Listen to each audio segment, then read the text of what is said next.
Hi there folks, welcome to RRTV's live and exclusive broadcast of the Australian Endurance Championship Round 9. We're coming to you from Circuit of the Americas. I'd like to welcome my colleague in the comm box for the first half of this race, Luke Hamilton. How are you going tonight, Luke? Yeah, good, Bernie. Looking forward to another exciting race in the AEC Championship. The boys have been waiting a few weeks now to get back in these high-performance vehicles and something different than a V8. And yeah, looks like it's going to be an exciting race. There's a lot of teams been doing a lot of practice throughout the week, so should look for some blistering fast times. Yeah, that's for sure. It's actually been 8 weeks since the last round. They had last month off for a promotional event. This is the second last event for this series. So we have a total of 31 entries out there at the moment, and Class B are out there qualifying now. And we'll go through Class C shortly. But before we do, let's have a look at the weather and see what the drivers are up for today. So the Circuit of America's weather, forget the overlay, it's wrong, that's Monza, but mostly cloudy, wind speed 18 kilometres an hour, track temp a cool 29 degrees Celsius, so the weather's looking fairly moderate for this 6-hour enduro. Yeah, it looks like it's going to be pretty kind to the drivers and not too much for those guys to worry about this evening, so yeah, again, should allow for some good racing. Yeah, it certainly should. And having a look at Class C qualifying, which has completed, Madcar Racing, the 333 Frida, has taken provisional pole in that class, followed by the Selby 314 Racing Team. Then we have the number 340 Arm Racing starting out of third. Out of fourth will be the 351 Oceanic Sim Racing. And then out of fifth will be the 331 Tryhards Racing 1. Then we have the 363 Swift Racing out of 6th. Out of 7th will be the number 368 Blackadder Motorsport. Then we have Delta Sim Sport out of 7th, and then that's all for Class C. So quite a small Class C field out there today, Luke. Yeah, there's a few teams I think running a couple less cars in this one, Bernie. I think there's been some other commitments I'm not sure of, but like I know with our team as well, I think we might only be entering one car in the DP, and which is the 218, and the 217. My car is having a bit of a rest tonight, and I think we're going to concentrate on the 24-hour event, which is coming up shortly as well. Yeah, the final event in the AEC will be the Le Mans 24 hours, and that's about 4 weeks out. I think it's late November, very early December, and I know a lot of teams are definitely looking forward to that one, and no doubt it's going to be a grueling event to say the least. Yeah, well, speaking to some of the boys, they enjoyed the 24-hour at Daytona at the start of the year, so definitely looking forward to something a bit different on a new track as well. Yeah, it's quite a great track to drive around as well, and we can expect, I think, the differences in speeds between the classes are going to be very great indeed. But turning our attention back to the 6-hour, the COTA circuit, I guess it polarises a lot of drivers, doesn't it? It's some drivers love it, and some drivers absolutely hate it. Yeah, you're right, Bernie, and it's definitely one of those tracks that suits certain cars and absolutely does not go well with others. So it'll be interesting to see with the 3 different classes which cars seem to be able to handle the conditions and also the track itself. A layout that isn't normally run a lot. These guys wouldn't have run on this circuit a lot. It hasn't been in the official races for a while that anyone's been running. So yeah, be interesting to see how much practice these guys have put in, if it pays off. Yeah, and some of the things if the guys have to be very careful of, well, one of the things are the bollards on the inside ripple strips. Those things are quite high and can cause a heck of a lot of damage to your car if you hit one. Yeah, definitely these GT3 DPs and HPDs are definitely not a V8 supercar, and they don't take lightly to giant yellow humps in the corners. So yeah, definitely the boys will have to remember that and keep the wheels off as much as they can, because it's very easy to damage a wheel or even under tray on these things. Oh, for sure, and I can guarantee if even the GT3s hit one of those, they may come out with a bit of damage of their suspension. But looking at the Class C point score now that qualifying's wound up, Mad Cow Racing's leading that competition at the moment. The 333, they're on 2,380 points, but they're still not safe because the 314 can still come back from that if they take a win, and they're on 2,005 points. In third we have Pagny and IRFF Racing, the 1935, and the second of the BMWs in third, followed by Delta Sim Sport, the 399 entry, and the second Audi in the points in fourth on 1,910. And rounding out your top five is Team OSR, the 351 Audi, and they're on 1,785 points. Looking at the first Mercedes in the points, that's Tryhard's GT3, the number 2 team, the number 332, on 1,660 points. So it's looking like the BMWs are definitely taking it to the Audis, but in the top five we have 3 Audis, 2 BMWs. Yeah, the Audi seems to be pretty strong over a lot of these tracks lately. I know it was very strong around Bathurst before, and the boys have seemed to run away with a few races there. So definitely the BMWs are giving them a good run for their money, and the BMW hasn't always been a favourite car to drive between GT3 drivers, but it seems it might be making a bit of a comeback.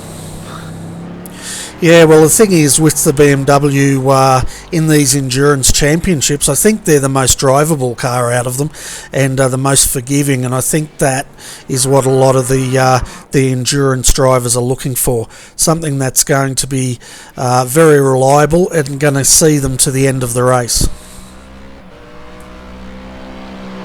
Yeah, definitely. I mean, the first time I drove it, jumped in it and drove it, I was pretty confident behind the wheel after a few laps. So yeah, it is very easy to pick up that car, and seems to be, as you say, the more forgiving kind of car, and most similar to a V8 that they're normally used to. Yeah, especially with the latest upgrades. Quite a few people say the V8 and the BMW are getting closer to the way they drive, and you're right, V8 supercar drivers would probably go for the BMW if they could, mainly because it's something familiar for them.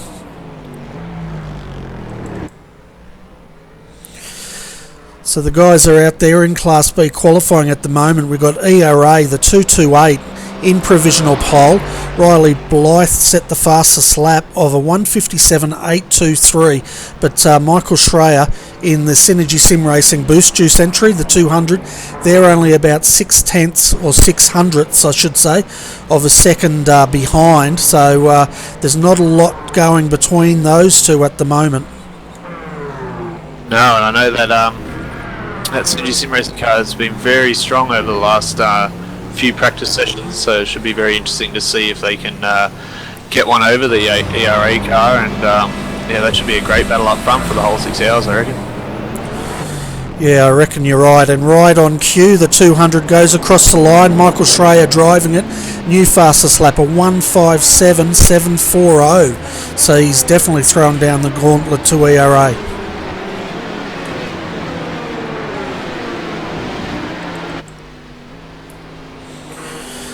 So at the moment we have ERA in second and third provisionally.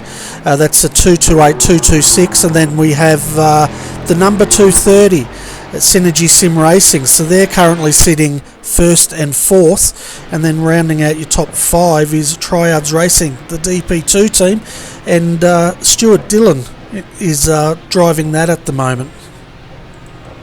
Yeah, it looks like now a whole bunch of HPDs have exited the pit lane and looking to set some more qualifying times. The Blake Neck in the ABR Team 2 entry 169 is out there, along with a couple other boys in a bit of a pack. Maybe Reese Gardner's out there in the Daco Motorsports entry behind him, and in front is Dave Jennings in the Nutters Motorsport Orange. So maybe these guys are trying to get a bit of a draft off each other. Not that there's a lot of opportunities here. The back straight which they're on now, as they just warm the tyres up, that's about one of the only opportunities that, besides the main straight. This track seems to throw corners at you every single second. So yeah, these drafting. Not as critical around here as some other faster tracks.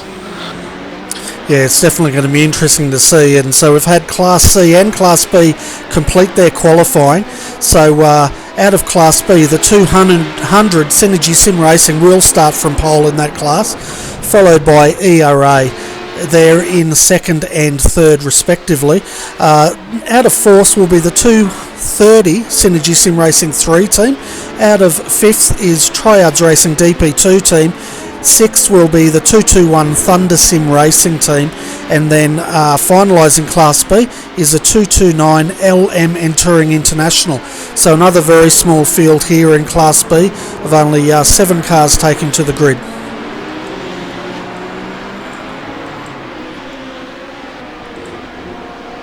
Yeah, it's interesting. Looks like one of the bigger fields is still the GT3 at the moment, and we got 1, 2, 3, 4, 5, 6. We're almost 10, 11 entries in HPD as well. So yeah, it's a bit interesting. GT3 is still, as you say, a nice strong field as normal, but yeah, interesting to see also the DP. Not as many entries tonight.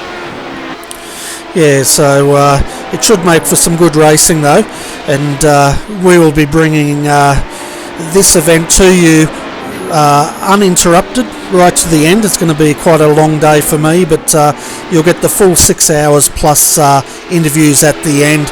I'll be joined by Luke Emerton for the first half, and then Adrian Jarvis is going to jump in for the last half of this race, so it should be for some exciting times, that's for sure.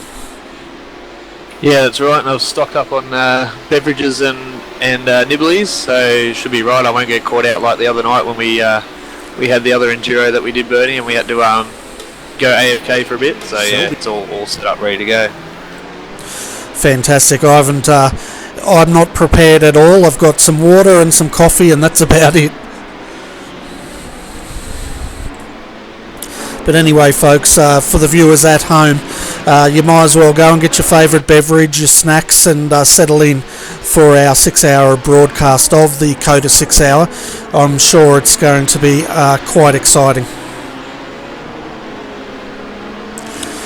So the guys come across the line for the first time, and Michael Hammond drew first blood, but then Justin Strickland came straight back. So Nutters Motorsport Green, provisional pole. Then we have the 169 ABR Team 2, Blake Neck snatches it away from Justin, and so ABR Team 2 looks like after the first lap taking provisional pole. Yeah, my timing screen's going ballistic at the moment. Every car that's crossed the line's almost setting the new fastest lap, Bernie. So ABR Team 2, as you say, 169 is on top at the moment after that first flurry of cars have crossed the line. And yeah, this is going to be exciting. Those first couple of cars all covered within a second. Yeah, and the lap time they're chasing at the moment is a 1:53.604, set by our provisional pole sitter. Nutters Motorsport Green sitting second at the moment. They're 2/10 off that target, and only the first 2 cars are in the 1:53s. The next one, the 115 Nutters Motorsport Orange, they've set a time of a 1:54.081.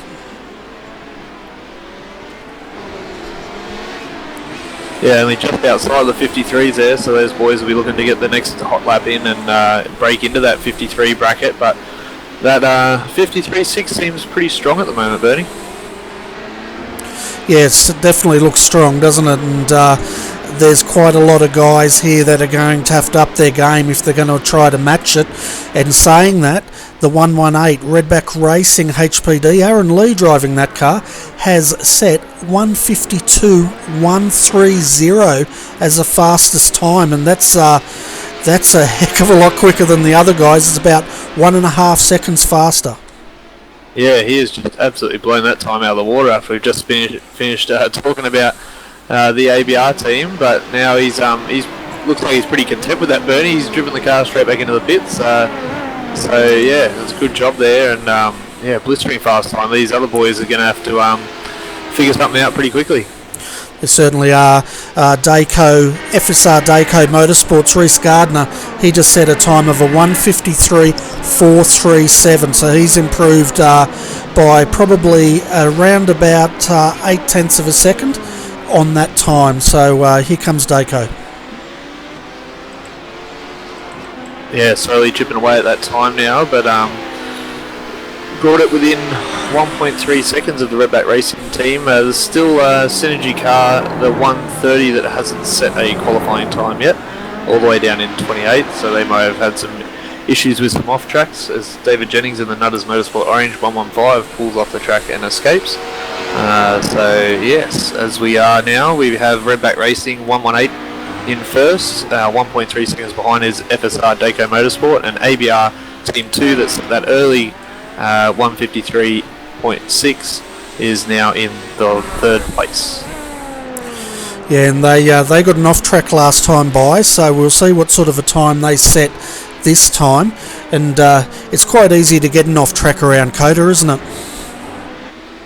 Yeah, definitely. I mean, those yellow bollards are there for keep the cars off, but some of the other corners which don't have those yellow bollards, you get a bit excited that you can cut a bit of corner, and then all of a sudden you'll get that off track. So you got to be very careful. The track looks nice and wide with a lot of concrete around, but yeah, definitely you can't run off too far on here. They ping you pretty quickly.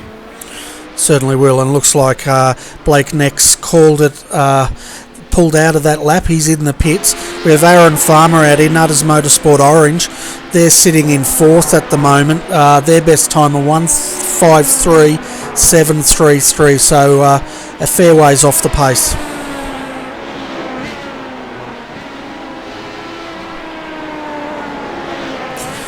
So while the guys are finalising their qualifying, let's have a look at the point score for Class B, and that's the DPs. Evolution Racing Australia's leading that, the 226 on 2,460 points, followed closely by the 200 Synergy Sim Racing on 2,340 points. Third, Evolution Racing Australia, the 228 on 2,290 points, with a fairly sizable gap back to fourth. Tryhard's DP1 on 1,870 points, rounding out your Class B top five. The 229 LMTI entry, 1,755 points.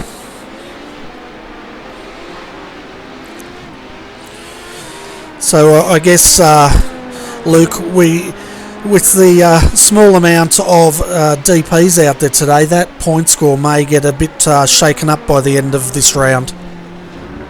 Yeah, well, you're right, Bernie. With that kind of a field, pretty much all cars are going to score a decent amount of points. You just got to get the car across the line. So definitely that will shake up the championship standings going into the final round.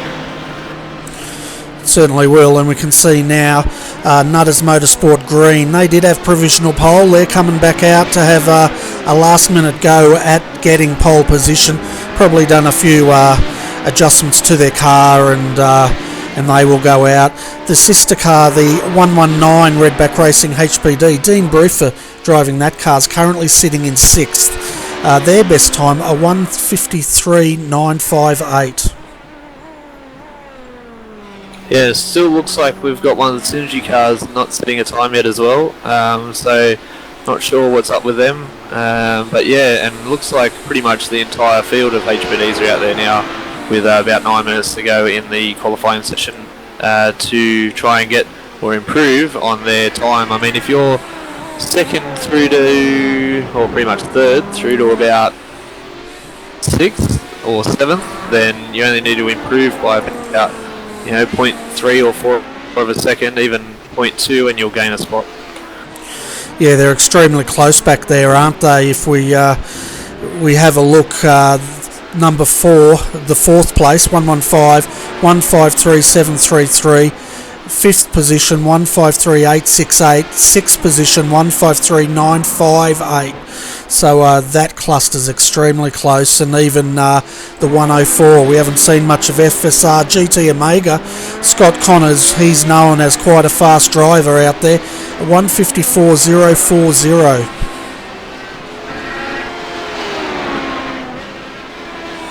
Yeah, Justin Strickland now looks like he's on a fly for the Nutters Motorsport Green team, coming around the final corner.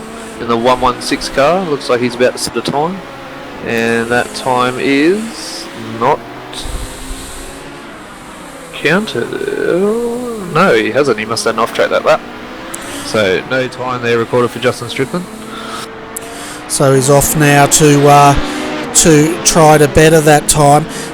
We've got a few guys out there still going on a flyer.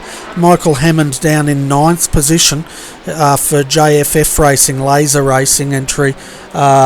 His last time was a 1:54.716, currently sitting in 9th. And these boys now trying to take advantage of all the rubber being laid down in the earlier sessions from the GT3 cars at the DPs. So you might see these times improve slightly right towards the end of this session now with about 8 minutes to go.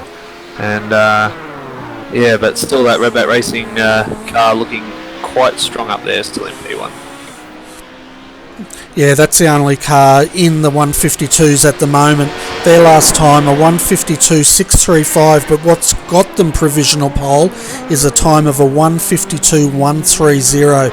We just saw Dylan Shepherd for FSR Dayco go through with a 155.154.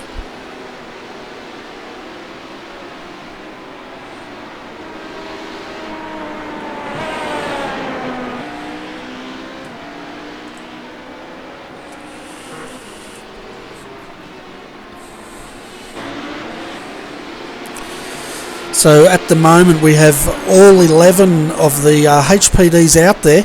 7 minutes to go here. I think they'll finish a bit early though, because they'll have a driver's briefing. Yeah, I'm not sure, Bernie. I missed race control's announcement just before, so but yeah, I would say you're right. They normally do have a bit of a driver's briefing before they let these guys unleash them for the 6 hours.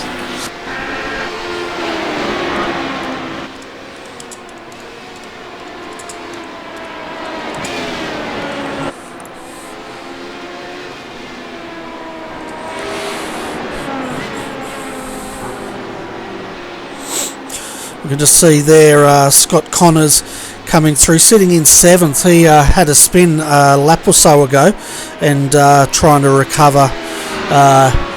Where are they sitting at the moment? I'm just having a look. They're sitting in 7th at the moment.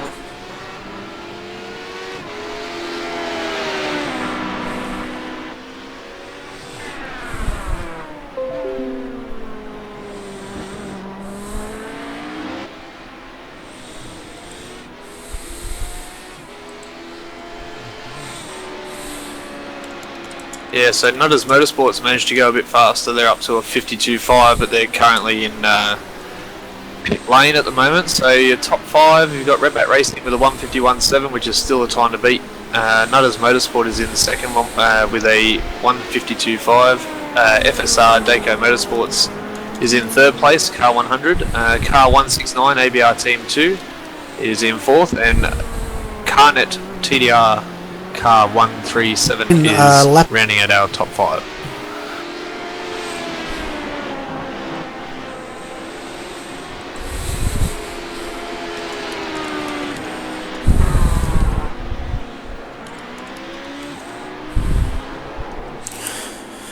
And the 118 goes across new fastest lap 151.677. More exciting racing here. We're a little back.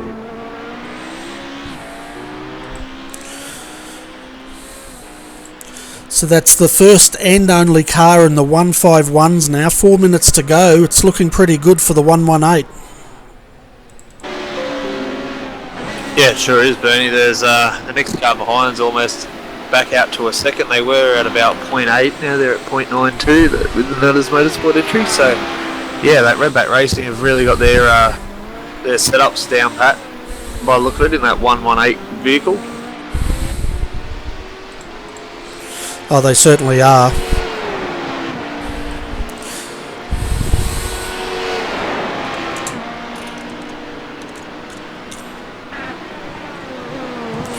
So 4 minutes to go, under 4 minutes at the moment, folks. Your top three are the 118 Redback Racing HPD provisional pole, Justin Strickland in the 116 Nutters Motorsport Green second on a 152.594, and then we have Dayco Motorsports. Reese Gardner has called that lap quits in provisional third. Their best time a 153.437.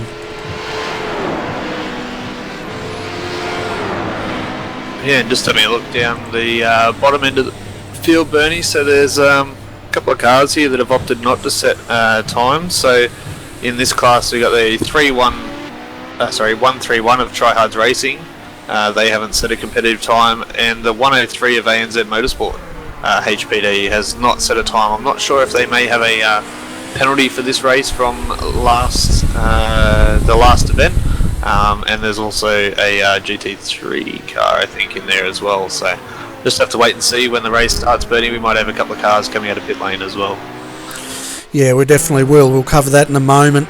It's pretty much wrapping up here for the HPDs. Aaron Lee in the 118 should feel pretty safe. He's just set another fastest time, a 151.554. The closest rival is on a 152.594, so he's a good just over a second faster. Yeah, and that's a good effort for those boys. Obviously, as I said before, putting in some decent practice time throughout the week in the other servers, and also getting that set up down to a T pretty much, and it definitely shows in the results. The rest of the field split over about a second or two, so yeah, it should be some close racing in this class as well. Yeah, there definitely should be some very close racing. We know the 314 will have a pit lane start, and at the moment they're the only ones with a pit lane start.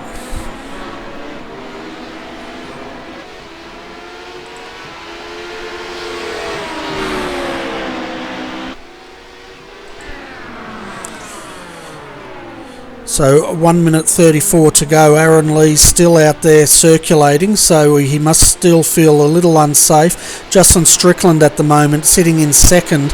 His fastest time a 152.594. He's also on a flyer. And then we go back to sixth position. Nutters Motorsport Orange. Phil Gadd is on a hot lap as well.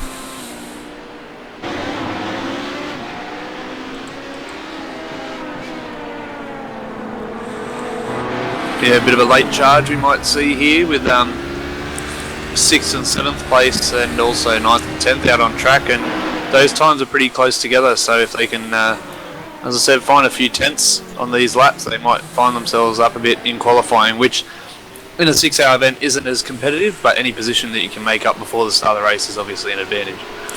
Yeah, especially when you're going into that first corner up that hairpin. But Nutters Motorsport Green, they've pulled it back in the pits. They got a little bit balked by some traffic and decided they weren't going to better their lap time. So you can see now Phil Gadd coming across 115. His best time was a 153.733. As he crosses the line with 17 seconds to go, he did not record a time, so he must have had an off track.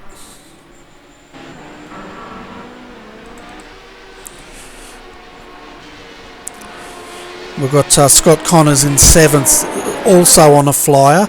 As we have finished qualifying time, he may still get this time in though. Yeah, he's got 2.5 minutes to do it, so not too much of a panic being. It looks like he's about halfway around his lap, so he's currently in 7th, as you say, Bernie, and he's only 0.1 off the next car, so yeah, he doesn't need to improve by much and he'll find himself up a spot or two. Yeah, and if they can get this car up to the pointy end, it'll keep them out of trouble at this start.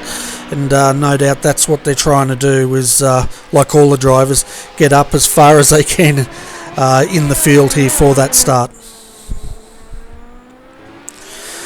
Now, another thing the drivers need to be aware of, and I know they will be, there's no fast repairs for this 6-hour race. So the guys are going to have that in the back of their mind as they work out their strategy and try to ensure that they get through the first couple of laps here without any incidents.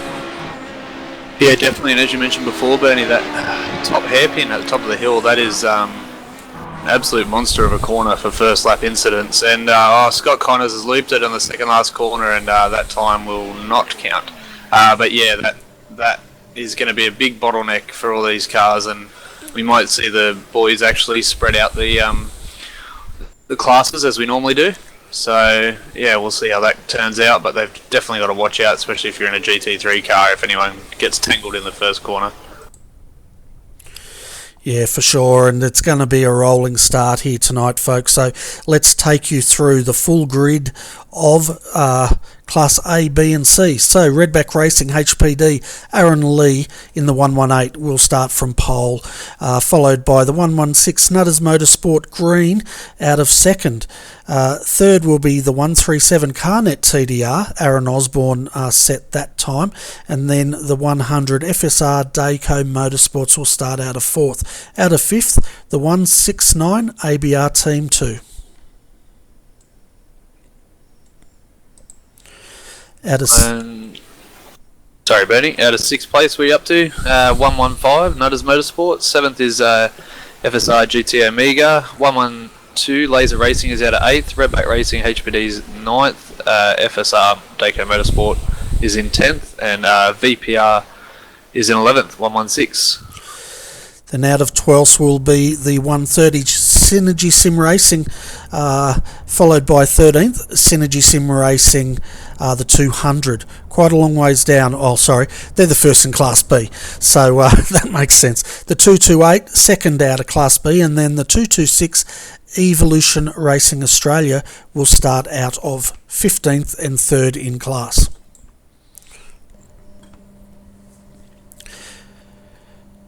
Out of 16th will be the 230 Synergy Sim Racing, Wayne Burke's at that time.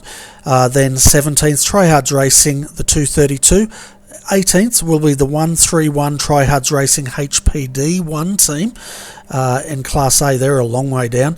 The 221 Thunder Sim Racing will start out of 19th. Out of 20th is the 229 LM Touring International entry. Yeah, and then we get the first of our GT3 cars, Mad Cow Racing, off pole position in that class in 21st. Selby is racing AEC GT3 in 22nd. 23rd ARM Racing. 24th is Oceanic Sim Racing, the 351. Tryhards Racing 331 in 25th. Swift Racing in 26th. And working my way down, Blackadder Motorsport AEC in the 368 in 27th. Delta Sim Sport rounds out the cars that set a time in 28th. Yeah, and the 103 ANZ Motorsport HPD did not set a time, so it's questionable whether they will get to the grid tonight or not. Yep, and also you have the 335 Tryhards Racing and Tryhards DNA 334, but they both didn't set times in the quali either or practice. So I'm just getting everything set up here, folks, for the start of this race. They will be under safety car conditions for half a lap, and then Aaron Lee will have control of this race. Well, control of the start anyway. Yeah, it's going to be an interesting start, Bernie. It's decent sized field still as the pace car just rolls off now, so we'll see how they go. And as I said, you'll probably see the couple of classes, they'll hang back a little bit to give space to each class, but yeah, lap traffic around here is going to be pretty interesting with the amount of corners, and also even though there's heaps of corners, there's not a lot of clean overtaking opportunities either. Yeah, that's right, and it looks like Brett Wilson will be starting the 118. Aaron Lee set that quali time, handed it over to his teammate Brett Wilson to take the start, so no pressure on Mr. Wilson here. Yeah, always interesting getting co-drivers into the start of the race, but yeah, I'm sure he'll do a good job and hopefully give a clean car back to him. Yeah, that is key, isn't it? And we can see Class B back there now, giving a lot of room to Class A, and it's paramount that does happen. And looking at Class C, they've tucked right up behind Class B at the moment, so I guess that doesn't matter too much. They're just going to have to be careful under brakes, because we know the Class C boys, they can brake pretty deep. Yeah, that's right, and very interesting to see the speed difference as well, but the one thing that's going to hurt is that there's a HPD right back down there too. Yeah, that'll be the ANZ SimSport, a lot of work there, but we're coming around the final corner. Brett Wilson has control of the start of this race as Class A goes through to start. Class B, we can see them also coming through to take the green flag. We're under green now, and we're racing here at the COTA 6 hour, and 3 wide, 4 wide into the first corner. Hold your breath, folks. Oh, the 118's caught up. Contact there. And there's a HPD around the right, there's a big bottleneck. This is going to be a safety car for sure. Blake Neck, ABR Team 2169, stopped on the outside of the track, 3 HPDs as the GT3s now make their way around these guys. They've got clear, but there's going to be some damage in there. Yeah, well, Nutters Motorsport Orange was involved in that incident. I saw them in the background there, spun around, but yeah, quite a messy start there in Class A. Let's hope the Class C boys got through safely. Yeah, it looked like they managed to avoid most of that up as the DP boys, the HPDs did well to stay where they were once they kind of collided. So looks like there's a black flag. Michael Hammond has received a black flag from race control, possibly for that contact that we just had before as well. Okay, so having a look at some of these cars involved, there's another contact, the 101 into the 115, the 340 is also turned around. That's Luke Swinkles for Arm Racing, so that might have been a little bit of payback for the incident earlier on, not to this car, but between the two HPDs. Yeah, it's a strange one. It looks like a HPD just come flying up the inside, completely outbraked himself, and straight into Luke's car there. So, yeah, that was at the hairpin at the end onto the main straight. So, a little bit of impatience there from the slower HPDs trying to make their way through the field, especially in a 6-hour race. Oh, exactly right. And we're having a look at this replay now, and we can see the 115 getting into the back of the 340 actually, and then the 101 got involved and went through on the inside. So my mistake there, folks. The incident was between the 115 and the 340.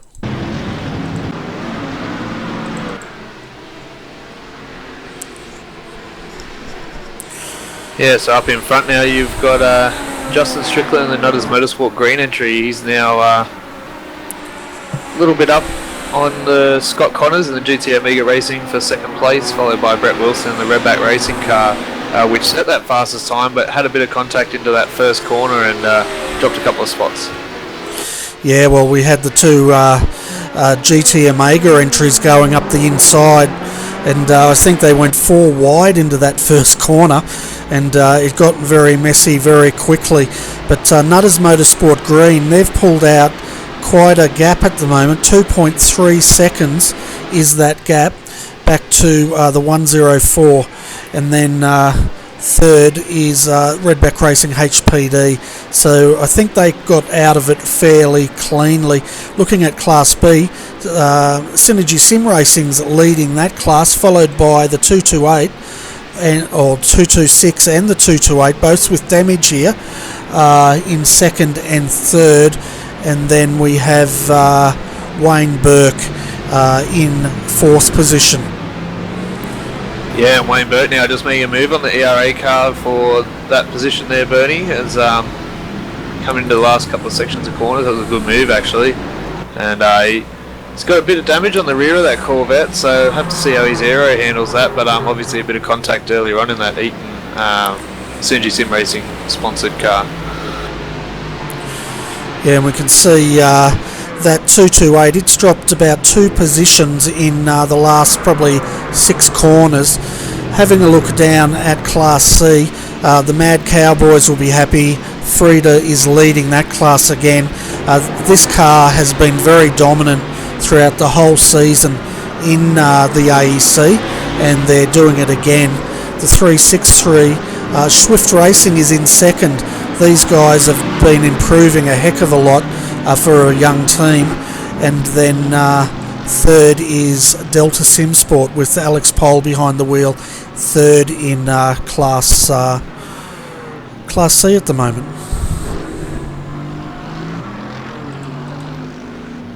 There's some good little battles going on at the moment. There's a few HPDs making their way now through the field. There's Daniel Ernstson just does a half spin and he's out on the infield at the moment in the 221 Thunder Sim Racing entry. Was in 15, and now unfortunately he's going to have to wait till the whole field goes round.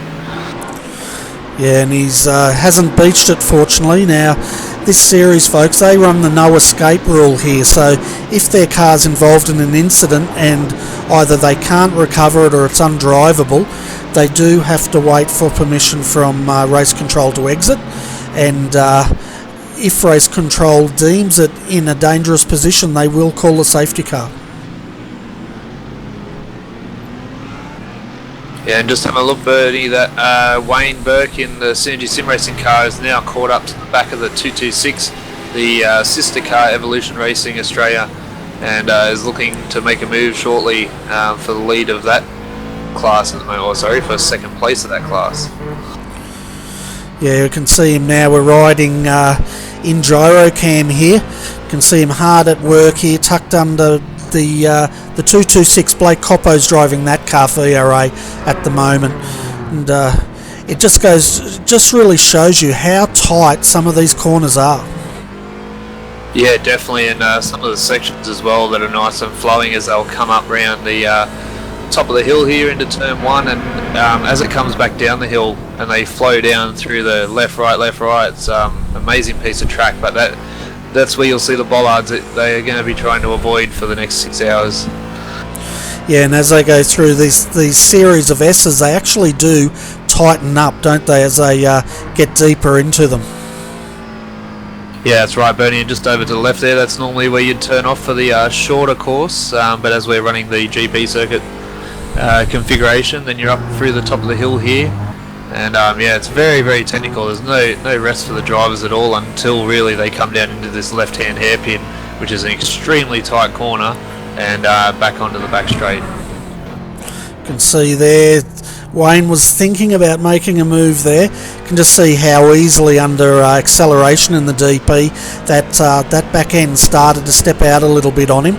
Now the driver's going to have a bit of respite and have a drink from their probably hot water bottle by this time of the race. Yeah, that's right, and it seems like Wayne's a bit deeper under brakes into these corners, but that ERA car getting a lot of a lot better drive out of the corners, but he's right up him now. Yeah, he certainly is, and he had to lift off a little bit there, and now back into the technical section of this course, and yeah, a lot of tight corners here. Some of them are flowing, but when they start to tighten up on exit, you can very easily run wide. Yeah, it's interesting to see the two different lines through that section too, as Wayne cuts a bit of the corner there and lucky not to damage and hit the bollard. But yeah, right under brakes, that's close.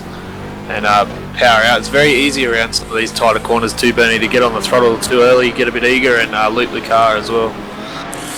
Yeah, especially in these DPs, because I don't think they have, well, correct me if I'm wrong, but I don't think they've got a lot of traction control on these cars. No, I believe there's no traction control. I don't think, Bernie, from memory. I should know. I drive this car for the 217, but it's been a while since I've been in it, actually. So I'm having a look at some of the retirements from this race. It looks like the 103 did not make the start, so they're deemed as a DNS. But the 351 and the 335 both appear to have retired already from this race. So we've got 28 cars still circulating.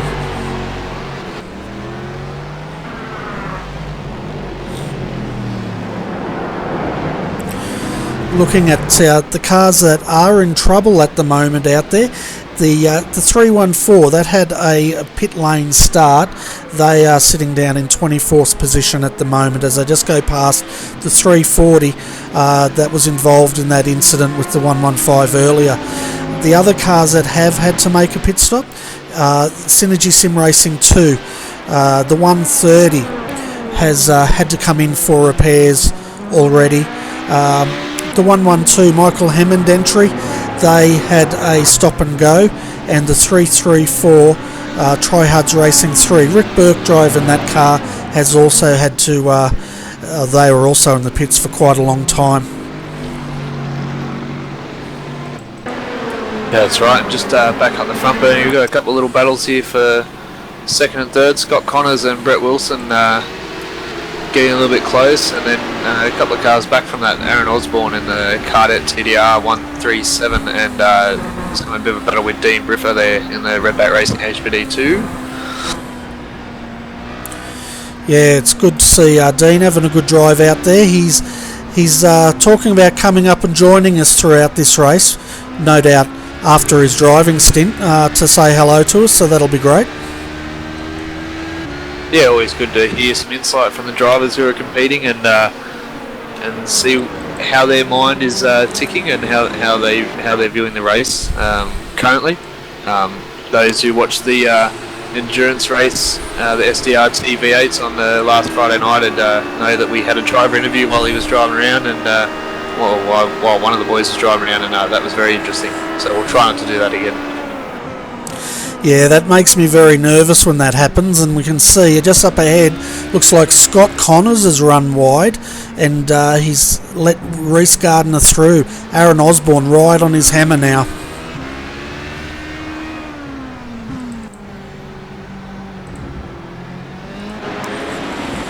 So see if we can go back. I have a feeling he's outbraked himself, but let's see exactly what's happened here.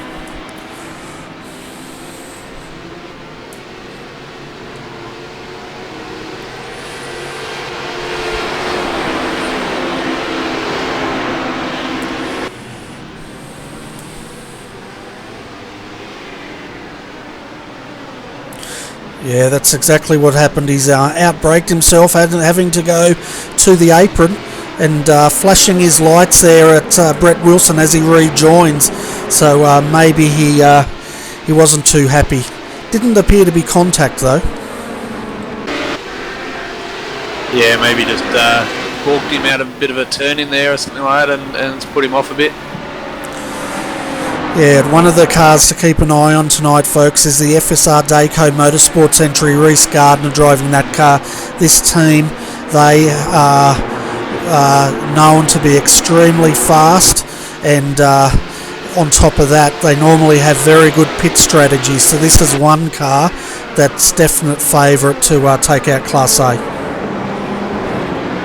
Yeah, currently sitting in third position there, Bernie, so not doing too bad at the moment, and trying to work on catching Brett Wilson in that Redback Racing car in second, but running away with it at the moment is Justin Strickland, the Nutters Motorsport, in one. He's already starting to catch the back of these GT3s, and he's already got about a 11-12 second lead at the moment.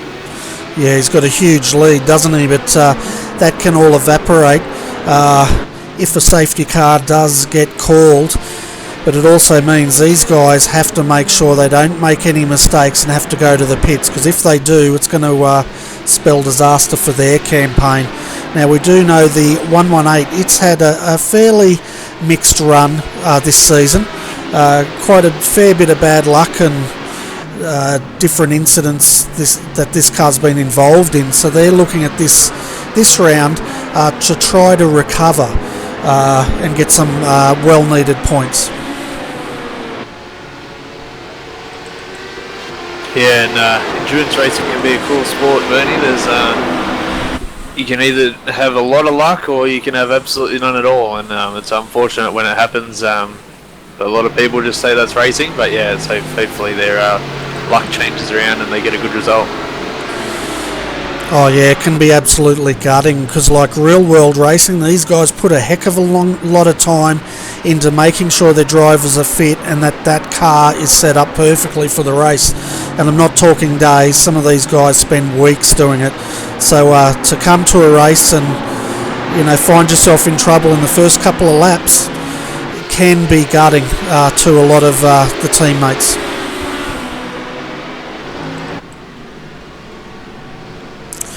Having a look in Class B, 6 seconds gap from the 200 Boost Juice entry, Michael Strayer driving that, back to Evolution Racing Australia, the 226 entry.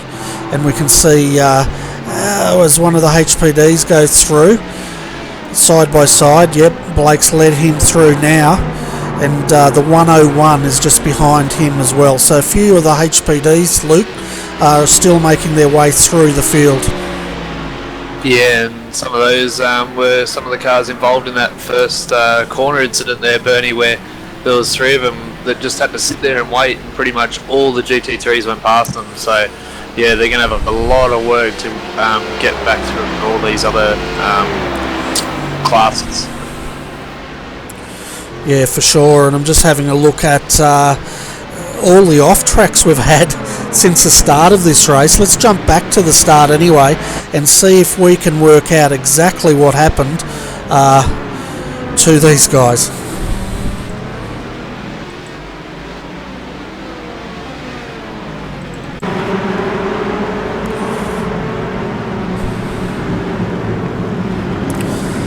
So just having a look now as the guys come across to take the line. It looked like a fairly clean start, but as we go into super slow-mo, we can see Nutters Motorsport green on the outside. There's a bit of contact here with the 119 who gets turned into the FSR car. Now they've all just banked up. We've got... in fact, I'm just keeping an eye. Nutters Motorsport Orange was turned around by the FSR Dayco blue entry. The Boost Juice entry is involved in that as well as a number of the Corvettes. Yeah, and the simulated 169 entry, I think, may have started a little bit of a concertina there. He's come in the middle of the pack, but the orange car there that got spun, he seemed to come round the outside and then turn in on the simulated car, and that's the 115 entry. And yeah, and then unfortunately the Dayco car had nowhere to go and ran into the simulated car and the orange car. So yeah, back in the field though, that Eaton car, we found where that rear damage has come from. That's from getting hit up the backside there in that first corner incident. And then as we play it forward, looks like all the other cars managed to get through. GT cars kind of scattered a bit off track and down the inside, but everyone else got through cleanly. Yeah, it could have been a heck of a lot worse, couldn't it? If the Class Bs had got heavily involved in that, we could have had a blocked track incident. But surprisingly, we didn't get a safety car, and I think that's because all the cars pretty much cleared that incident and were drivable. Yeah, I think Race Control did a good job of just hanging off that button, safety car button, until the field sort themselves out. I mean, there wasn't any major damage to any of the cars, so yeah, it was good to see they just let them sort themselves out and get back on track. Yeah, and I can say from that incident there was no penalty served. It was deemed as a racing incident, which as we know, when you start a race, it's absolutely hectic out there, and there's bound to be a bit of paint rub. But one of the cars that are recovering is the one, where are we? The 130 at the moment, Synergy Sim Racing. Todd Parks in that car. It had to come into the pits. Currently sitting in 22nd position as it goes past the I think there was a 368.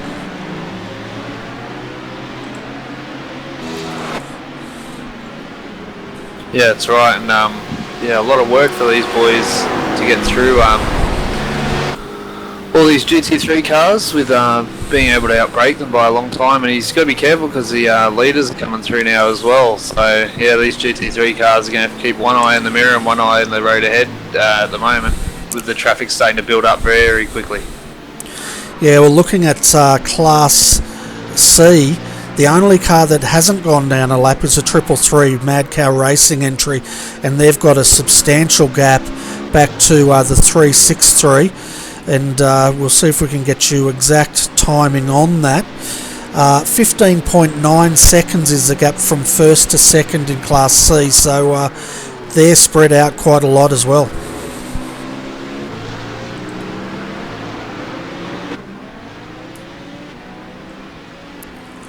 Yeah, starting to see most of the battles now just between traffic, and our leader just seems to run away with it at the moment. He's now got that gap about to 18 seconds. But yeah, as you say, probably third, fourth and fifth are fairly close together, but then it goes to 5 seconds down to the 6th place. Yeah, and the 399's got to keep an eye on his mirrors. He's got 2 HBDs battling for position here, and they're looking mighty aggressive. He does good there. Well, he did well going wide, and that's put him back into the clutches of Brett Woods here in the Mercedes. So they're having a good battle out there at the moment. Yeah, and that's the hardest thing for these slower classes, that you've got battles of your own and you're trying to do the right thing and get out of the way, but you don't want to give up positions to the people you're actually racing as well, so it's a bit of a predicament. Yeah, it certainly is. As we can see now, Brett Woods down the inside. There's contact, and yeah, 399 around.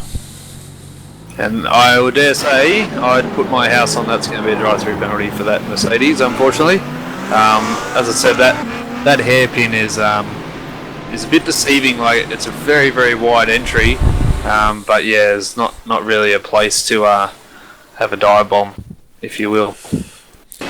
Yeah, we're just having a look at the replay. Super slow-mo. We're actually on board the Mercedes at the time.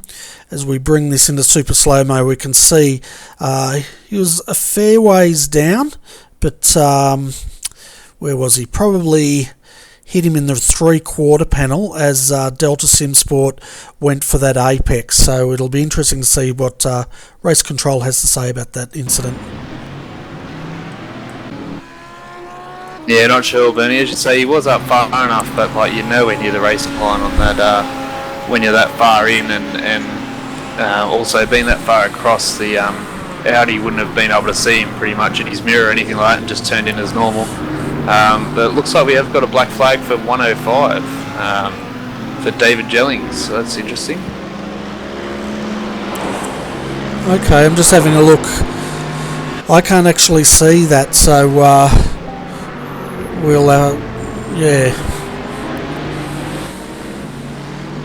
Yeah, just come up on my iRacing normal overlay, if you will, just in the driver chat. So, yeah, not sure what that was for.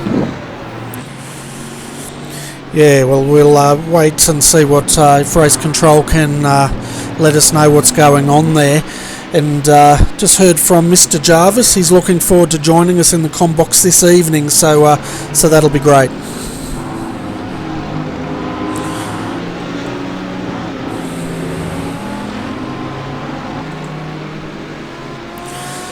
So yeah, the 334, it's had quite a,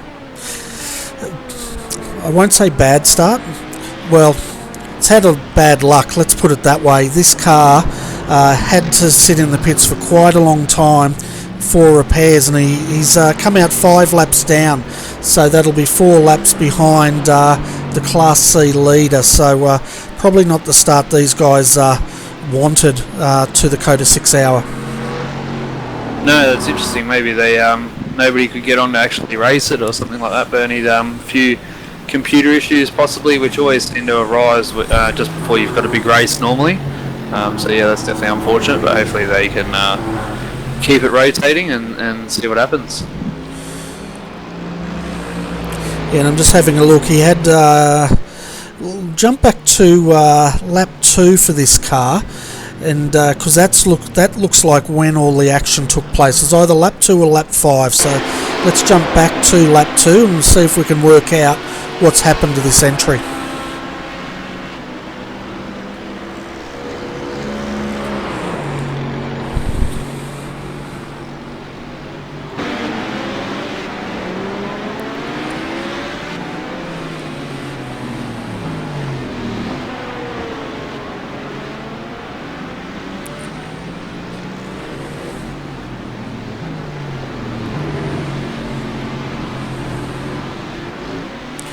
Yeah, it's looking pretty clean at the moment for this entry, so I don't think it was a lap 2 incident.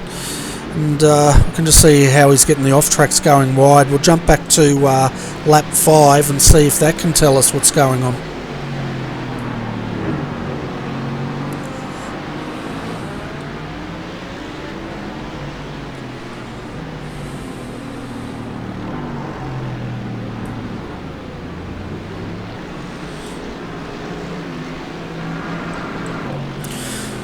Well, that's a mystery, Luke. It looks like he wasn't involved in an incident, and the car's looking pretty sweet, so maybe it was a hardware issue they had. Yeah, that's very, very interesting. But yeah, as I said, sometimes it can happen, or you can join the server and then it just drops you out because you have too high of a ping, or like, you just drop the connection right before the start of the race. So by the time you exit out, reconnect and everything, you can easily go a lap down. So yeah, maybe it was similar to that. Yeah, it could be. And when they have those hardware failures, that's the equivalent of the 20-cent piece failure you hear a lot of guys at the real world enduros complain about.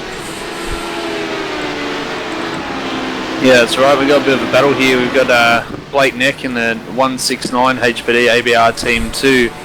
And him and, there's contact behind there. Alexander Strenlin goes around. Dylan Shepherd involved in another accident there. He's come round and they're just trying to lap some traffic, but he's also in a battle.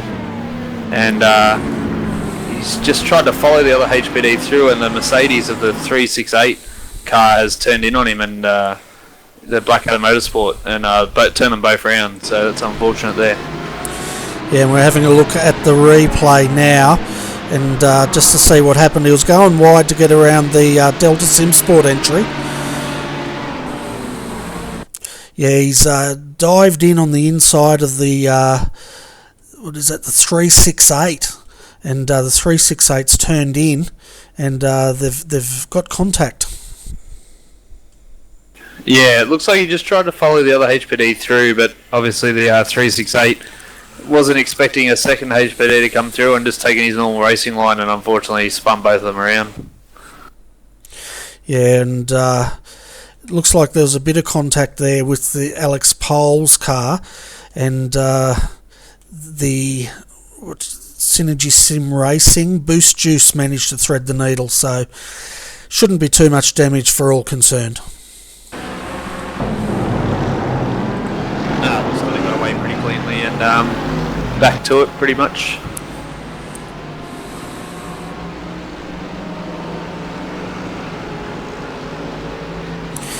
Yes, I'm just having a look at our chat channel, and it can be confirmed the problem Rick Burt had was internet connection issues, as you elaborated on, Luke. So that's what's caused that car to drop down 4 of those laps.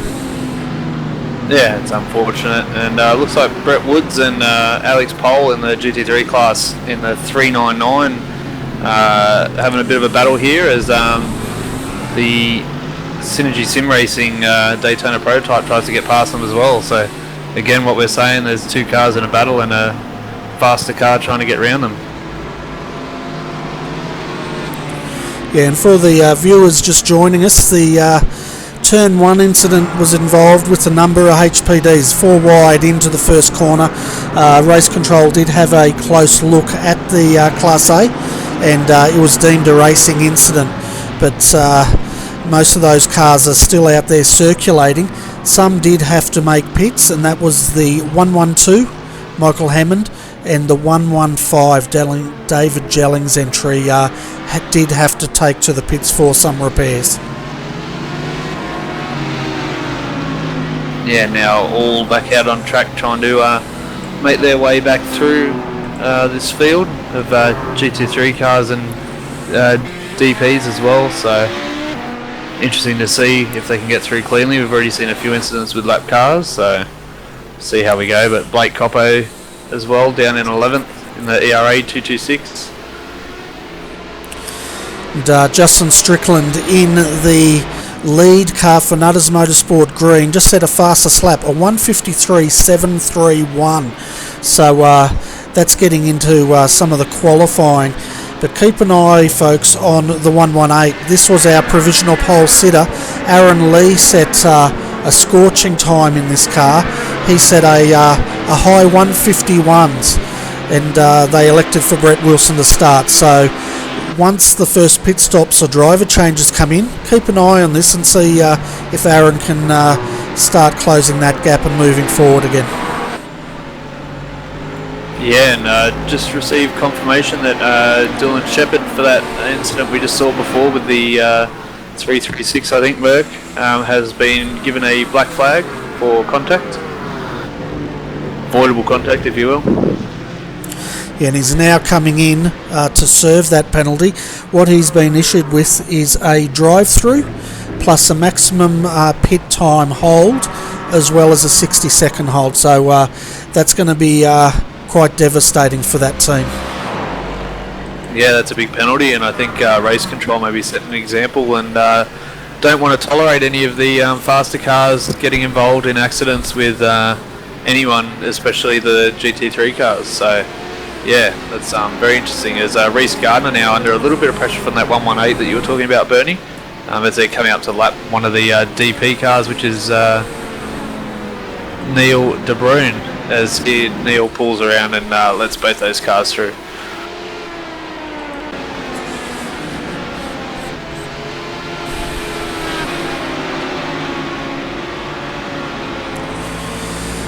So let's have a look at Class B at the moment. Synergy Sim Racing, Michael Schreier is leading that. We saw this car thread the needle earlier with that contact from the 101, and this car managed to get through unscathed. They've got quite a gap though. 12 seconds is the gap back to ABR Team 2, which is in fact number 1. So let's do this by yeah, it's quite a big gap. I'll tell you the exact gap when they come through next time, because my telemetry is playing up. But the 226 is currently sitting in second. They've got a 6-second gap up to the 230 Synergy Sim Racing. That has Wayne Burke in the Eaton entry. Quite a lot of damage to that car and rear of that car, and a lot of that came from that first lap incident, didn't it, Luke? Yeah, that's right. When all those cars got a bit tangled, a few of the cars picked up some damage, but he also has a bit of damage on that Eaton one on the front left, and I think that might have been hitting one of those bollards we were talking about at the start of the broadcast, coming through trying to avoid a GT3 car. So just have to keep an eye on that. It might be not too bad. The car still seems pretty stable, so we'll just have to see how it turns out a bit later.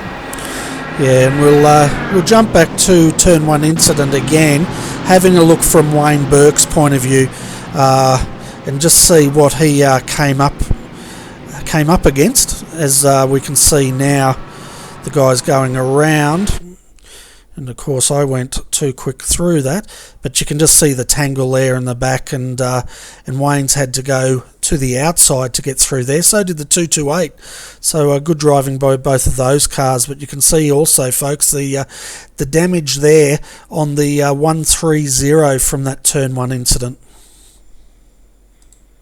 Yeah, and then all the GT3 cars just scattering around, trying to find their way around, which they all did. So that was well done by those guys. And Dylan Shepherd now exiting pit lane after his long penalty. Yeah, so it was quite interesting with that replay, Luke. It seemed like the 230 did not get any damage to that car in that incident. Might have got a bit of rear end, but definitely not the front end damage. Yeah, that's right. And it was surprising with the amount of contact that did happen there in that first corner, but as I say, the rest of it could have been a bollard or something like that later on. Yeah, exactly. And as you were saying at the start of the broadcast, you hit a bollard in one of these things and you can bend a floor plan or anything, can't you?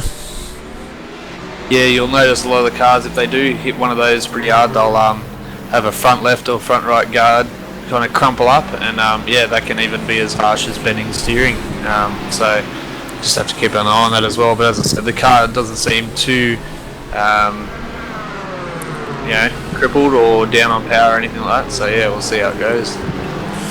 Yeah, and we saw how fragile those cars can be at Monza, I think it was. A lot of the Class B cars are involved in a first lap incident in that race, and quite a few suffered all sorts of damage from that. Yeah, and iRacing can also be pretty random with their damage model sometimes, with what is bad contact and what is not. So sometimes the cars can look absolutely destroyed and they drive fine, and other times you'll have a slight nick on the car and you get a meatball. So yeah, it's very up and down. It certainly is, and at the moment one thing that isn't up and down is a 333 Madcar Racing dominating Class C at the moment with I'll try and get you a gap, folks, a live gap, but he's 23 seconds ahead of the 101, and the 101 is ahead of the 363 another 5 seconds. So what's that make it? About 27 seconds is the gap from first to second in Class C.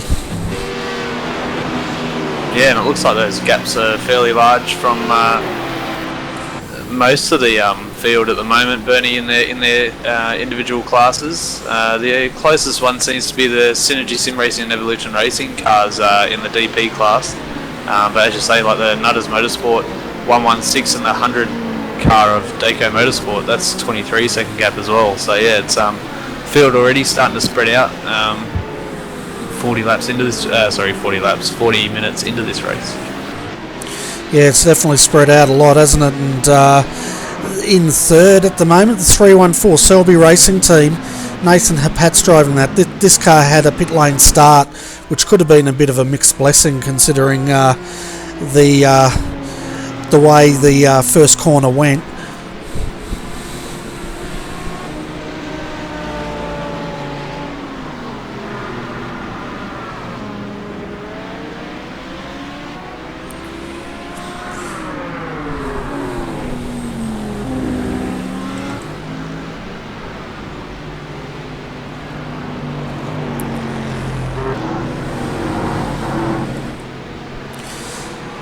So we can see here the 229 has just been lapped. They are one lap down from our leader, Justin Strickland, at the moment. So the Class A guys are starting to get amongst the Class B guys now. And quite honestly, Luke, it's been quite a fast start to this race, hasn't it? Yeah, there's been a lot of action going on, and now, as I say, they're starting to catch the DPs, these leading HPD cars, so that'll cause a bit more action for us as well. And but yeah, it's definitely no lack of excitement at the moment. Yeah, that's for sure. And looks like we have our first interview in the green room. We'll bring him up and have a chat. Hi Josh, welcome to RRTV's Combox. You guys are sitting 5th at the moment in the FSR GT Amiga Racing. Scott Connors driving that car at the moment. What were your thoughts on the start of that race today? Yeah, definitely interesting, I think. Come from a long way back at the start there. I think everyone just broke a lot earlier than he was expecting, and then a couple of cars kind of turned into each other, and it all brought that little incident there, kind of what started that. So yeah, fortunate for those people that got caught up in that. Yeah, and how did you guys go in that? Did you manage to keep it out of trouble, or did you guys get involved in it as well? We got a little bit of tech, but our car was fine, so yeah, that was good for us, I guess.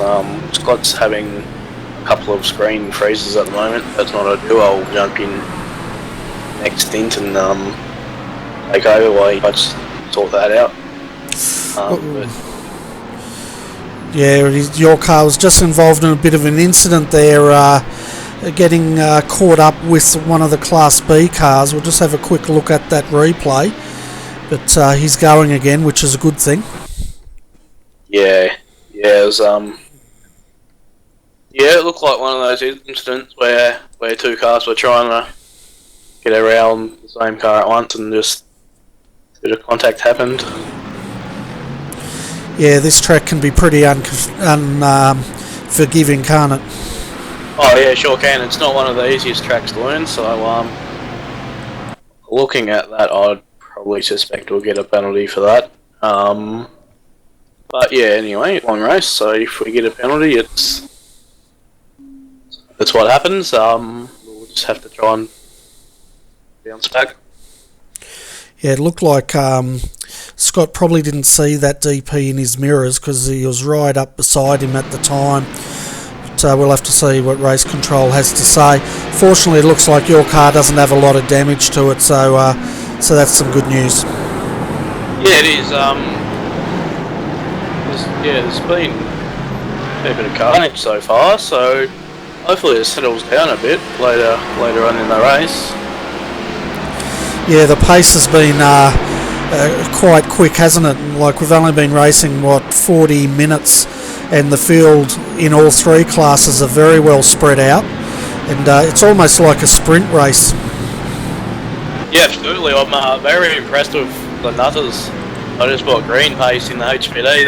They're flying, so we'll see if they can keep that up throughout the race. And as always, it's a good battle between the Class B Synergy and the DRA teams, so that should be a good one to watch as the race unfolds.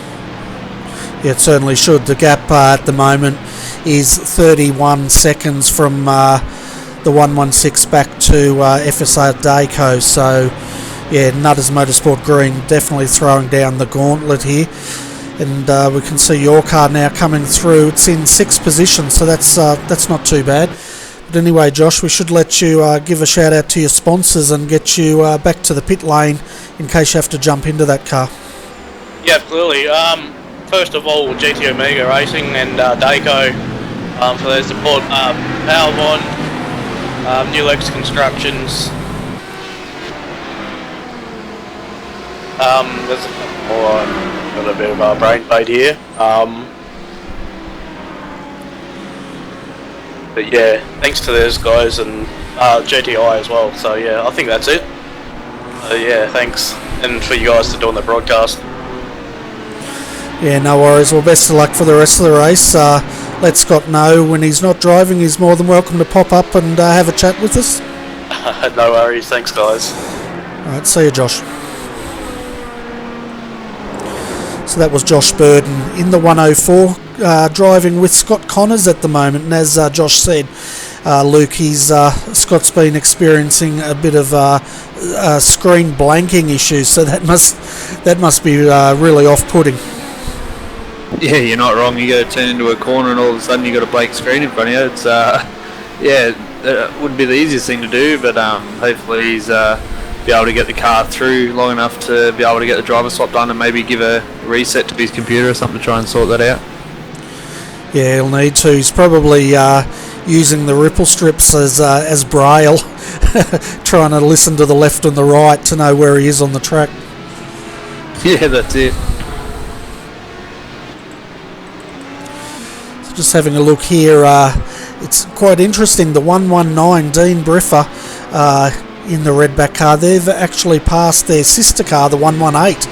So that's a change in position. So your top 5 in Class A at the moment, folks, is Nutters Motorsport Green, 31 second gap at the moment, and really throwing down the gauntlet. Back to the 100 FSR Dayco Motorsports, Reece Gardner driving that. The interesting thing also, Luke, these guys are now, the last lap was 4 seconds slower than they were at the start, so they're just starting to get into a bit of a rhythm. Then third, as I said, 119 Redback Racing with Dean Briffer driving that car, followed by the 118 with Brett Wilson in 4th. And then rounding out your top 5 is the 137 Carnet TDR. Haven't seen a lot of this car, but Aaron Osborne's driving that at the moment, and I'm just having a look, sitting 10 seconds behind the redback car.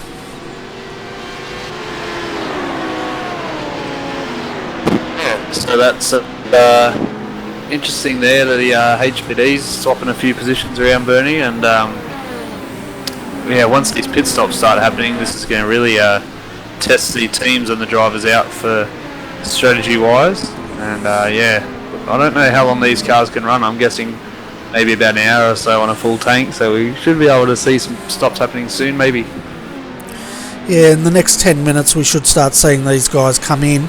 At the moment, it'll be interesting to see how the cars that were in trouble earlier on go. I'm assuming because it was very early in the stint, they'll probably stay with their original race strategy. Yeah, that's right. I'm not sure with the fuel tank wise with GT3s and DPs, but I think pretty much all the classes will start to pit around the same time. So as we see Scott Connor's car now that we were talking to you before, the 104 is in pit lane. So yeah, just under an hour. So yeah, I think they'll all start to pit about the same time. So we might not see any positions gained from GT3 cars while in pit lane. Yeah, so I'm just having a look here. The 104 has actually been issued a drive-through penalty plus maximum pit time plus a 60-second hold. So that was with the contact with the 232. Stuart Dillon driving that car.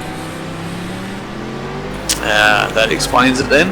But it's like he's out of the car and somebody else might jump in it. But yeah, that was an interesting accident, just going back to that.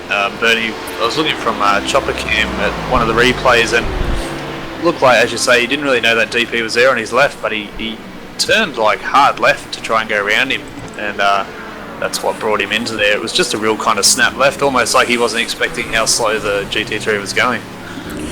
Yeah, he definitely got boxed in there, didn't he? And I think, I still think he probably didn't even know that DP was there, and he just swung out and collected him. Quite a heavy contact though, wasn't it? Yeah, it was, and the DP ended up backing into the wall, not too hard, but hopefully they didn't get too much damage from that either. Yeah, there was. We're having a look at this car now. It's got front end damage. Front left is damaged, and I'm just trying to get a look at the back of this car. He does have some rear wing damage as well.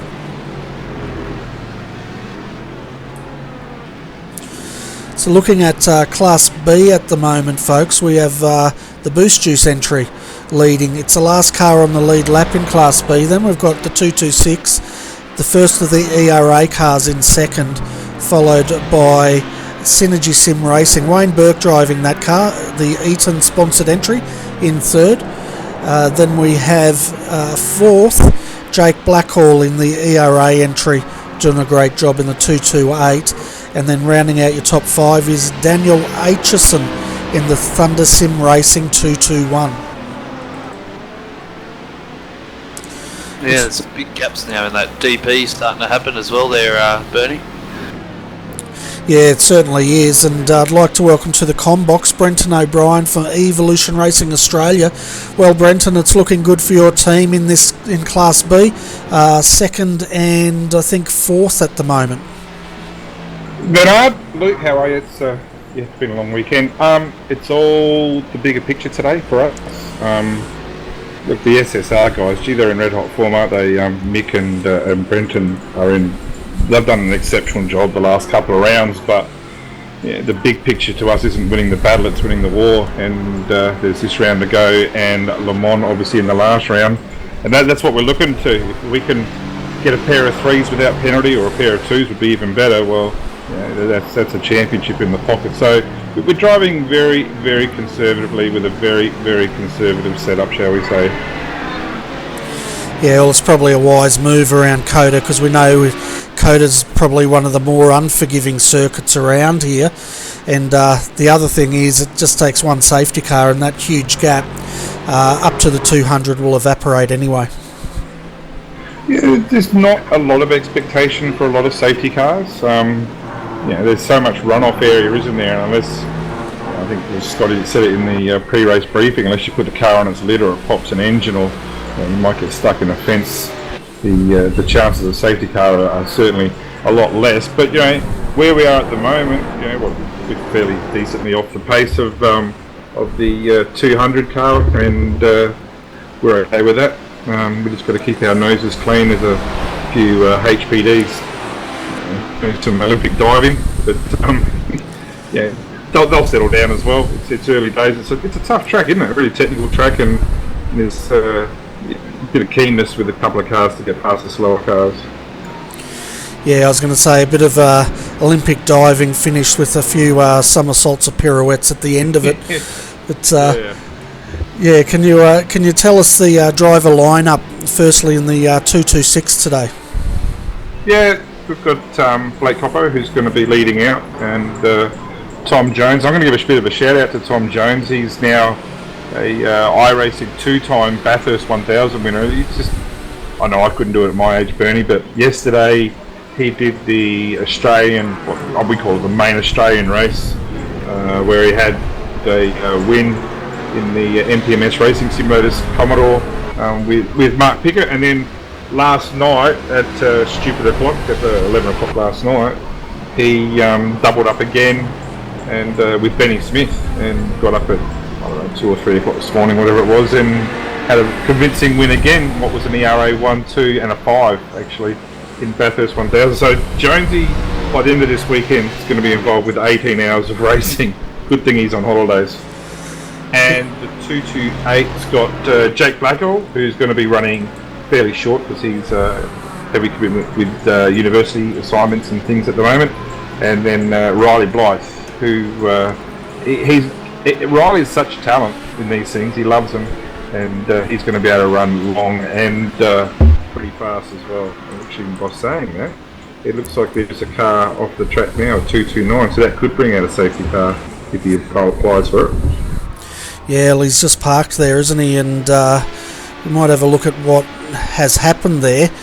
Definitely no, the car's not running by the looks of it, so we'll definitely be getting a safety car in a moment. Let's jump back and see if I can get a replay of what's happened to him.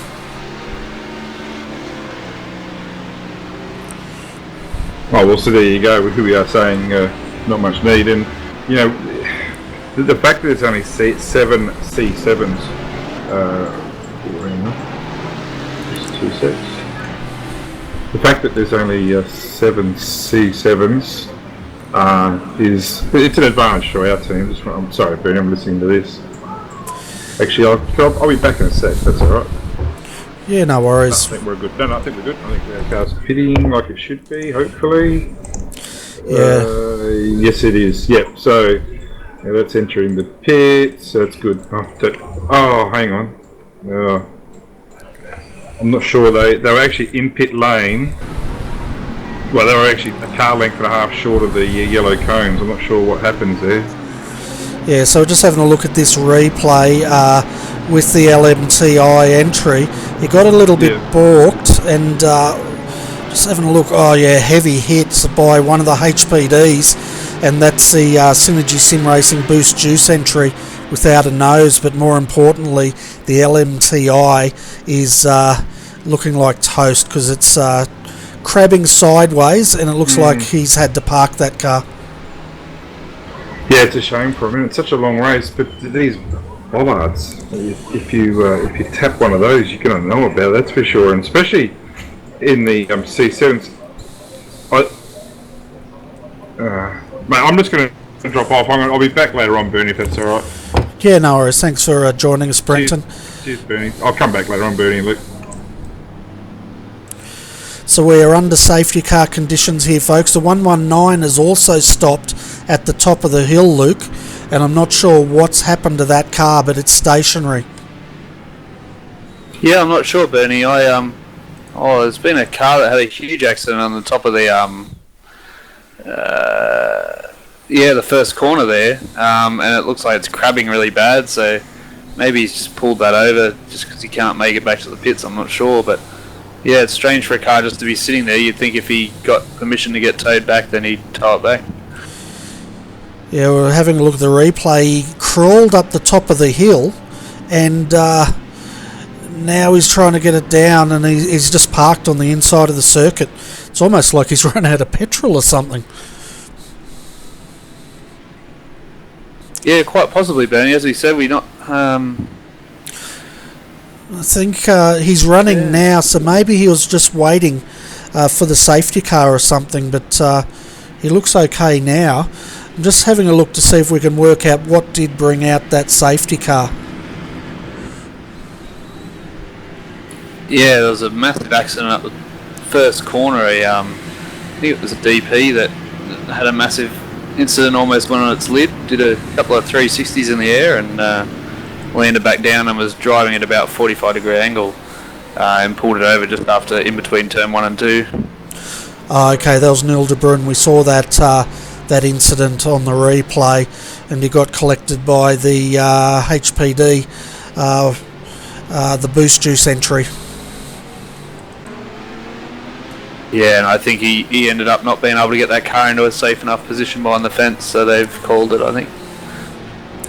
Yeah, it's he did try to get it to a safe place, but he pulled up just short, and so under our first safety car, folks, and that was due to that incident we called with Neil de Bruyn. So while we're under safety car, let's bring up DJ. He's running in the 336 entry, and let's have a look at 363 entry, sorry, and that's Swift Racing. Hi DJ, welcome to RRTV Combox, and the first of our yellows just under the 1 hour mark, and I'm probably right on time for a pit stop. Yeah, it's looking like it's going to fit the schedule pretty well actually. Eric's been coding hard in the background trying to figure out a way to make reading our fuel readouts a bit easier for us, so by its estimate we're pretty close to the window. Yeah, we've been running now for just over an hour, so I guess that's when the GT3s and most of the field starts coming in. Good start from you guys though, sitting comfortably in second, and so a nice strong start. Yeah, we're pretty happy with the start today. You know, we sort of the penny dropped for us earlier in the week that, you know, we looked like we could hit fifth in the championship with a couple of good finishes. So, you know, after round one, it was looking like a long shot, but yeah, no, we're the consistency's starting to get there, which is nice, and the boys are just working their heads off trying to, you know, get the cars dialed in and get the tracks dialed in, and we've got Josh and Eric today, so those boys have put the hard yards in, and hopefully it'll pay off for them. Well, it's definitely looking like it's paying off at the moment. You started off pretty strongly. You've been in second, I think, for the whole race as far as Class C goes. And have you had any issues with the car, or has it pretty much been plain sailing? It's been pretty plain sailing. We've had a couple of close moments with some of the faster cars trying to facilitate a pass, and you know, same old story that we always have. So, you know, there've been a couple of hairy moments, but no major issues. Cars run like a dream at the moment. You know, we're just hoping to magically find, you know, a good couple of seconds to be able to reel in the Mad Cowboys. Those guys are just aliens. Yeah, well, last time we saw they had a good 31 seconds up, but of course that's going to evaporate now with the safety car. But what's the driver lineup looking like in the Swift Racing camp? Yeah, still running with the three guys. You know, we've got Joel out this weekend, and we've got Eric and Josh in the car. So, you know, we're still running the three guys. We're hopefully going to have it. Well, we're going to have a fourth for the 24-hour round, but you know, we'll find someone that'll fit in well with us, Joel with us, and put down some fast times with us too. Yeah, fantastic. It's going to be quite taxing, isn't it? That 24-hour race to end the AEC 2016 championship. Yeah, 24-hour races are brutal, and it's kind of nice how it bookends the series. You know, you start off with the Daytona 24-hour, where, you know, we came along in our first race severely underprepared, and you know, we were a hazard out there really. And you know, we're going into the next 24-hour, and I like to think that, you know, people look at us as contenders. Oh, for sure. Your team's come a heck of a long way in one season. Like as you said, I think you pretty much debuted at the Daytona 24 Hour, and for a small team to get where you are now, that's a hell of an achievement. Yeah, the boys have worked hard. We've all worked hard this season. We've had some help. The guys at Mad Cows have sort of given us some advice and pointed us in the right direction, which we are eternally grateful for. We wouldn't be sitting in P2 at the start of this race, without their help. So biggest shout out goes out to those guys. They're just great blokes. We asked for a bit of a hand, and they didn't even think twice about it. They jumped in, they helped us out, and here we are. Yeah, here you are. That's fantastic, isn't it? And that's the camaraderie that is often experienced in the iRacing community, where the racing's pretty hard on track, but people are more than happy to lend a hand off track.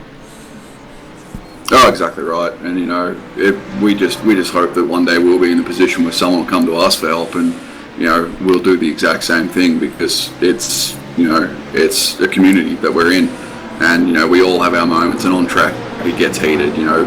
People start firing up about everything, the smallest things, but in the end, we're all here to race, we're all here to have fun, and I think that sort of lives through the most of what we do.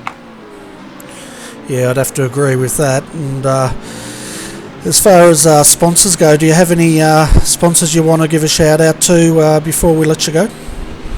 I haven't lined anything up yet. We're still looking for sponsors, so if you're out there and you want to sponsor an up and coming team, hit us up on Facebook. But the shout outs as always go to the boys in the car. Goes to the guys at Race Control, to you guys here doing the broadcast. Without any of this, we wouldn't be able to have an event, a series like this that's just so much fun. It can be taxing, it can be frustrating, but in the end, it's the closest thing you can get to actually being out there on a track. Yeah, that's for sure. And I found the same thing when I discovered iRacing, coming from real world racing to this, and I never looked back. It's just fantastic. But before I do let you go, I've got one very tricky question for you, and that is, what do the X's mean across the side of the roof of your car? So across the side of the roof of our car, we've got track maps for all the tracks that were in the series. So we've been Xing them off as we've completed them, as Joel's been updating the paint. I don't think he did it for this one, but I'm not 100% sure. But that's pretty much it. We're just Daytona, been there, Bathurst, been there. There's a couple little bits and pieces around the car that sort of tell the Swift story for the year. We've got a couple of little references in there that realistically only we get, but Joel wanted the car to tell a story, and I think it does. Fantastic. And one thing you've got to remove for next season is the P plate in the back. Oh, absolutely, P plate's going. Don't worry about that. Next year we new car. I think we're switching away from the BMW. You heard it here first, newsflash. But it'll be a fresh car, fresh paint, fresh start. Wow, so any idea what sort of car we might see you guys in, or is that still top secret? I think we might keep that one secret, Squirrel, for a little bit. Okay, well, you heard half of the exclusive here first, folks. Different car, not sure what. So we'll expect you guys to be running this series probably in a Formula Renault or something like that. Mate, we'll be out there in a Legend. I like the Legends, they're awesome. Oh, they're phenomenal little cars. We've actually had a little bit of fun with the Legends series that popped up as well. It's an experience taking one of those things around Mount Panorama. Yeah, well, that's an understatement. They're quite a fast little car, aren't they, when you get your hands on one? Oh, they're an absolute handful to drive too. Yeah, that's for sure. I used to race one probably about 3 years ago now, and on iRacing, and they were great fun. But that's when they used to have a series running on a Saturday night, and it was always great to get out in that car. Oh yeah, they're an absolute blast, and they're so different from the GT3s too. It's that's the great thing about, again, going back to the iRacing community, is that popped up in the forum, and so many people swarmed to it, and so many people were giving each other tips on how to go you know, we're part of an amazing community, and we just got to, you know, keep that in mind even when things get heated.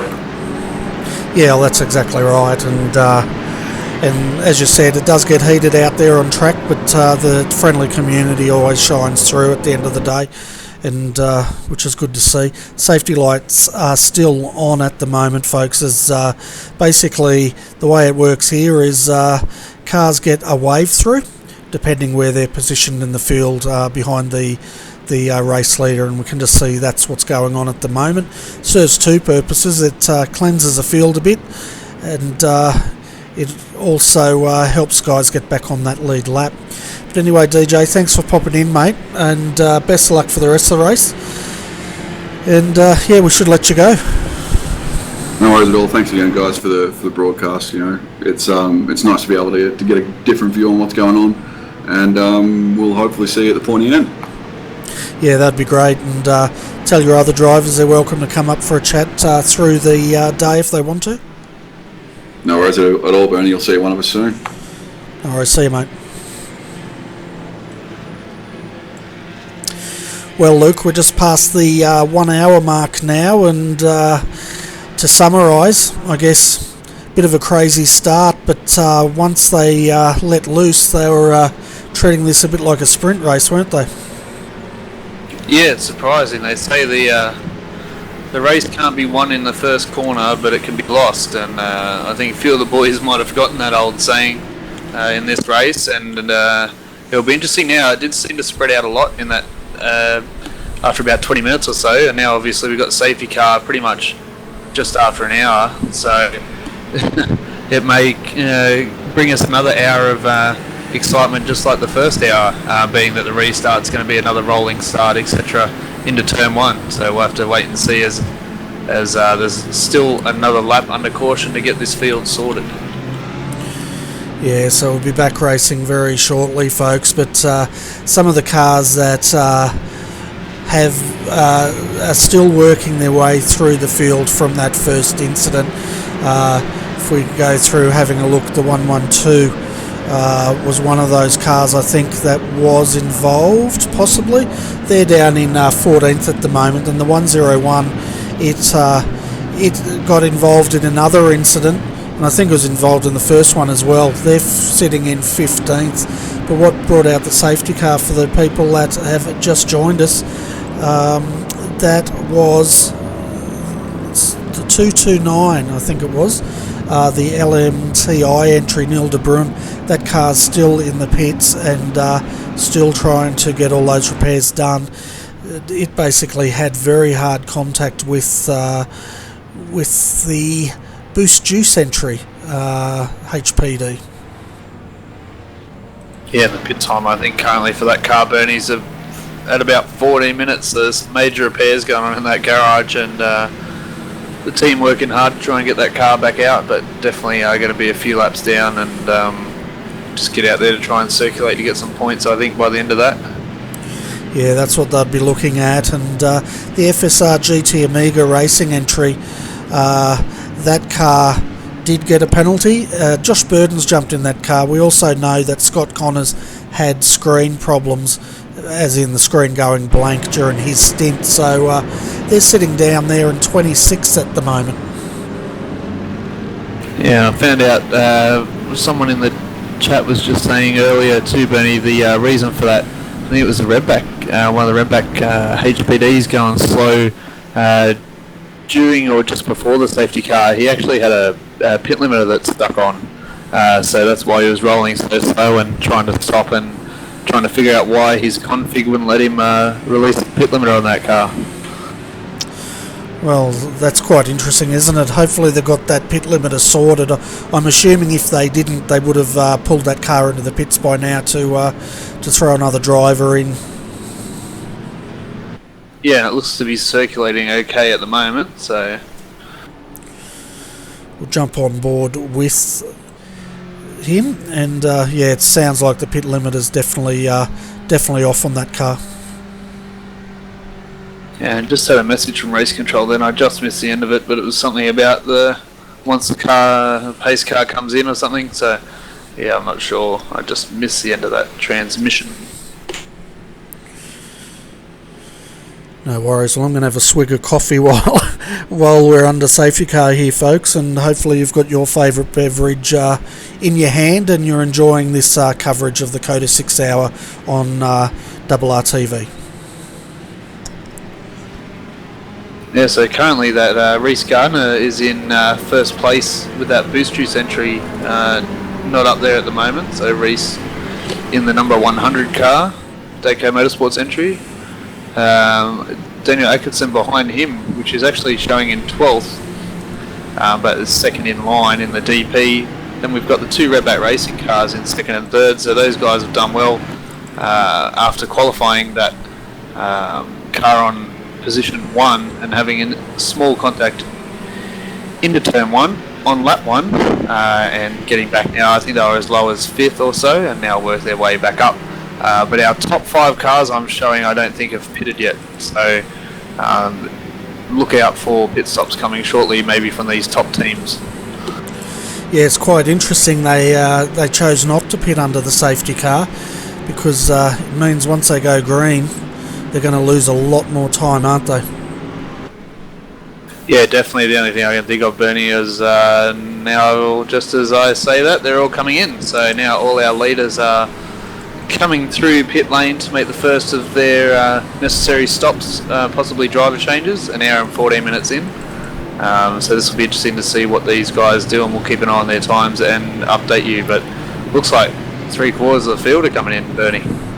Yeah, I'd say the end of that message you didn't pick up was probably saying that pit lane was opening at the end of this lap, because the first thing race control needs to do is they need to cleanse the field, and once they've done that, then they open pit lane.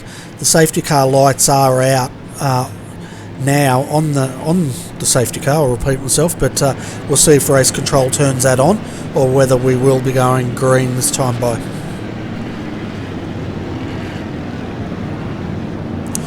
So, having a look at the cars at the moment, we've got Nino Natal in the 116, Nutters Motorsport green.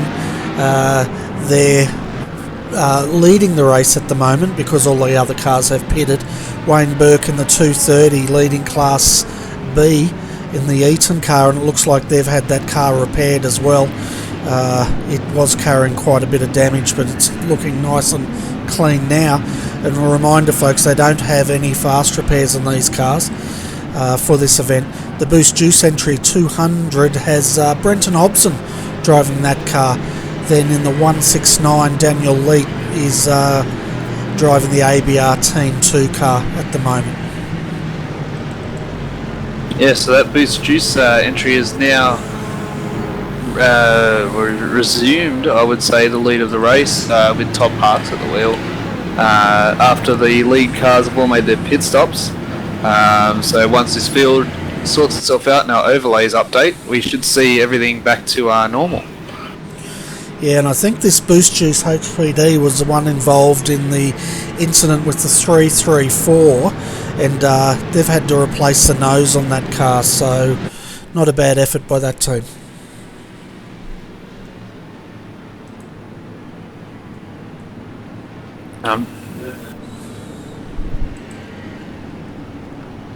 Now I'm just hearing there's a bit of confusion over the driver radio. I believe possibly it said that the pit lane entry was closed and we've had 3/4 of field pit, but I haven't seen any other black flags come up on my screen at the moment from iRacing, but definitely there was a one black flag put in for overtaking under yellow from one of the cars going into pit lane and overtaking on entry, so just have to wait and see. Race control might have a bit of drama on their hands at the moment.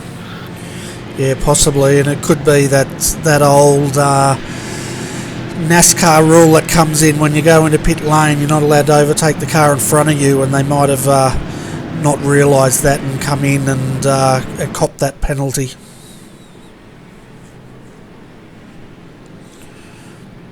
So you can see the safety car lights are still out, so it looks like we are going to go green this time by, Luke. Yeah, and hopefully a bit cleaner through turn 1 than what it was on the start of the race, but with a DP leading here and then a GT3 car in third position, this is going to be a bit of a bottleneck, I would say, Bernie. It might show us a bit of action. Yeah, definitely could. We've got some of these really fast cars down in the field. In 6th place, the 100 FSR Dayco Motorsports has Kurt Stenberg in that car. Reese Gardner hopped out, Kurt in. The 118 that came in, Brett Wilson jumped out of that car. Warren Pickering has jumped into that car. Dean Briffer jumped out of the 119, and Michael Trooper jumped in. So another driver changed there.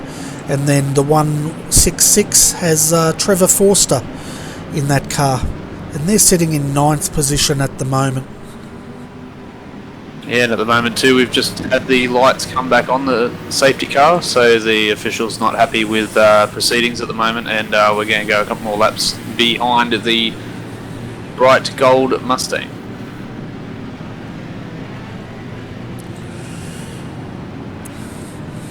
So what we might do, folks, while we're under safety car here, we might go and have a quick break, and in the meantime we'll have go to some advertisements, and then we'll come back for the restart of this race.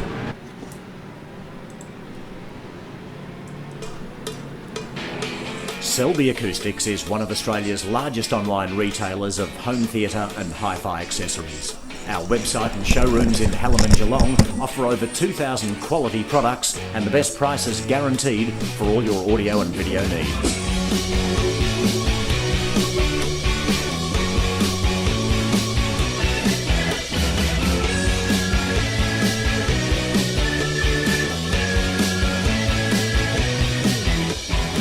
Our reputation for outstanding customer service and expert advice has been built over years of providing great value and after-sales support. With hundreds of products shipped from our Melbourne warehouse daily, our team understands your passion for all things audio and video.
So welcome back, folks. We are still under yellow. Safety car lights are out, and we'll be back racing very shortly.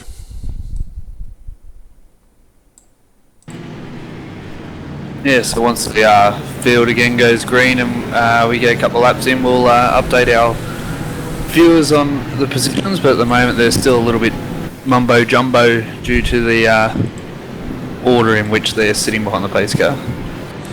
Yeah, they certainly are. It's just trying to have a look at who's actually sitting behind the pace car. We have the 130, I think it is, down there. We do, Todd Parks, and he's on my telemetry sitting in 13th position. Yeah, that's correct, Bernie, and same on my iRacing overlays as well as my telemetry as well. So yeah, we'll just wait and see once this pace car pulls in. Hopefully we'll go green and we'll be able to get the viewers some action very shortly. Yes, sure will. And then, as you said, after the first lap, we can hopefully the telemetry will regroup, and then we can let our viewers know exactly who's leading what class here.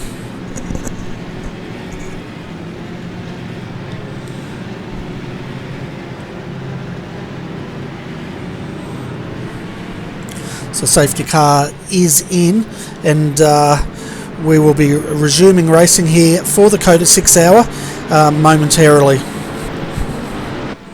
Yeah, so now we get to see the big drag race between all the different fields. That GT3 cars are going to be very, almost like a rolling chicane for these guys, and some of the HPDs now, we're going to get 4 wide again, Birdie, into turn 1. I don't like the look of this at all.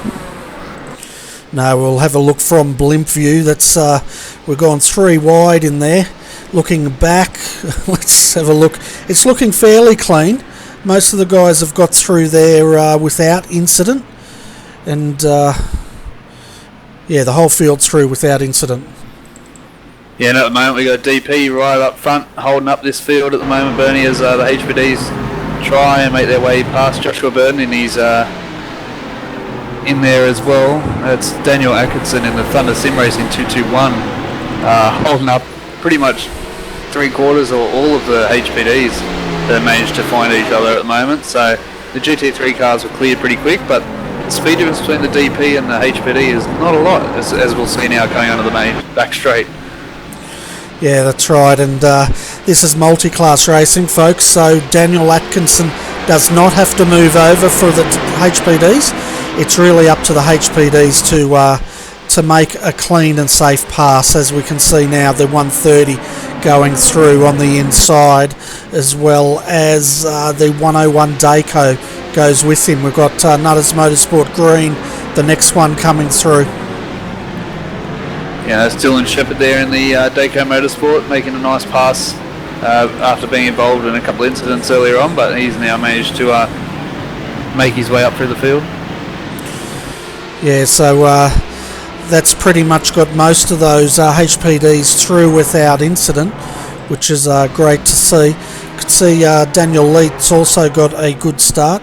We've got him down here in 3rd position on telemetry, but I'm not quite sure yet where all these drivers are. Yeah, and Dylan Shepherd now into the pit lane again. Car 101 has now pitted, although I'm showing that he is about the only car in the entire field that hasn't made a pit stop yet. So that's going to be pretty costly to the 101 as the field goes through once more. And let's have a look at where your favourite drivers sit at the moment. So Nutters Motorsport Green, Nino Natal leads Class A, followed by the 169 Daniel Leet in the ABR Team Simulated entry in 2nd. In 3rd we have the 118 Redback Racing HPD, Warren Pickering driving that car.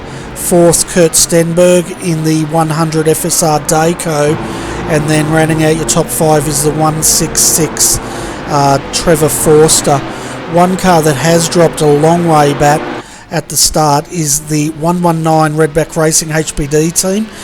Michael Trooper driving that. We do know it had pit lane limiter issues, but it's down there in about 8th position at the moment.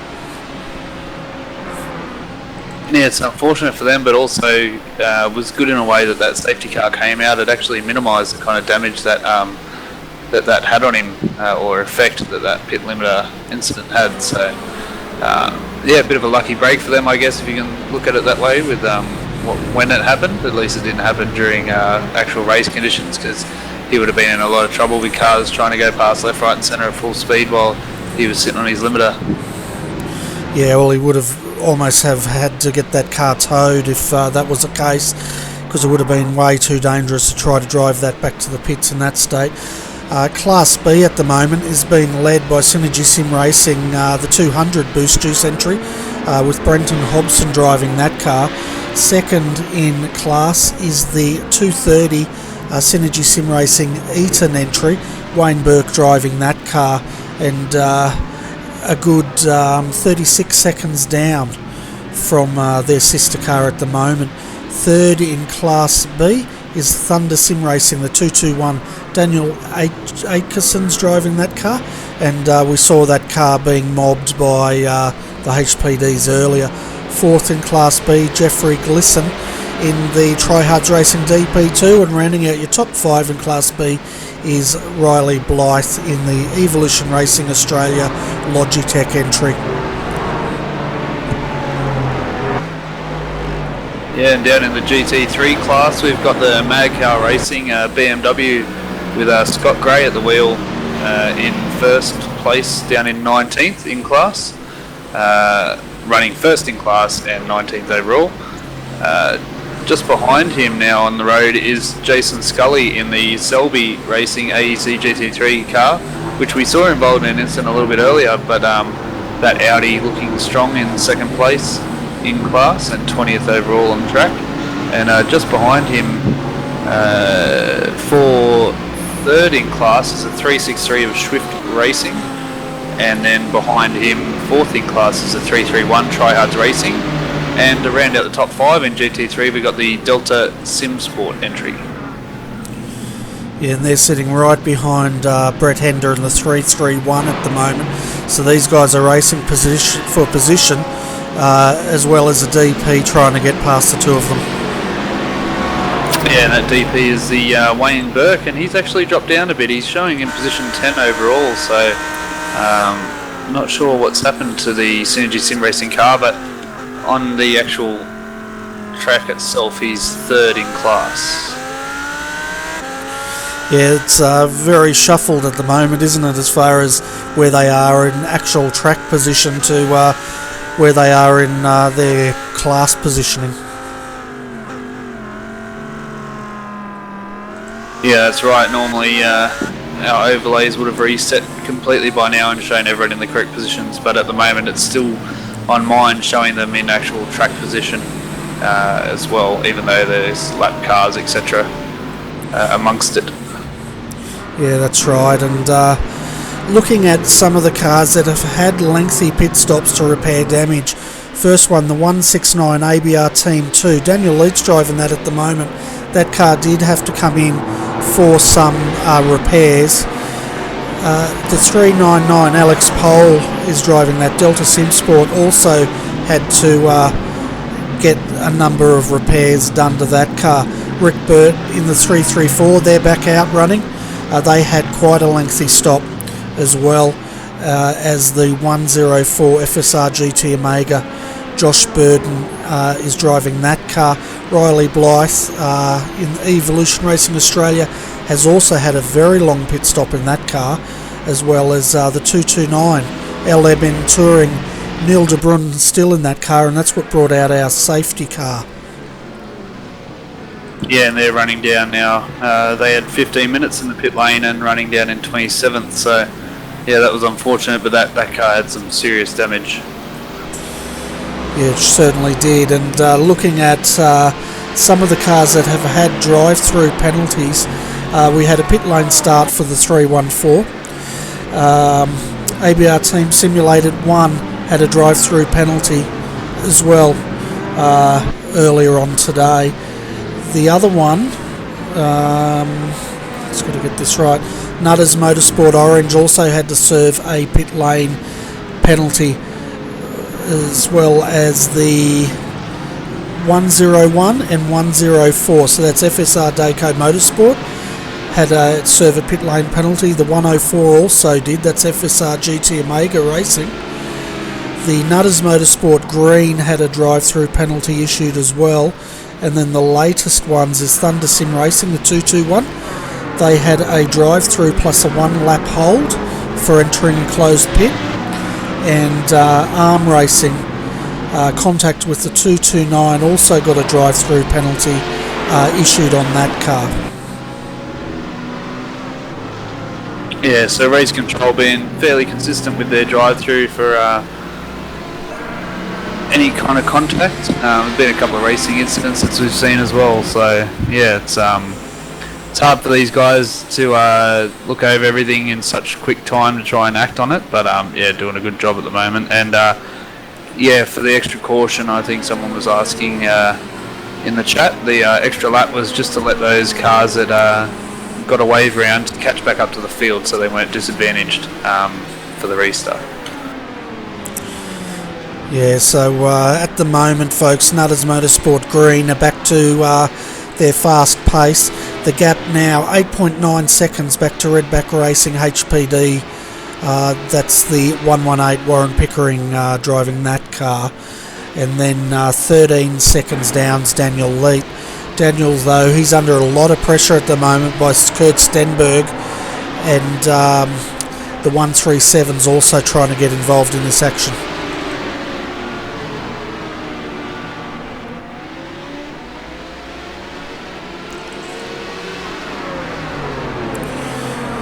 They're just clearing the leader in Class B, and that's the 200. Brenton Hobson driving that as he takes a bit of a wider line to allow these HPDs through. But as you said, Luke, there's not a lot of difference, is there, in top end speed of these cars? No, and that's what makes it so difficult, I think, Bernie, for the HPDs to get around those DPs. It's just that the acceleration out of the corners and straight line speed is almost identical, and the only way these HPDs are quicker is that they've got a lot more downforce for the mid corner and stuff like that. So yeah, it is very, very difficult, but hopefully the guys can sort it out. But this Nutters Motorsport Green entry after the restart is already out to an 8-second lead over the Redback Racing team. So these guys with Nino Natali in the car at the moment is just, you know, got open track at the moment, both in front and behind. Yeah, we can see now the Carnet TDR did get through, but basically Aaron Osborne showed the advantage of the HPD under brakes, and they can go a lot deeper than the DP can. Yeah, and Kurt Stenberg now just with a move on Daniel Leet for third position in the HPD class. Nice little move down there. Had the draft down the back straight and got him under brakes. Yeah, and this is one of the big things with the FSR Dayco Motorsports entry, the 100. It seems it doesn't matter who they throw in these cars, they're always consistently quick, and they have a very good lineup of drivers that they can turn to, and they're all, you know, as good as each other. Yeah, that's right, and they always seem to have good setups and, as you said before, strategy as well. So yeah, it's a very solid team, and we see a lot of representation in all sorts of racing from these boys, as Kurt Stenberg has a bit of lock-up going into turn one and ran very wide, but managed to save it not too bad as he comes up to lap 8 GT3 car now. And he's been balked there, and he was trying to get around him into the Estes, but now he's going to get held up a lot through here, and there's nowhere really to overtake, and he might actually give up that position to the simulator car.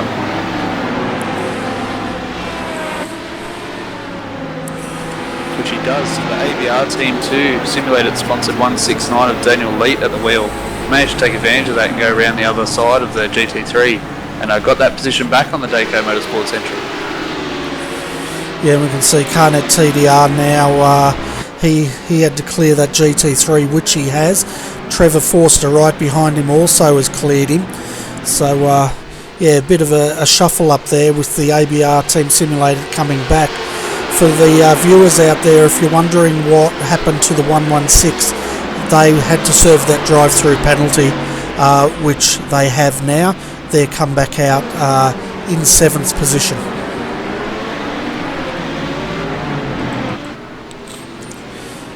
So that means Redback Racing 118 has taken the lead. They are 10 seconds up the road from ABR Team Simulator 2 and FSR Dayco.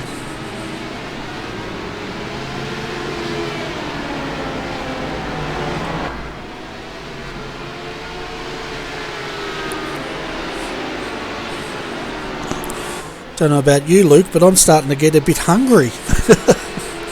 Yes, well, yeah, I've had my snacks here, but yeah, starting to think about what I want to put on for dinner later on.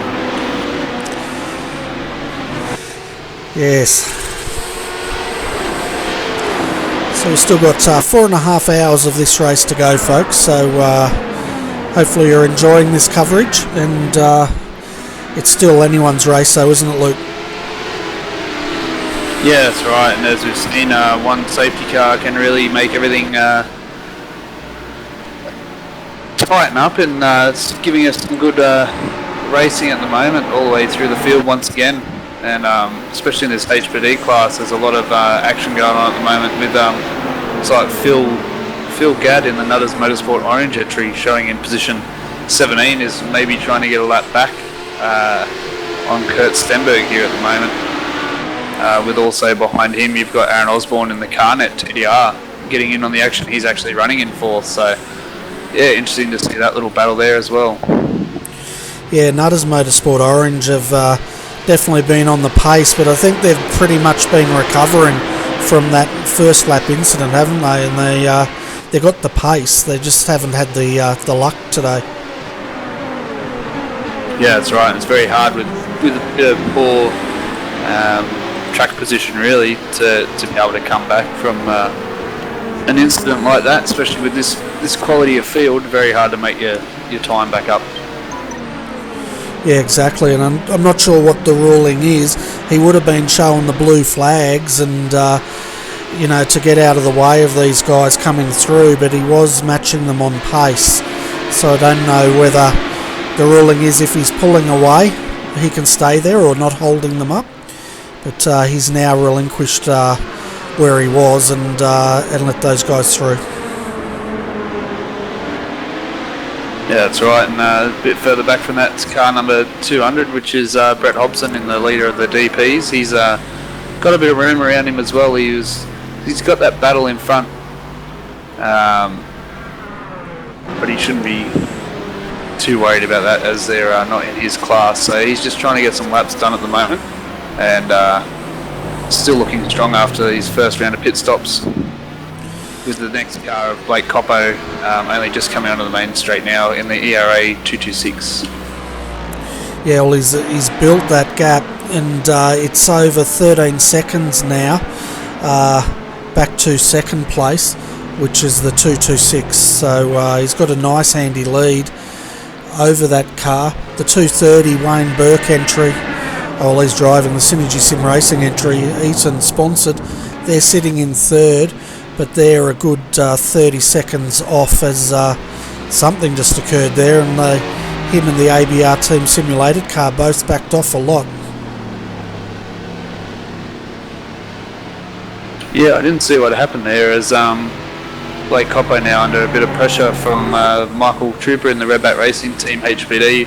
He lets him past, obviously not for positioning class, so that's another one that he doesn't have to worry about. So yeah, I'm not sure what happened there. Maybe a double slowdown, but yeah, I didn't see where they went off. Yeah, well, the thing is with this car that Wayne's driving, it's looking quite loose, and it looks like he's got a lot of he's having to put a lot of effort to keeping this car moving forward, so I wouldn't be surprised if that's due to that front end damage that car's suffered. Yeah, that could be a possibility, as well as Jeffrey Gibson had a bit of a lock up there coming into the kind of stadium complex of the course here, mid-track. Just running by himself as well at the moment. But yeah, that Wayne Burke entry with the Synergy Sim Racing Eaton sponsorship car is definitely looking a bit more worse for wear. It looks like they managed to fix the rear end of the car. And they either didn't get the front of the car in time with that pit stop, or they've actually hit another one of those bollards. Yeah, we're just having a look at Wayne Burke's wheel work here, and he's definitely working that wheel and having to correct that slide about mid-corner. And so yeah, he's definitely got his work cut out for him today. Yeah, it seems very oversteery on corner exit there, doesn't it, Bernie? Yeah, it definitely looks quite nervous, doesn't it? Yeah, it's not good as a driver either when your car's a bit unpredictable like that. It's very hard to stay concentrated because you're not sure if the car's going to try and snap oversteer out of the corner or even maybe not even turn in properly. Yeah, exactly right, and we're following him through these S's now. This is where the car was very unstable last lap. You can just see him just working the wheel there and correcting the that oversteer. Yeah, you can just see how hard, as we mentioned earlier on in the broadcast, that how much effort it takes these boys to get one of these cars around these tight corners of the Circuit of the Americas. Like, there's so many corners, there's just no rest until he comes out here onto the main straight and finally gets a bit of relax, like, you know, stretch the fingers a bit or whatever, but then it's straight back into a whole bunch of complex of corners, and there's just no respite on these. They're all sharp technical corners, most of them, so yeah. Yeah, exactly right, and it's like they've made two halves of this circuit extremely technical, then they've just separated them with two long straights. Yeah, that's right, and I guess that's why it's one of those tracks, as you also said before, Bernie, that people either don't like or they do. But yeah, it doesn't help either when your car's a bit damaged. But yeah, he's definitely fighting some oversteer on those exits, that's for sure. Yeah, it certainly is, and at the moment we've got FSR Dayco Motorsports Kurt Stenberg. He's worked his way up to second, and then right behind him is Carnet TDR having a good run in third. So these guys are fighting for position, and then 2 seconds down the track is your Trevor Forster VPR entry.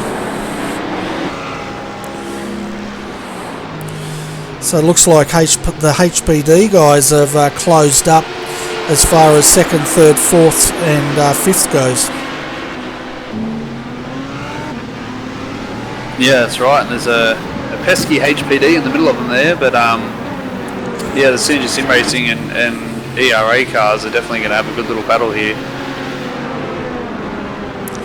Yeah, that's the 115 still trying to get their lap back and working very hard, but you know, the strength of this field, I'm just not sure if they're going to get that opportunity.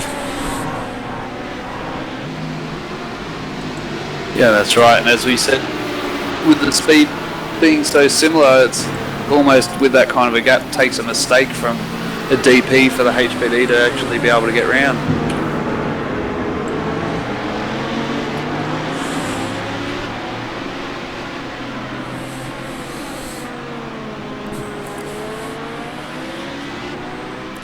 So as the drivers come through to complete the 45th lap here at COTA, we've been running for just over an hour and 45 minutes. Yeah, so field again after that last safety car, just starting to spread out a bit, and looks like there might be a little bit of action down in the GT3 class of the 314 and 363 of the Swift Racing. Having a bit of a go, but other than that, everyone seems to be fairly spread out. And we're just seeing at the moment one of the Delta SimSport GT3s doing the best he can to get out of the way of these HPDs, but they caught him right in the I don't know what you call them, the S section off the top of the circuit there. Yeah, I think it's just the S's maybe, I know, we'll go with that. And yeah, so even some of the GT3s are now starting to come around to lap some of the other slower GT3s as well. So yeah, this field near the back starting to get a bit jumbled again. Yeah, well, we've got the only 10 cars on the lead lap, and out of those there is 1, 2, 3 Class B cars, and that's the 200 leading Class B, followed by the 226 ERA entry in second, and then third is the 230 Synergy Sim Racing with Wayne Burke working on that car in ninth outright.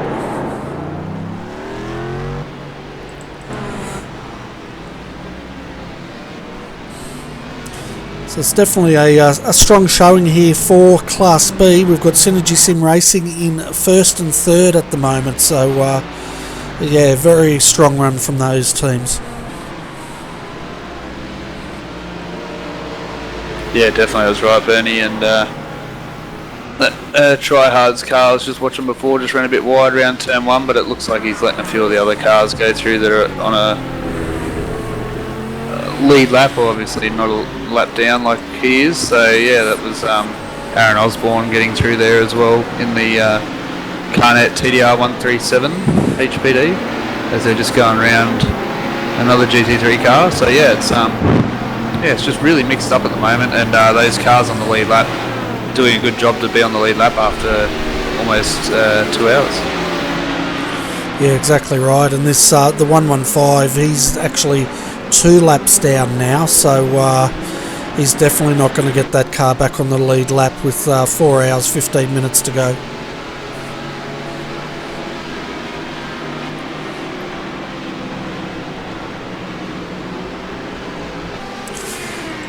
So Class C, folks, the 333 Mad Cow Racing Frida entry is pretty much dominating this field.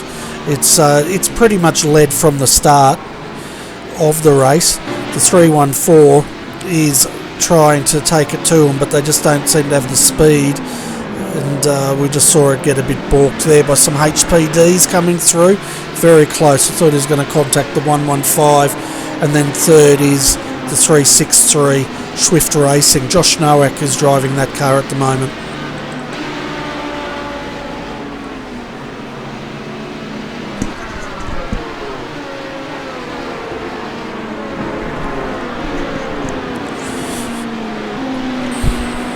Yeah, that Nutters car now coming up to go around Josh Nowak there. So showing in 5th position at the moment in the 116. With 118 now, Redback Racing showing as leading this motor race in front of the Dayco Motorsport 100 entry. Yeah, and it looks like they've got a gap of about 18.2 seconds over that 100. Yeah, which is fairly decent after being back in 3rd before the pit stop. So obviously those boys doing quite well after the restart and making the moves happen, but they did qualify that car on pole, so we know they've definitely got the pace, and they just had a bit of that incident in turn 1, lap 1, but managed now to readdress and get it back to where they probably should have been maybe a bit earlier on in the race. Yeah, that's exactly right. And the 137 at the moment, they're 9/10 of a second behind the 100 and closing.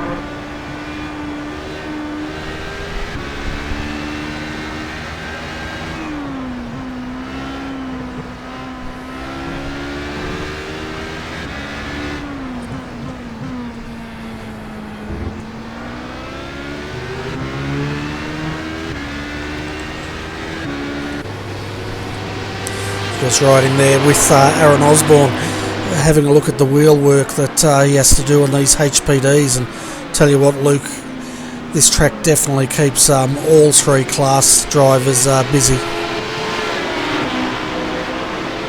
Yeah, you're not wrong, Bernie, and I'm sure the drivers, after doing 6 hours around here, about 3 hours each, if there's only 2 drivers, they're definitely going to be able to feel it tomorrow and actually feel like they drove a car.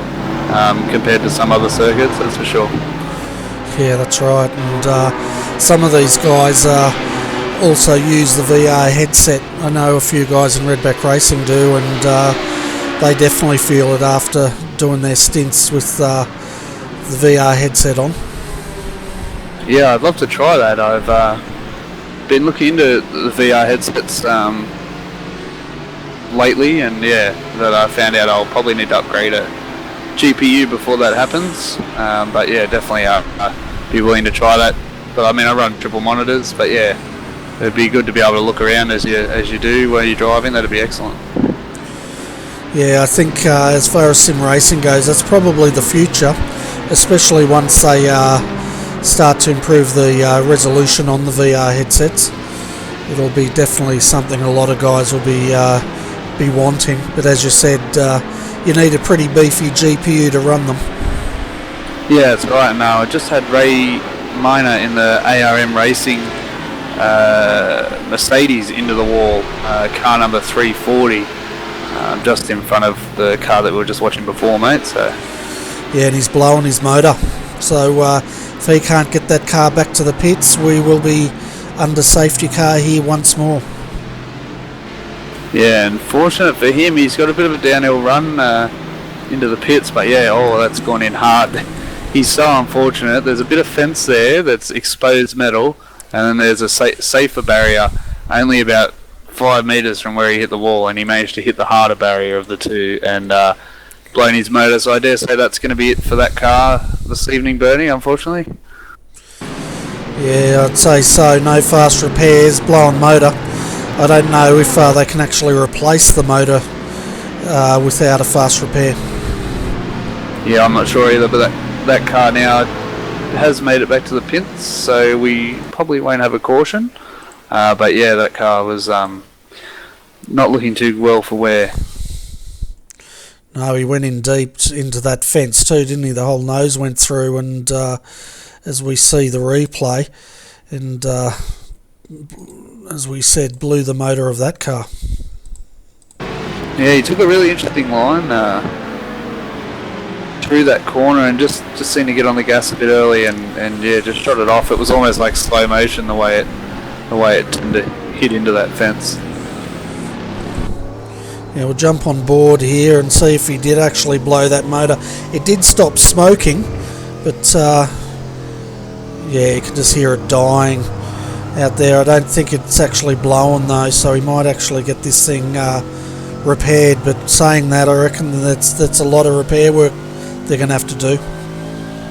Oh yeah, definitely. Yeah, just on that replay, yeah, he did go in quite hard, and you know what, he might have actually been a bit lucky there, because if he had hit that safer barrier and the speed he went in, he might have actually gotten stuck, and we might have actually got a safety car there. So yeah, definitely no good for the Mercedes entry there, the 340, and looks like that might be race done. Yeah, a couple of good news for them though. The steering's appeared pretty straight, and the motor was still running. So, you know, they might still get out there and have a go, but they're 6 laps now down, and we'll just wait and see if they call it quits or not.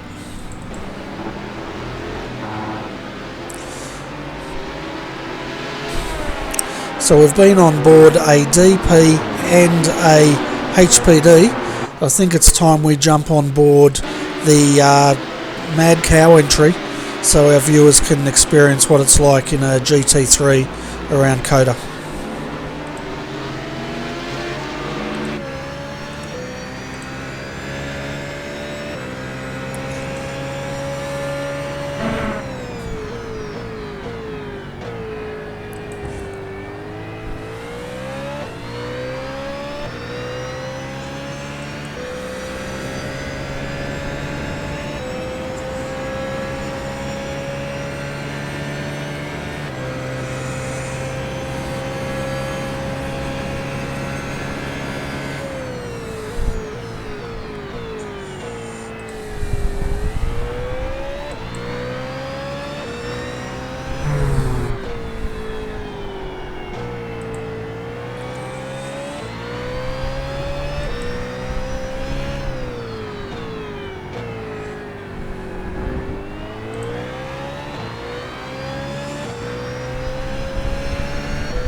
Yeah, one thing's for sure, these cars might be a bit slower than the others, but they're no easier to drive, and in fact some may argue these GT3s could be harder to drive than the HPDs. Yeah, well, they've got obviously a lot less downforce, but a bit less power. But yeah, they're still very challenging. They tend to oversteer a lot on exit if you get on it. Like, they do all have traction control, but doesn't seem to help a lot if you too throttle happy on exits. Yeah, and we could just see there as Scott Gray, I think it is, was just working that wheel, correcting the back end of that car, and very busy out there.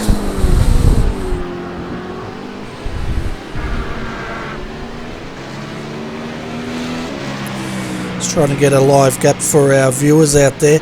333's actually got quite a substantial gap, 38 seconds back to Swift Racing, so Swift hasn't been able to match their time.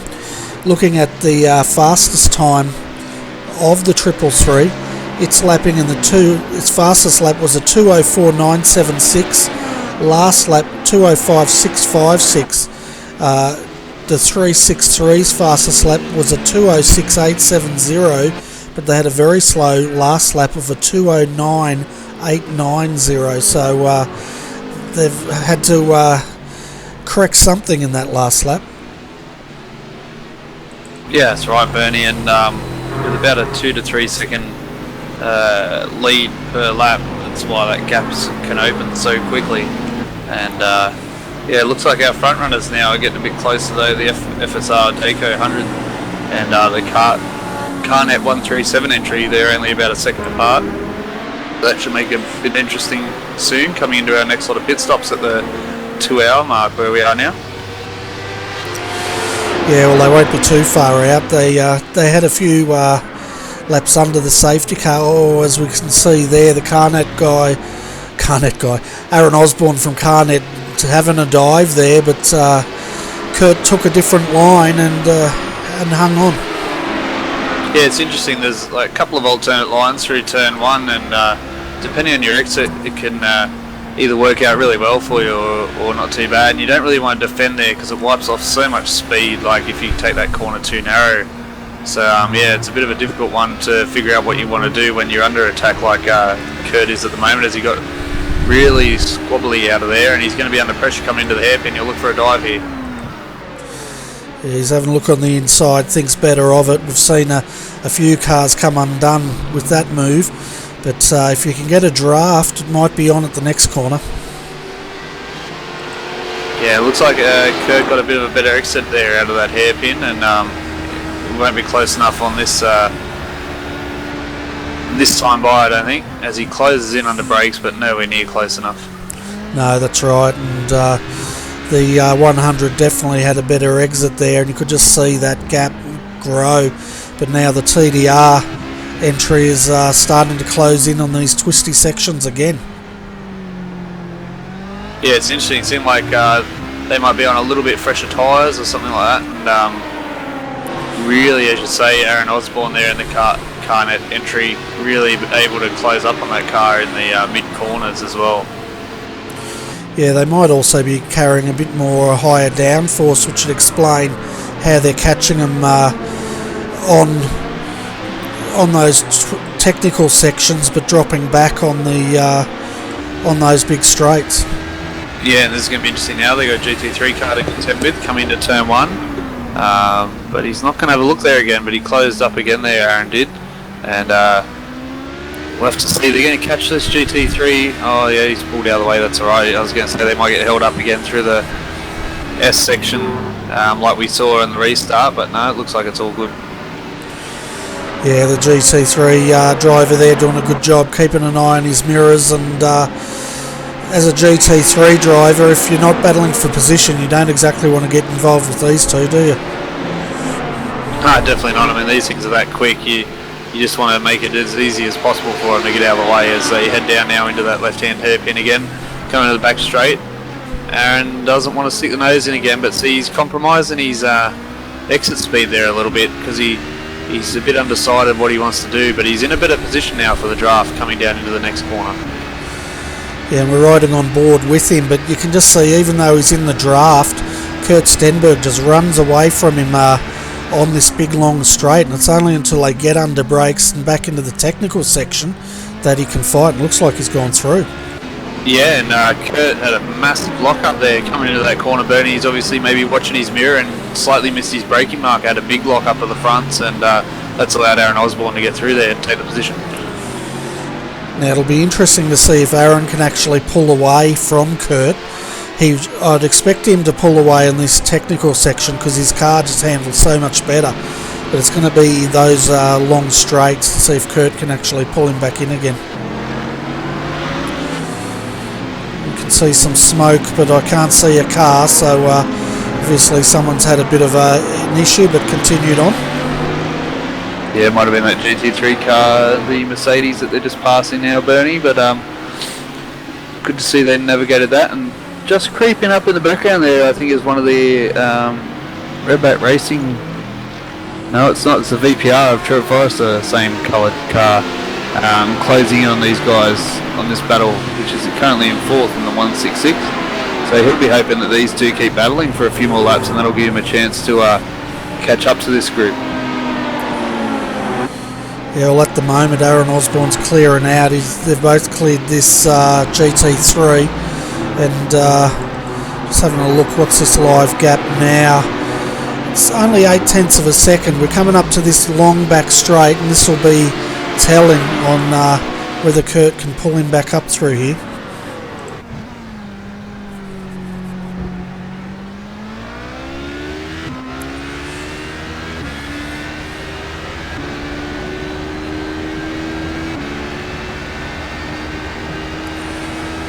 Just see as they hit the top speed there, he's just starting to pull him in now.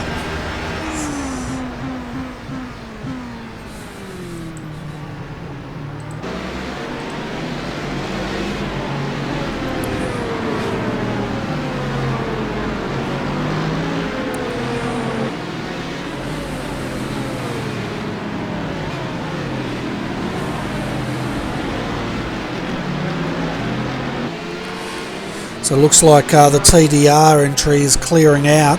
Having a look at their lap times, the last laps, the race leader, the Class A leader, 118 Warren Pickering driving that, did a 157.779. Aaron Osborne in the TDR entry did a 156.662. It's 9/10 of a second. Well, he's in a 157.232.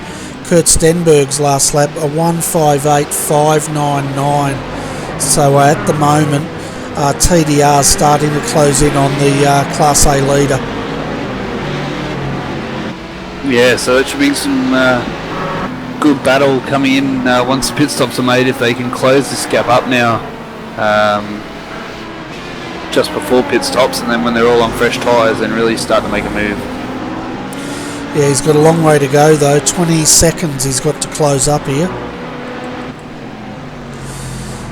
Looking at Class B, well, these guys are well spread out, aren't they? And Blake Coppo, the 226, is leading, and Brenton O'Brien said earlier that they're running quite a conservative setup, but it definitely seems to be working for them today. And I'm trying to get a gap on these guys. 31 seconds is the gap at the moment, so they're very well spread out. And then third and a long way down is the 232, Tryhards Racing DP2, Stuart Dillon driving that car. Yeah, and that 226 of Blake Copper at the moment's running a little bit of damage on the front, so he might have had a bit of an incident with a couple of bollards over the course of this stint, but doesn't seem to be affecting it too much, obviously. But that right front is looking a bit second-hand, if you will. Yeah, it's the same damage the Synergy Sim Racing car was carrying, but I think theirs was a left front, wasn't it? Yeah, that's right, and their sister car there running behind has got damage on the left front. So yeah, they're obviously still driving not as conservative as maybe we thought. Yeah, well, you know, Brenton he can be pretty sly, and he might be trying to fox the other teams watching the coverage.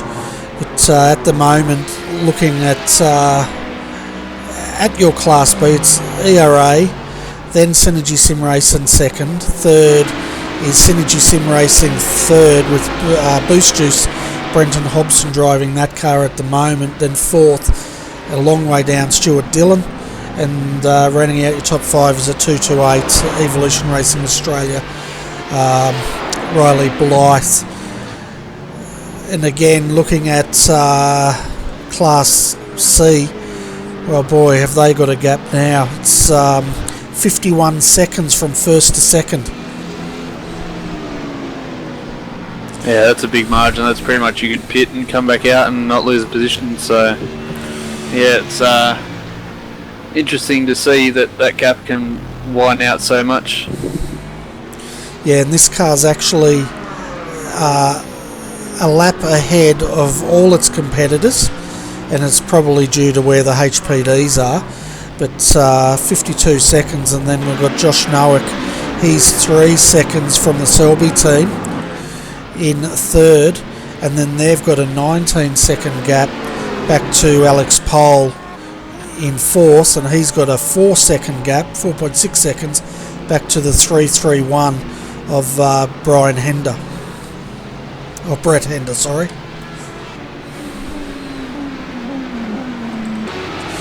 So the real battle on this track, and they're getting spread out a bit, was the Carnet TDR and the 100, but they're now separated by 3.3 seconds.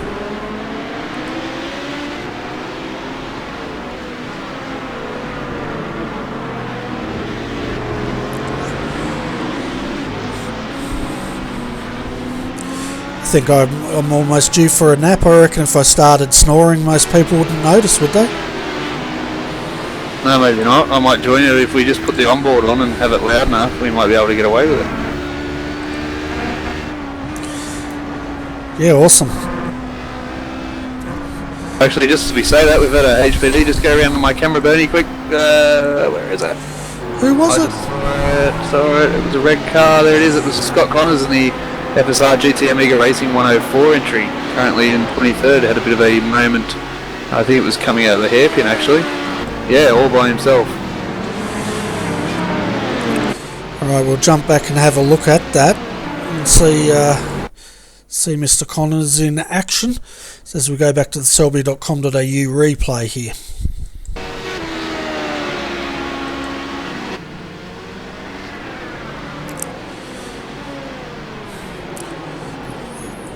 Yeah, he's looped it at the top. Turn 1.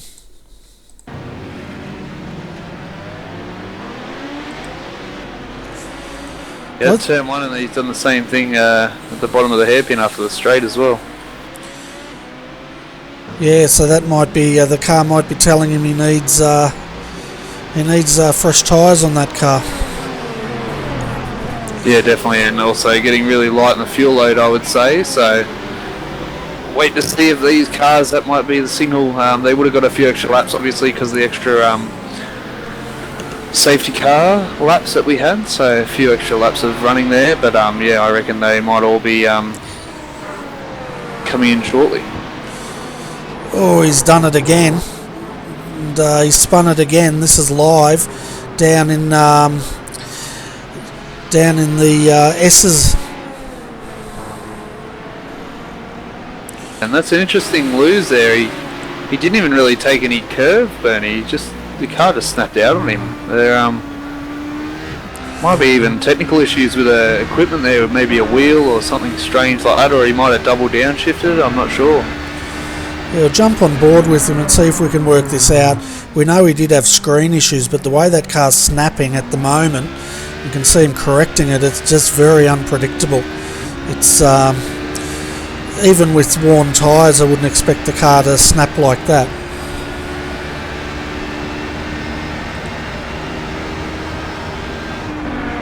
Yeah, I think he might have double downshifted there. Gone back one too many gears. Yeah, just watching him as he exited that hairpin, and the car's very, very nervous in the rear end. It's just stepping out.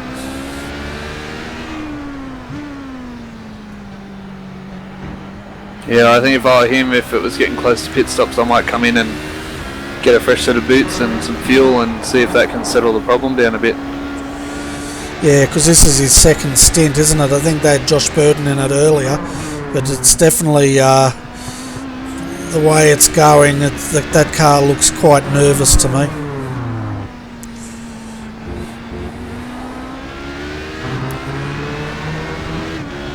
We'll stay with him on the telemetry just as he goes through the S's here, and just see how this rear end's going.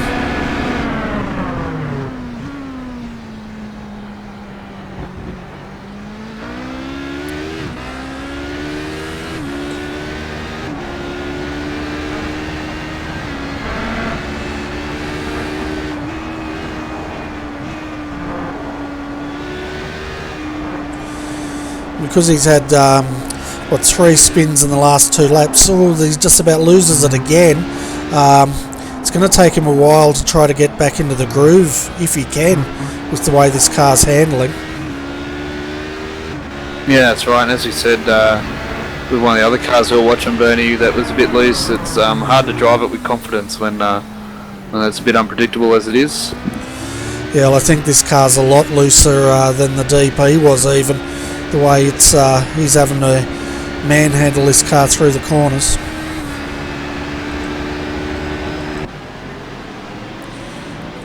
I reckon he heard we're going to have a nap and he's decided to liven it up a bit. Yeah, he must have heard us. He might have us in his ear, mate, while he's going around, and yeah. Yeah, that'd be funny, wouldn't it? You can just see under acceleration. Oh, he's lost it again. Definitely got to bring that car in, I think. Yeah, if I was Team Loss, I'd be telling him to get that car in, get some new shoes, have a look underneath it, around it, over it, make sure there's nothing broken or something in it. Yeah, I'm not sure what can they do with these HPDs during a race. Can they can't change all the downforce and anything like that, can they? No, I don't think so. Just your normal brake bias and all those kind of adjustments. So yeah. Yeah, because it looks like that car's stepping out on acceleration, so the brake bias isn't going to help him. So I think you're right. I reckon those tyres seen better days, and they're just not up to keeping this car going straight. Yeah, I mean that thing is so loose on exit. It's not funny. So yeah, it's yeah, I'd be saying pit now, and go from there. Yeah, I think so, because he's had a few losers in the last 3 laps. I've counted about 4, and if he has one in the wrong spot, it could spell the end of the day for this car. Yeah, well, you're right, and if he's not careful, he might compromise a few other people's races if it's in a bit of a pack, even overtaking a lap car or something like that as well. So. Yeah, and being 5 laps down from the leaders, this car's no doubt they're just looking at getting it to the end to get some points. So there's no reason to have to take any risks at the moment.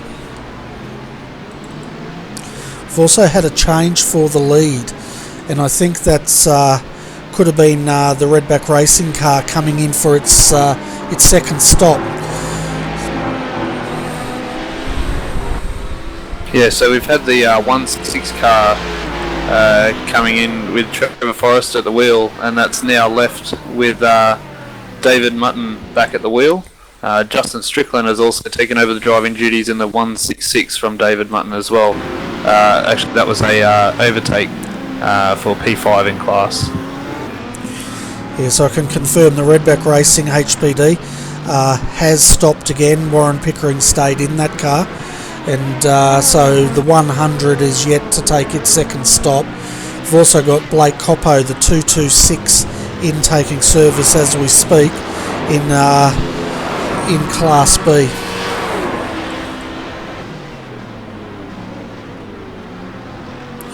So looking at the lap times between the 100 and the 118, last lap through, Kurt Stenberg did a 1:55.830. the 118 did a 158023, and its sister car did a 159583. So the 100 is definitely on the march towards the front here. They've got a gap of 37 seconds at the moment after the 118 pitted.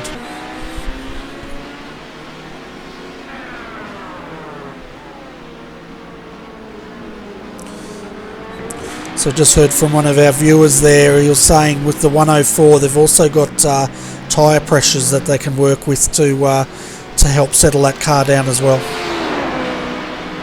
Yeah, so you can get your crew chief or whoever's spotting for you to make a change for the next time that the car comes in and gets fresh boots. Yeah, that can do it, but I don't think they can make like wing adjustments or anything like that. Yeah, so I guess, you know, the team manager would be looking at that car, that if they're tuned into the coverage they'd be seeing the way it's going, otherwise they'd, well, I guess they can jump on board with sim racing. It's one of the advantages, isn't it? Yeah, it definitely is, and they try and make it as realistic as they possibly can, as Justin Strickland and the Nutters Motorsport is putting a bit of pressure on now. Yeah, the 116 is starting to put pressure on the 137. Tim Ballinger's in that car, and he definitely knows Justin's on his way as Justin throws it on the inside and makes that move. Yeah, job done. That was a nice clean move there. So we're looking now, Tim got a good run out of that corner though, and you can see he's closed right up again. Whether he repays the favour and tries to go on the inside, he doesn't. So it'll probably take him a bit of time, won't it, to settle into the rhythm of the HPD. Yeah, that's right, and it's a bit of a beast to get used to, so definitely being a lot quicker than a lot of other stuff that they drive. So yeah, definitely once you get in there, get settled, and maybe even do some warm-up laps before you jump in the car. So we can see FSR Dayco Motorsports is in for their second stop. Justin Strickland is up the back of the circuit. I don't think he's going to catch him. Well, he's coming onto the final corner now. Reese Gardner's just pulling out, so they should hang on to it as Justin Strickland is now coming along the main straight.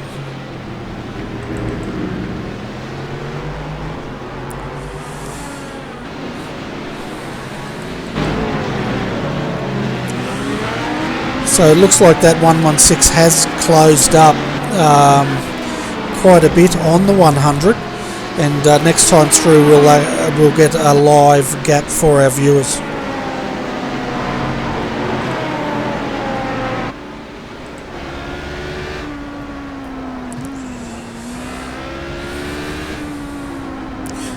I'll tell you what, Justin's got a lot of work for him at the moment as he goes past the LMTI entry. Now he's got the Swift Boys, which he's going in under brakes into the hairpin, and makes that move. And now the next car on the track is the Dayco 100.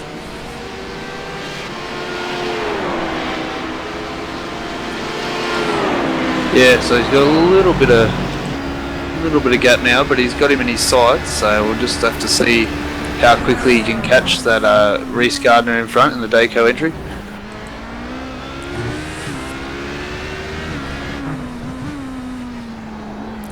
Yeah, so Kurt Stenberg out, Reese Gardner in on the 100, Warren Pickering double stinting in the 118, Tim Ballinger in the 137, and I think Justin, has he just got back into this car or is he double stinting?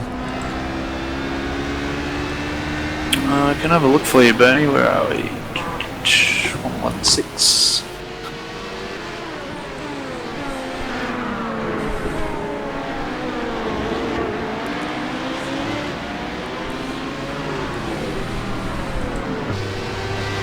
No, Justin has just been in the car. He relieved David Mutton in that car in the 116. Okay, because I've got David Mutton in the 166 at the moment, Team VPR.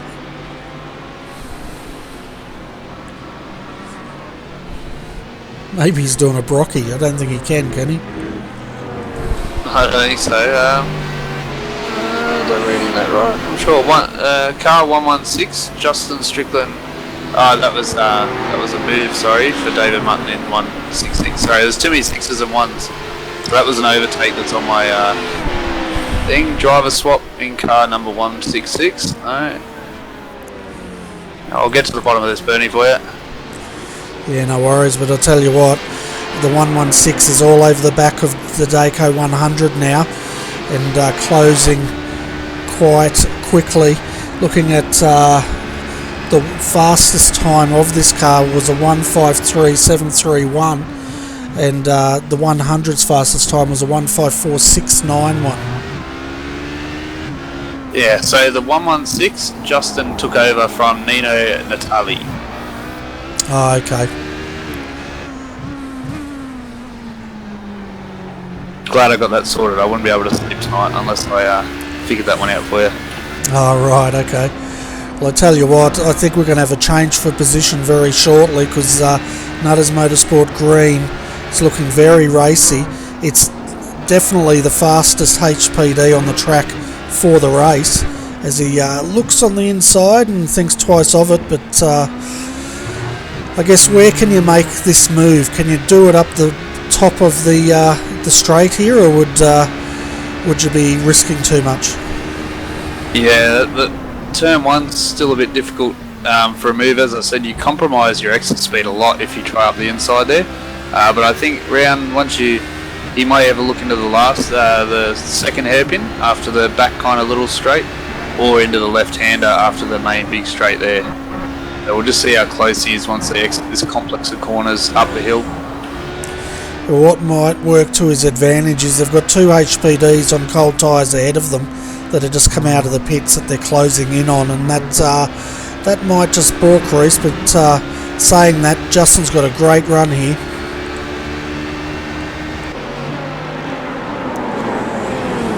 Looks on the inside, makes that move. He's got to watch the undercut though, but saying that, he's got a good run out of that corner.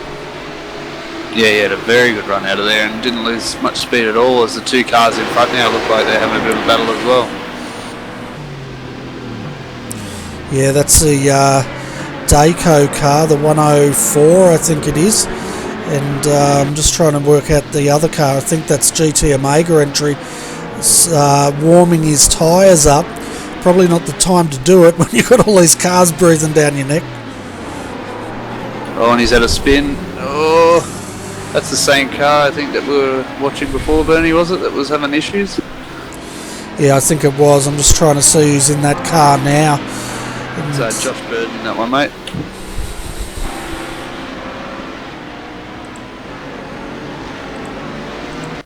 I'll tell you what, Dylan Shepard's just made a mistake trying to overtake the GT3 car, and that's allowed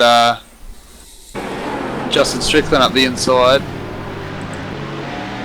and that is not for position, but he's not going to make it easy for him. No, that's for sure. He's doing a bit of rearguard action there for his teammate, but Justin's through now. Dylan's still on the back of him. Dylan's running in 12th at the moment, Justin in 2nd, so this isn't what Nutters Motorsport Green would want, but we'll see now if Dylan makes it easy. He does. He steps right aside for Reese there and lets his teammates through. Yeah, it's a little bit of a cat and mouse game going on there, but obviously Justin has the car speed to not let that hold him up too much, as he's already pulled a nice gap. Yeah, so looking at the live gap now, folks, he's 34.6 seconds down from the Class A leader. That's the 118 Redback Racing HPD Warren Pickering. The 118 was put on pole position by Aaron Lee. Aaron is yet to take to that car in the race yet, but the pace setter has definitely been this Nutters Motorsport Green entry. We've just had an update. The 314 has had a driver swap. Nathan Ho-Pats has replaced Jason Scully in their pit stop, and also the entry is now back leading its class after the Selby and Swift Racing have come in for their second pit stops. Fantastic. I'm just typing something at the moment.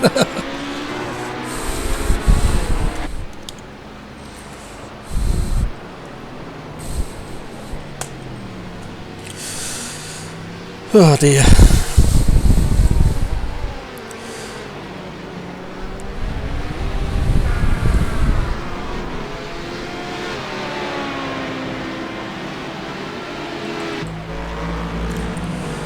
So you can see the 200 leading the 226 at the moment, trying to get a live gap for the viewers.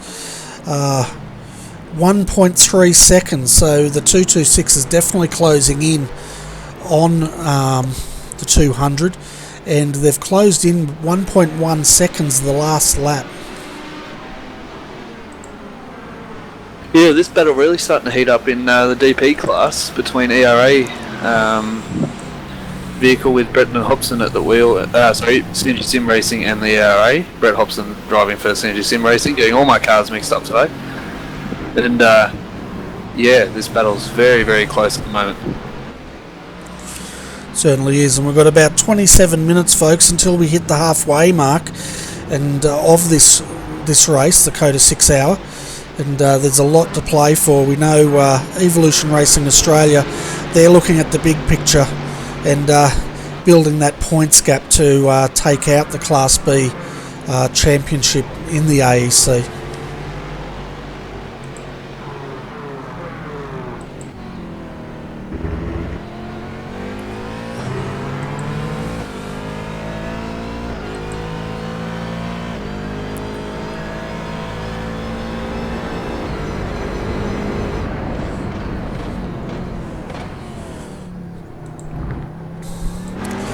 Tell you what, Blake Coppo is very strong under brakes compared to Brenton Hobson.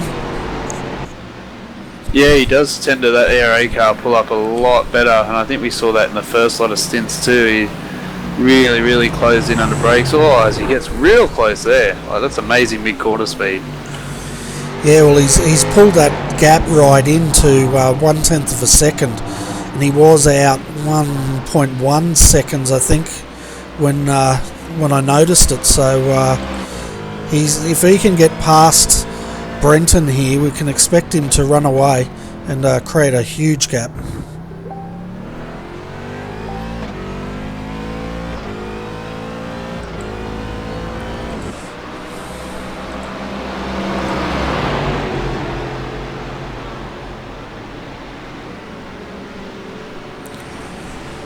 Might have a look down here on the brake spoon. He thinks better of it, pulls the car back in line, but he's made the boost entry have a big lock up and a mistake, and Brett Hobson there locking a front wheel and allowed the ERA car to go through. So that's the pressure. You just need to bide your time and let the guy in front make the mistake, and as you can see, that was a nice easy pass. Yeah, and we've seen that a few times, haven't we, where they just put that pressure on the car in front of them and let them out-brake themselves and just say thank you very much.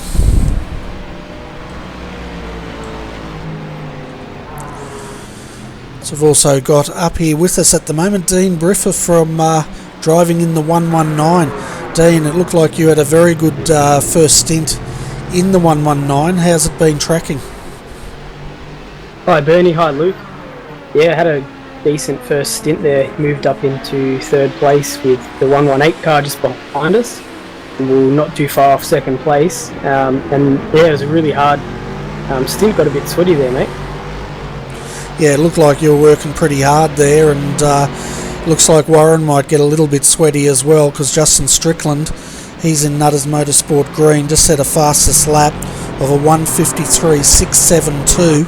And that's a good 9/10 of a second quicker than the 118. Yeah, they're going really fast at the moment, those guys. Yeah, they'll have to be something to watch out for.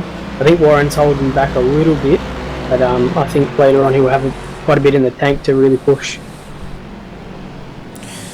Yeah, so you handed the car over to Gary at the moment, And I'm just seeing he's got, I'm not sure if that's for position, the car behind him.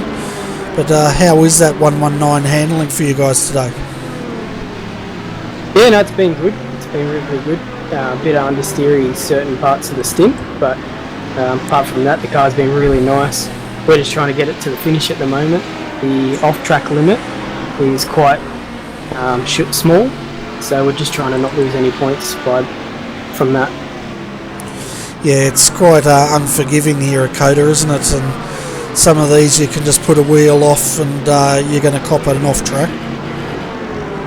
Yeah, you just put one wheel off in the wrong spot and you get an off-track for it. So yeah, very unforgiving and easy to rack them up quickly.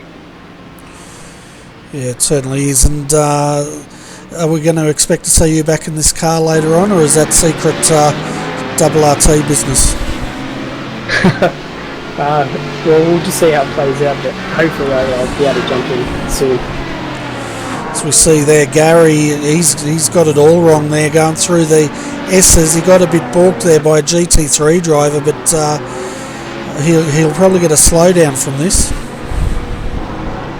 Yeah, I think he might have got one from that. We'll just see how he goes. He's doing a good job in the car. I think it's been a while since he's been in it, in the AEC, so we'll just have to see how he goes. So that there was 11th place, Stephen Collins just overtook us. That wasn't for position. No, he's a lap down from you guys. Well, he's on the same lap as you guys now, but yeah, it looks like you've got quite a lengthy lead over the 169 at the moment. Yeah, hopefully it stays that way. We'll just have to see how it plays out, and I think we've got some good pace, and hopefully we'll be able to show it there at the end. Yeah, well, both the Redback cars are looking pretty good today, so hopefully that trend will continue for you guys, and it'll be good to see you guys getting a strong result, hopefully. Not that I'm putting the mockers on yous. Yeah, hopefully we can put a car on first place for the first time this season. Yeah, so what do you think of the outright pace of this race tonight? Yeah, I think it's really good. We don't have the 153 pace at the moment, but I think we can really push it near the end, and I think we should be right up there with the other guys. But the track's an unforgiving track, and one little mistake costs you about half a second, so it's all about putting that few perfect laps together. Yeah, that's what it's about, and keeping those perfect laps going for, well, how many laps have we done now? We're on to the 71st lap here. Yeah, 71 laps done, and I think it's about half a race to go. Oh yeah, 3.5 hours to go yet. We're not even halfway of this race. Yeah, so there'll be some interesting things happening. How are you guys going up here in the box? How are you finding it? Well, we're about to go and have a nap, and then it's the action started again, so yeah, we're right. Luke's probably got only another 30 minutes of commentating, then he's going to go and put his feet up for the night. Where I've still Not got... that I'm counting. No, I've still got probably another 4.5 hours to go at this rate. Yeah, good job to see you guys doing the whole 6 hours coverage. That's a really good effort. Yeah, well, we thought, these shorter ones, it's possible to do, but the longer ones, without the manpower, it's quite difficult. Yeah, that's the thing. But you guys do a great job. You've done a great job. I was watching you a bit before I hopped on, and they're doing a really good job, guys. Just hopefully we can create some action for you near the end of the race, or soon even. You watch, I'll log off, and then everyone will start spinning off everywhere, and it'll be heaps exciting for the rest of the afternoon. Yeah, well, I hate to break this to you, Luke, but I reckon when Adrian jumps up here, I'm going to dash off and heat my food so I can actually have something to eat very quickly, or otherwise I'm going to be starving by 9:30 tonight. No worries. We just saw there 228 into the fence. That's very interesting. That'll bring the field together if they can't get it back to pits. Oh, that was in the same place we saw that BMW go off before, I think. Yeah, it was too, but he's hit the safer barrier instead of the hard barrier, but he's pretty much done exactly the same spin as that Mercedes, that we saw earlier. Yeah, and he's tried to correct it, and it's just snapped to the right. And yeah, lucky he's got the tyre barrier there. Soft hit, shouldn't have too much damage. Hopefully, let's jump in and have a quick look at the gyro cam and see how this car's tracking. Yeah, it looks like he's got away from bending that steering. Yeah, it seemed to go in rear left first, so it shouldn't be too bad, I don't think. Yeah, and he saved the suspension. It's not looking too bad. I think it could have been a lot worse for the 228, and he's just used that get out of jail card.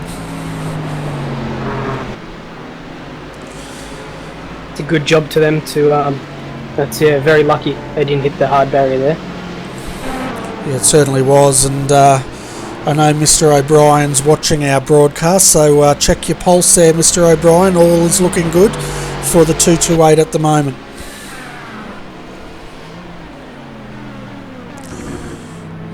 Gave me a hard start, that's for sure, because he flashed on in the fence.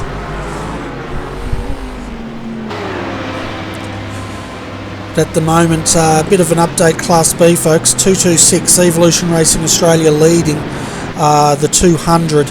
They're fairly close together still, 1.8 seconds back to the 200. Just see there the 226 having some trouble getting past one of the GT3 cars, while also keeping an eye on his mirror from Kurt Stenberg in that 100 HPD.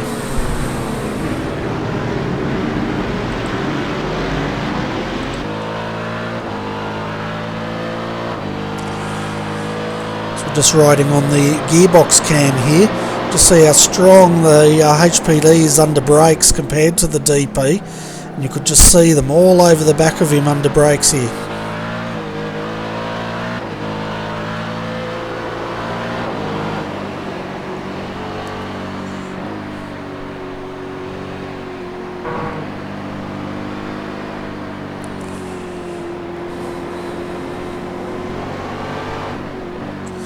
So he's let the one... Oh no, he hasn't let the 100 through. That's interesting.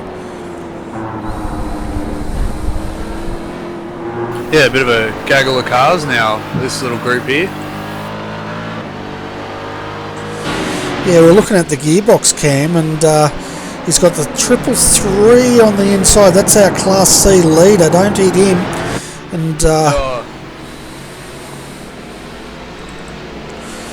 it's getting a bit dicey back here, isn't it?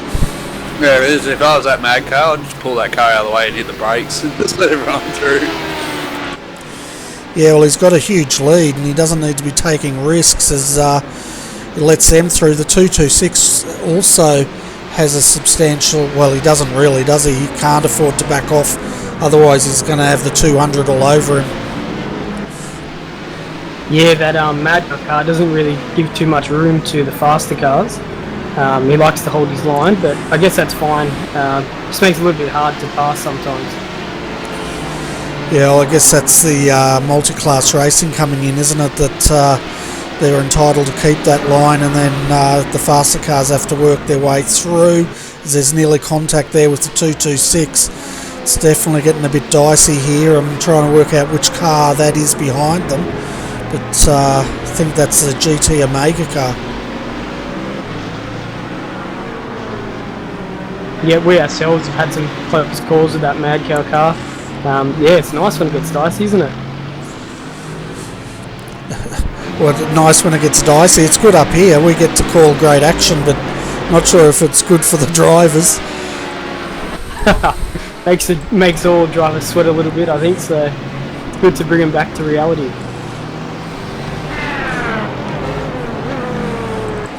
Yeah, that's for sure. And now all of a sudden, Brenton Hobson's closing up here on the back of the 226, so I'd say that was a bit of traffic.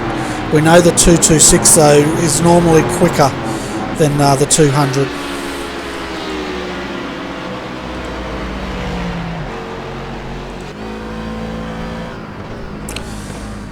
So meanwhile, folks, Mr. Emerton has dozed off. I can confirm that. I'm still here. Stop trying to get me in trouble.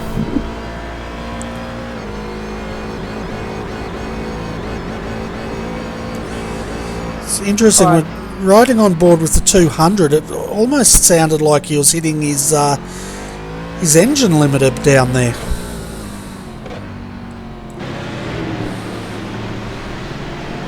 Yeah, it wouldn't surprise me, Bernie, being in the draft down that back straight, they're gearing. Oh, there's the ERA cars round. There you go, I'm awake. And but he should get that going again, but that allows Brendan Hobson through. Yeah, we'll catch a look at that. And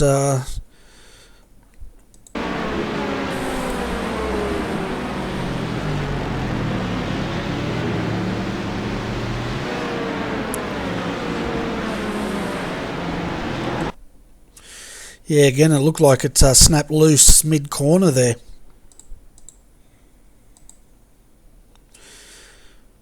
Was that your take on that, Luke?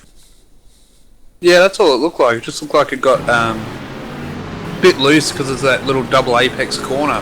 And yeah, it's just he's got on the gas a little bit early and went straight round. Yeah, so that's released the 200, so 200's in the lead, 226 second, and then they're one lap up on the 230. Reece Goldfinch is driving that car, and that's the Eaton entry. Then fourth in Class B would be the 232, Stuart Dillon, Tryouts Racing 2, and then fifth would be the 228. Of Riley Blythe in the ERA Logitech entry. Riley had a very fast car in qualifying there. It's a bit of a shame not to see him up there for the race as well. Yeah, it certainly is, as it's getting dicey just in front of him, and the other car bails out, lets him through. I thought there was about to be a crash, but I guess, you know, it's one thing having a quick car, it's just sort of the cards you dealt with during the race, isn't it, Dean? Yeah, especially when you get the black flags on your first safety car. So we got a bit unlucky, as so have many other cars this race as well. But it's a long race, so we can come back at it, and so can the other cars. Yeah, we heard across the team radios, I think Luke mentioned there was a few guys talking about getting black flags under the pits. Was that because you passed the car in front of you? Is that what caused it, do you think? Yeah, we got a passing under yellows black flag for crossing the finishing line before the 221 car. That was my fault. I thought he'd already passed the finishing line, but he hadn't, and I was too far up the car in front of me, and I just beat the 221 car at the finishing line while I was in the pit lane. And then I switched drivers to Michael Trooper, and on the exit he let go of the pit limiter too early, and we got a black flag for speeding in the pit lane. Okay. We also noticed while you were in the car you were sort of stranded at the top of the hill. Was that, Luke mentioned that your pit limiter got stuck on or something? It was the 104 HPD had their pit limiter stuck on, and we were being told to wait for them to pass us because they were in front of us when the yellow flag got thrown, and so we had their limiter was stuck on, and they were about 20 seconds behind because they were going really slow. So we had to stop at the top of the hill, wait for those guys to pass us, and then we had to follow them around for a lap. Oh, okay. Fair enough. Oh, there's two HBDs bump driving down the back straight here. We've got a number. Dylan Shepherd and let's see who else had another day came. Aaron Farmer. Did a NASCAR style. Wow. We just got on the pictures there. Thanks for letting us know about that, Luke. Dylan's definitely looking racy tonight, isn't he? He's been in a few close calls. Yeah, he's had a few little bingles and incidents, but good to see he's back into it and got his head down. But yeah, it was a good little drafting session there up the back straight.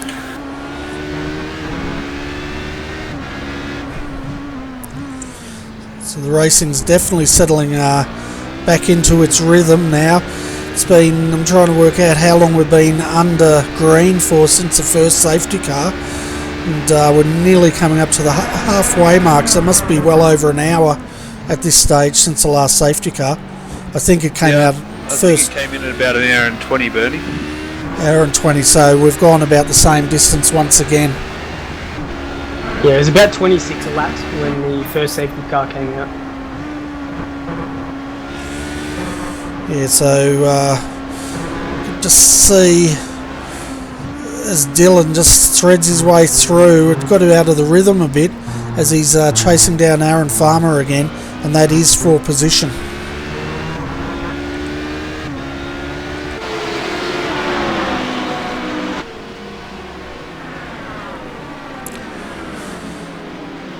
So it looks like we've got Mr. Jarvis down there in the green room. I guess he's doing his voice exercises, waiting to come up. Yes. Maybe he's organising his hot meal and everything before he steps up here, just so he's organised as well. Yeah. Yeah, I'm going to jump off now, Bernie. Thanks heaps for the coverage. Thanks to our sponsors, Self Storage and RRTV. You guys do a great job up here every day, and I'll be watching whenever I'm not in the car. And I get as many people as I can to watch, and they all say they love it as well. So, great job to you guys, you and Luke, and yeah, thanks a lot. Yeah, no worries. I hope you enjoyed your little stint in the comm box up here with us. I figured I'd just leave you up here for a while so you could practice your commentary. Yeah, I have a feeling that you're going to want me in here more often. Yeah, why not? I was thinking what we should have done next time you come up. We're actually going to throw you in the cockpit with Gary, and you can talk us through a lap. But we'll save that for maybe Le Mans. Yeah, that's fine. Sounds like a great plan, mate. No worries. Well, thanks for popping in, Dean, and we'll catch you hopefully later in the night. Yeah, I'll see if I can jump on later if you want in the last few laps, and yeah, we'll see how we go there. Yeah, no worries, that'd be good. Alright, Dean, thanks for popping in, mate. Thanks, guys, thank you. So that was Dean Briffa, Redback Racing, HBD Team 2, and Gary Giorgio's currently driving that car.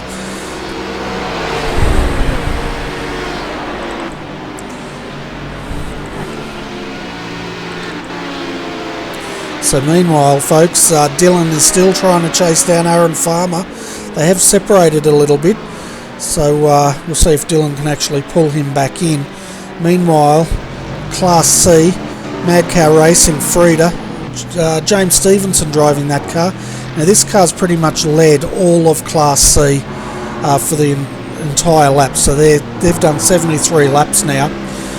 Second is Nathan Hapatz in the Selby Racing team. They're coming across as one lap down, and that's probably because the Class A leaders have gone through.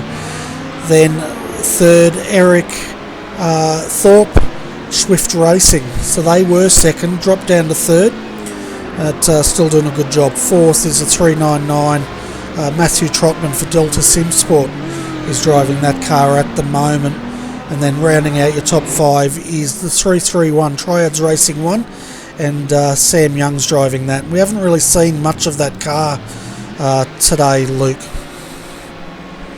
No, one of the more quiet achievers, just circulating around, getting laps done, staying out of trouble. So, yeah, it's interesting to see. Sometimes you might not see a car very often, and at the end of the race they end up in a good position, and it's just because they've had an uneventful race, but a nice clean one at that. Yeah, and I think he's the first of the Mercedes drivers, and right behind him though is Blackadder Motorsport, and that is Alex Sheridan, but Alex is down one more lap. He's 7 laps down from the lead, and that's the overall class lead.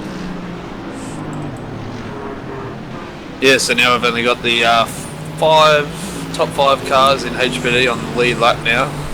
So yeah, the field slowly getting lapped. But yeah, some of the DPs running fairly well in front of the HBD teams as well. Yeah, that some of those DP teams are very strong, aren't they?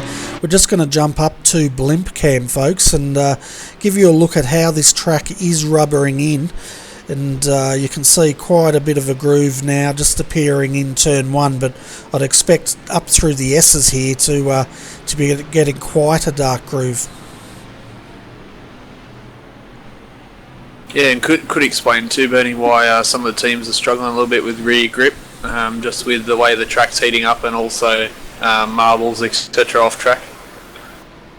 Yeah, that's right, because we have the dynamic marbles now. Even I think dirt and dust can be thrown up, although we haven't seen much of that, and that's probably because they've got such a good runoff area, and the dirt and the sand is a fair way off, isn't it?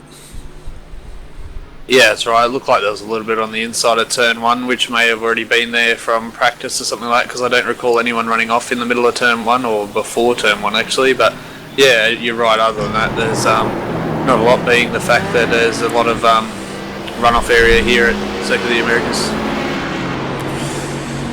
Yeah, and at the moment, the 116, he is now 24 seconds down from the 118, who's leading Class A.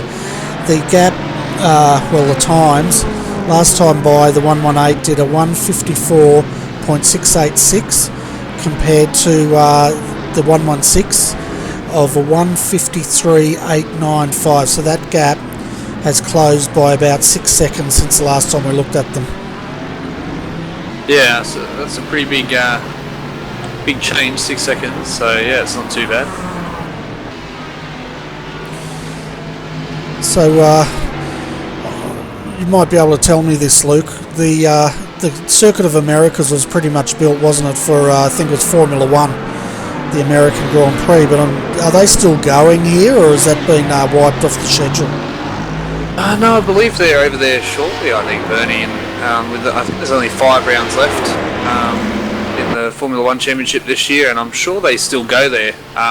Also, the IMSA, I think, runs there as well, and the World Endurance Championship still run here, so the track still gets utilised. I was hoping the V8 supercars would go back there again, like they did that year, but yeah, unfortunately that didn't really continue on. So yeah, it's a good track, but as I say, it's a little bit hard for certain cars to get around, but with a few configurations it makes it quite interesting.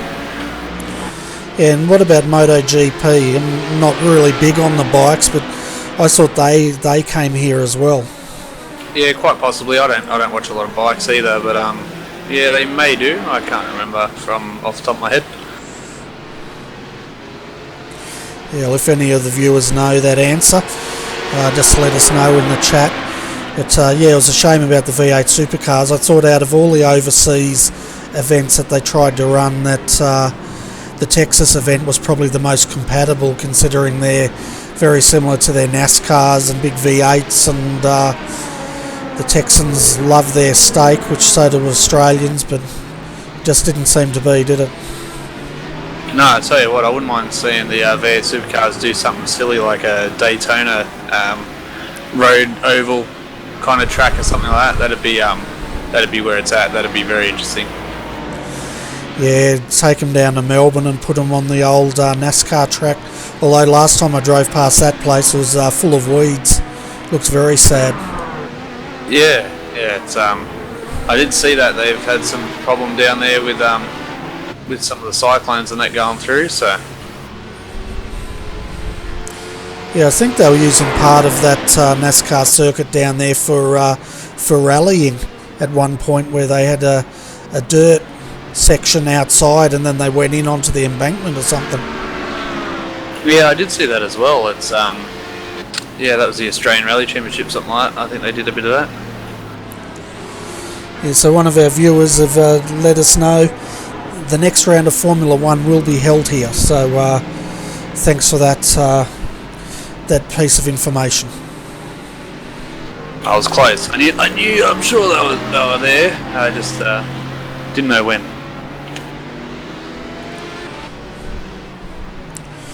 So I'm going to put us onto the most exciting view, folks, to see if the computer cameraman can do a better job than what we're doing at the moment with the manual cameras. We can see the 118 just got past Swift Racing, BMW, to put them down another lap. But the guys are definitely getting spread out now as this race progresses. And I guess it could be, Luke, because some of these classes we have seen a bit of a drop-off this round, haven't we? Yeah, that's right. And as I said, there's a big Le Mans 24-hour coming up soon. A lot of the teams looking to prepare for that. And also, as Marty was saying in the chat before, a few teammates have real-life commitments as well. Hence why our two cars, the 218 and 217 in DP, aren't running today because, yeah, I couldn't get any co-drivers and neither could anyone in the 218. So, yeah, it's a little bit disappointing that we can't have a few more cars on track. But, again, the cars that are out here are still top quality and doing a good job. They certainly are, and we just saw a replay. FSR GT Omega Racing, Josh Burden still being plagued by that exit, the way that car's snapping, and he's looped it at the start of the back straight there.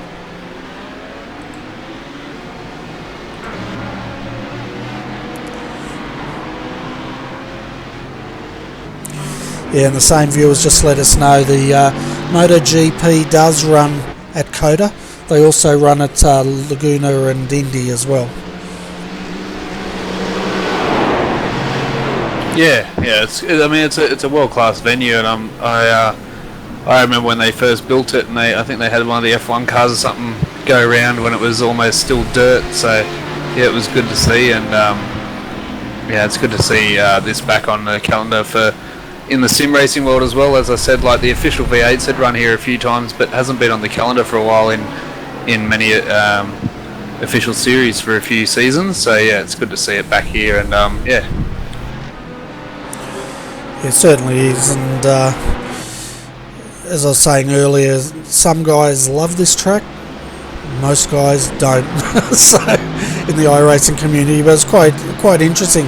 When this track was first released, a lot of people were looking forward to getting it on the iRacing service, but then I think quite a few, after they had driven it, decided they weren't quite compatible with the amount of challenges the track throws at you. You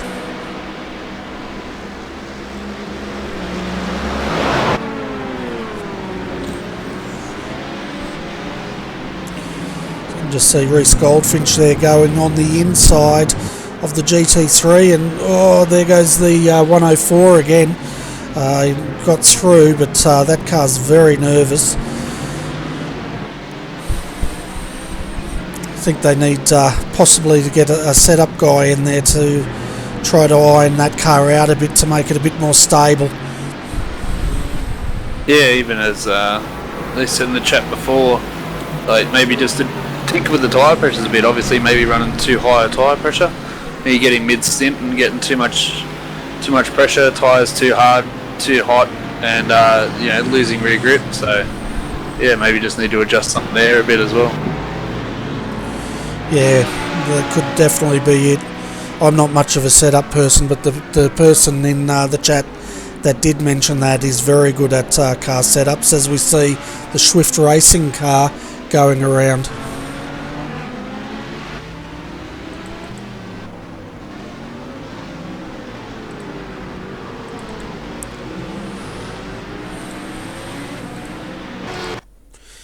So there was Eric Thorpe behind the wheel. It just looks like these cars are just starting to get a little bit loose as we go late into the stint.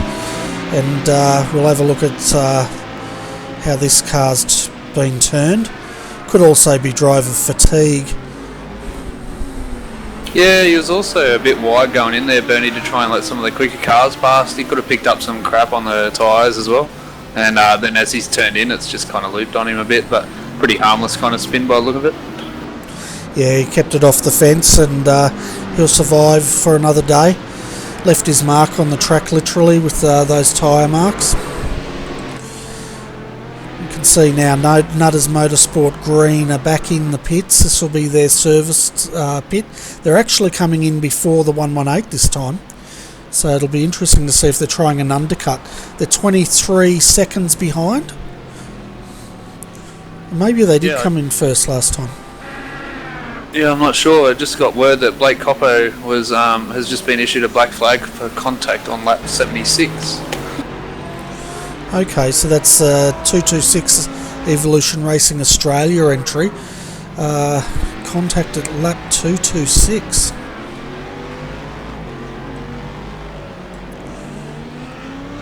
We're not up to lap 226. No, lap 76. Oh, okay.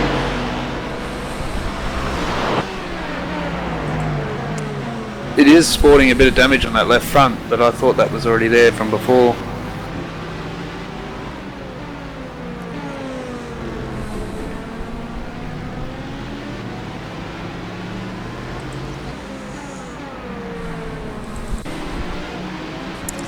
I saw Sam Young having a bit of a run-off, so I'll see if this is what the incident was. It doesn't look like it.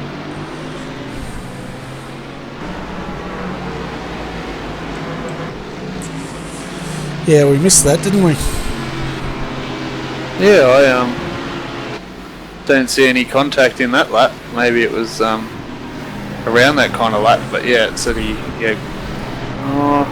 might have been with that GT3 car, though he didn't hit that on lap 77.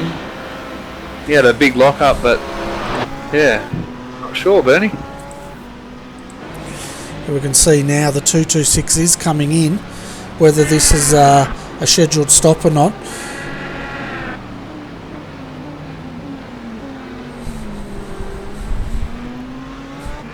Yeah, so the viewer that I was saying was giving some setup advice was saying he thinks the tyre pressure's too high because it's okay in the high speeds, but it's not so good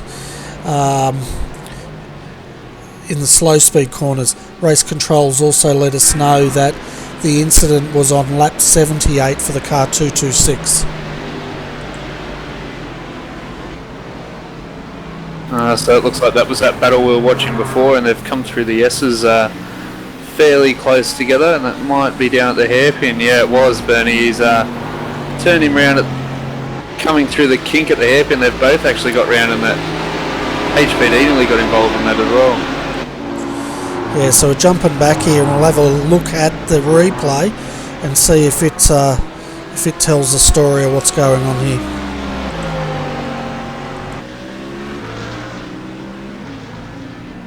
Yeah, a bit of a hard one there. It looked like the Boost Juice car was coming across, and pretty much the ERA car had nowhere to go, and the Boost car has come across and taken a nose off the ERA car. So yeah, some might have deemed that a racing incident, but yeah, it's a bit hard. He definitely wasn't far enough up to make the move, but again, maybe he could have maybe stayed a bit wide around through there. And that was lap 78, was it?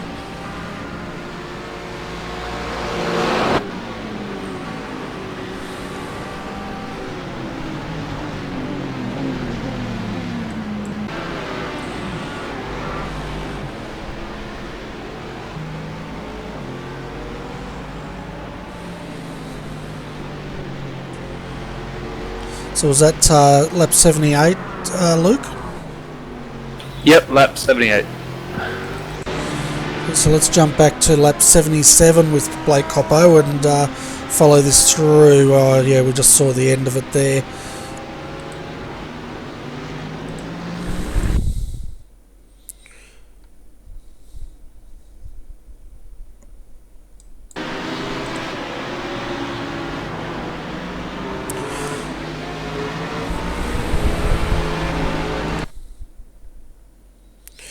Yeah, that was quite an interesting one, wasn't it?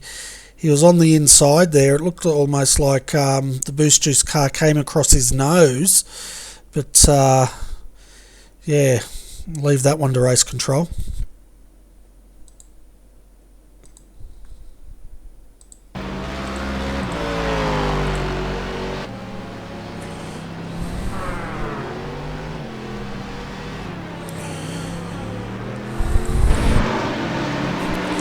That's why we pay race control the big bucks, isn't it, Luke? So they can look at those situations and make the call. That's right, mate. That's why we're sitting up here with our feet up, calling the race and not handing out the penalties. Yeah, if that was the case, I'd be handing out a lot of penalties at the moment just to spice things up. Yeah, not wrong. I referee soccer matches and that's hard enough. That's where I can hand out penalties where I know what I'm doing, but definitely wouldn't try my hand at race control, that's for sure. Jeez, mate. Putting life in your own hands if you umpire soccer matches. Yes, there's been a few feisty ones, but no, it's all in good fun, mate. And keeps you on your toes. Makes you know you're alive when you're faced with 5 or 6 blokes trying to punch on at once at some stages. Being club level soccer, it's a bit rowdy.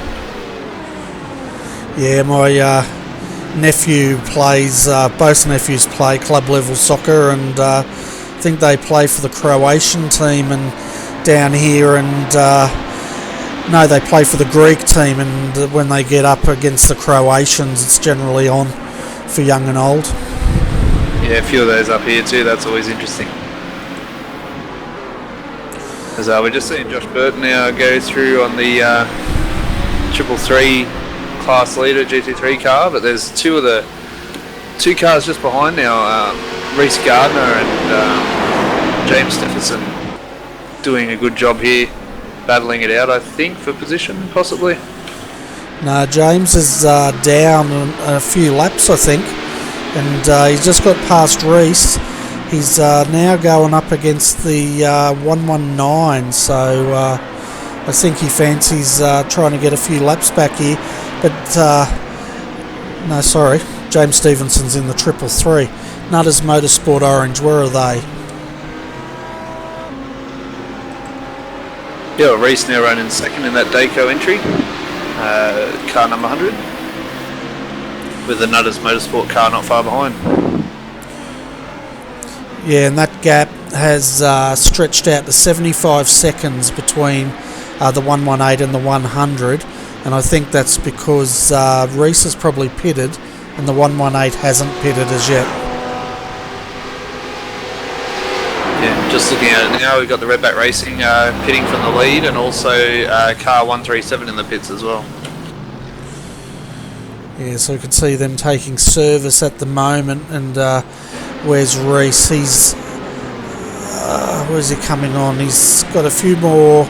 Well, he's a fair ways down at the moment, so they'll definitely get out in front. The thing is, what will that gap be? It was 23 seconds before the pit stop started, as we see the TD racing car now just coming out of the pits.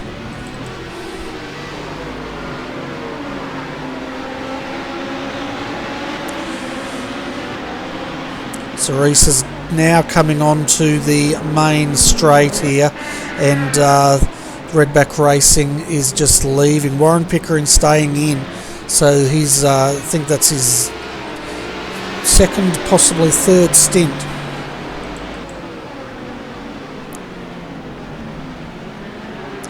So I'll have a look at the gap after this lap, just let him settle in and see if Daco has continued to close in.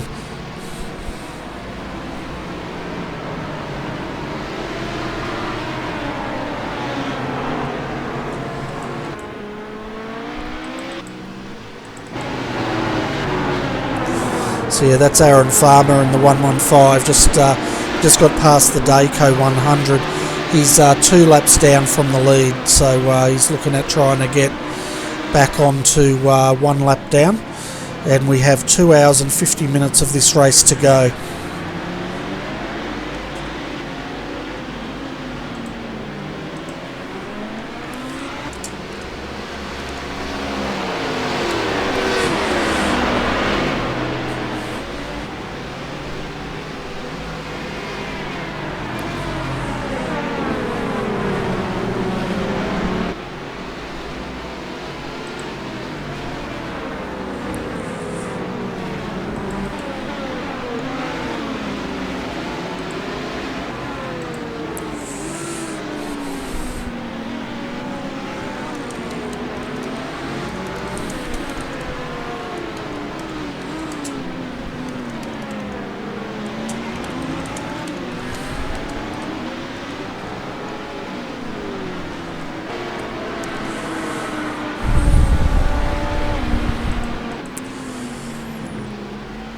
So, race has definitely settled into quite a rhythm here, Luke, but it looks like Mr. Jarvis is here to join us for the remainder of this race, which is great. Adrian, you've been watching this race, and so far, what have you been thinking of it? Hey Bernie, hey Luke, hey viewers. Thanks for letting me come up into the comms box and destroying the race for you. No, it's been pretty good from what I've seen. Not too many incidents, which is really good considering the break we've had. I think I'll be a little bit rusty, and the guys are doing a pretty good job considering. They certainly are. We've only had one safety car here. That came out about the hour and 20-minute mark, I think. But since then, it's been pretty much race from there to where we are now. And we're seeing quite large gaps appearing in all three classes.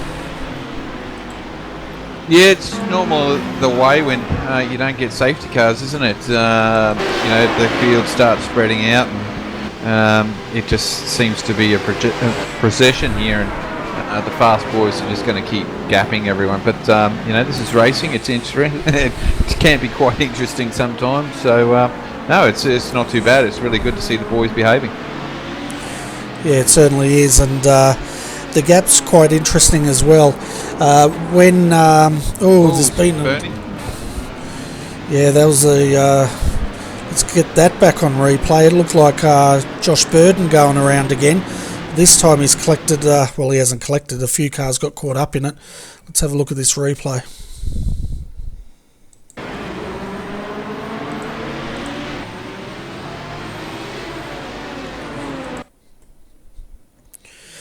So yeah, it looks like the 115 and the 104 have come together, but then that's got the 100 involved as well, who collects the 115.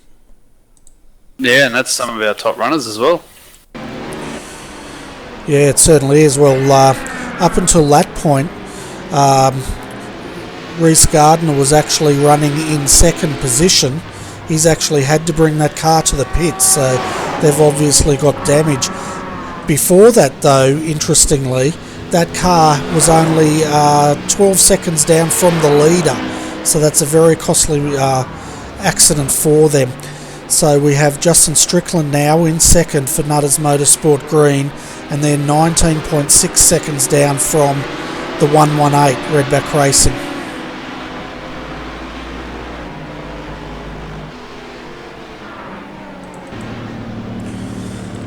So I'm thinking, guys, while we have Luke and Adrian here, do you mind if I leave this on most exciting and let you guys commentate while I grab something to eat? All right, by me, Bernie, that's sure. What about That's you? all good. Okay. What we can do is we could bring up Mr. Tim Ballinger from CarNet and have a bit of chat with him while you're away as well.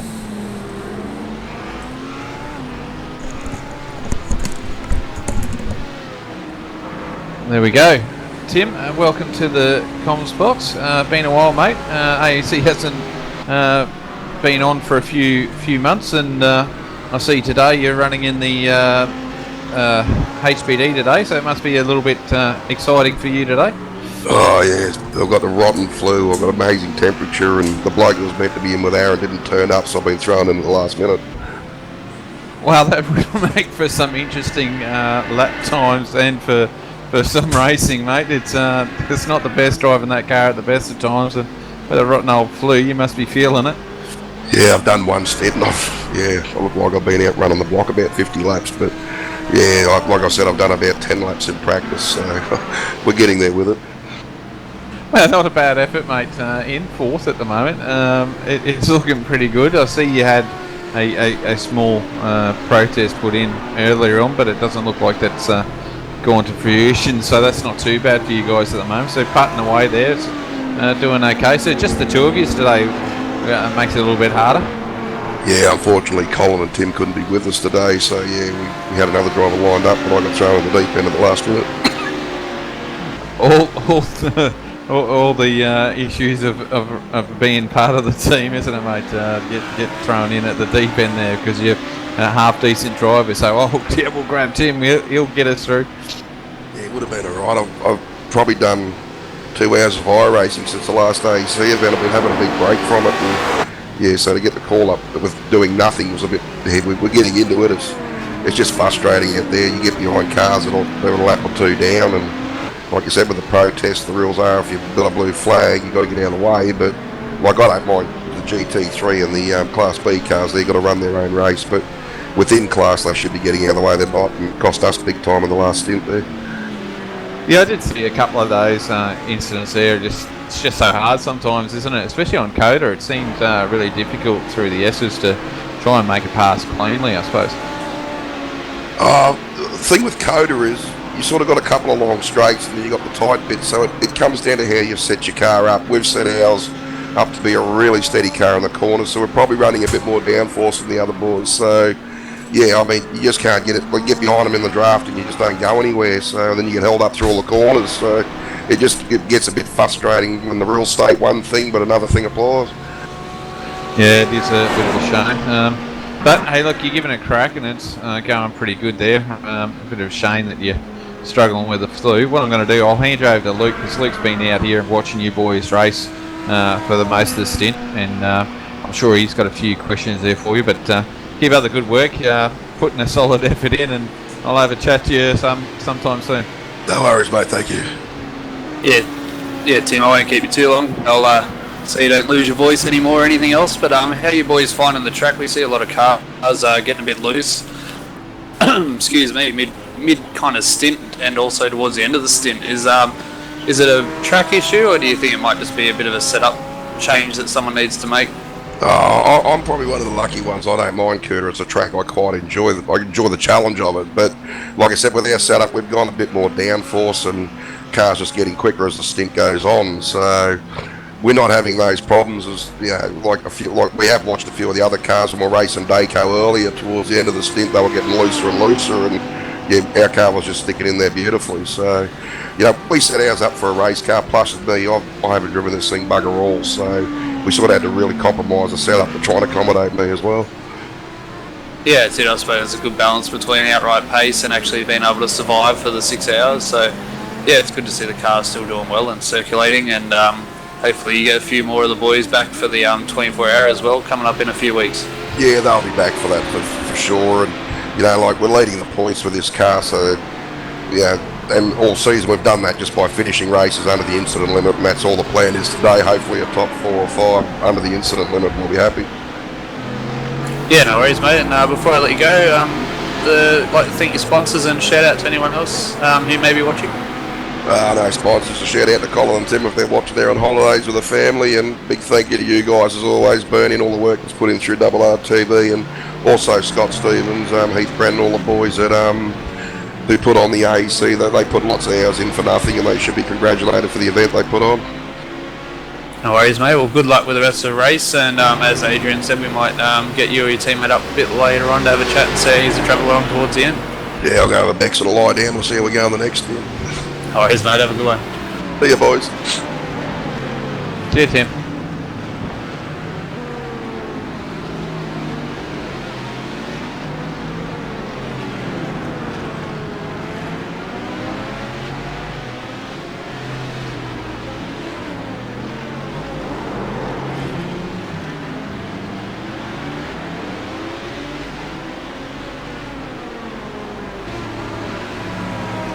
Yeah, so we just got Dean Briffer on screen at the moment in the 119 car, doing a decent job up in 7th overall, and also ERA car now switched to, and back to Riley Osborne. Looks like the Merc there that he's just passed has got a little bit of damage. The 137 now running in 4th overall, just passing some light traffic. Yeah, so Aaron's in the car again, and off he goes. So I would assume, Luke, that probably Aaron might do a fair bit of racing here today by the sound of it. Tim's not sounding too well, and try and limit his run in the car. I think it is a fair share, but as long as he gets enough laps in, they'll try and probably put him in for one more stint. I think that may cover him. I'm not 100% certain. You might be able to clarify that one for us. Yeah, I'm not sure. I think it's 1/3 race distance or something like that. So yeah, if he's done the first stint, then yeah, I reckon they might put him in just on one in the middle, and then Aaron can double up for the remaining hours that are to go.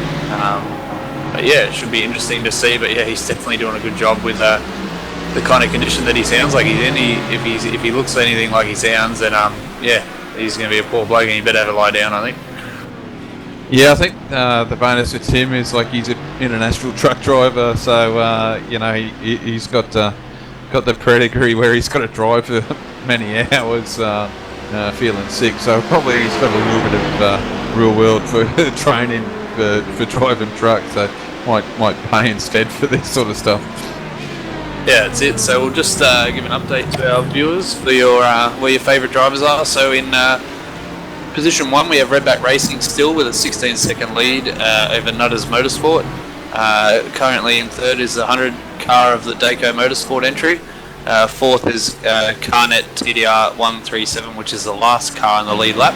And then running our top 5 for the HPD class is a VPR entry, which is 166.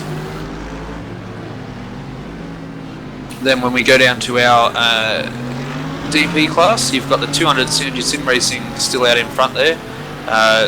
In second position is the 226 of ERA, entry number 1, and number 230, which is the Synergy Sim Racing team, is in 3rd position. 232 just behind them, about 3 seconds back, Tryhards Racing, and the other second of the 228 Evolution Racing Australia team down in 5th in class for that DP class. And in your GT3, still way out in front is the Mad Cow Racing in the 333 entry. Shelby Racing is in 314 car, is in 2nd.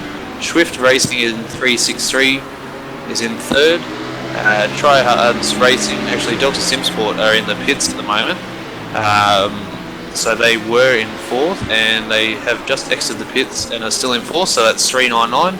And the 331 of Tryhards Racing is in 5th position in GT3 class. Yeah, that's a brilliant update there, Luke. Just to struggle a little bit at the moment because we've got to go to this exciting stuff, so we'll keep flicking backwards and forwards between whatever the producer at most exciting things going on. But at the moment we're with Dean Briffer, sorry. And then we go back to Aaron, which is just in front of him. Not poor position, fourth and 7th, so doing a good job as we swap back now to the lead car in the C class. Doing a fantastic, this Mad Cow. Always very professional group here and do a fantastic job. So I'm sure the all those Mad Cow fans out there are cheering this car on as per normal. Got a little cult following, these guys. Yeah, well, they're doing well in international events too. I've heard with Mad Cow representing GT3 and some of the Blackburn series and stuff like that as well. So yeah, definitely starting to get noticed a lot in the iRacing community lately. Yeah, they're definitely a strong little team there, and I think the big thing is trying to get some sponsorship for that team. Probably one of the few teams that don't run sponsorship.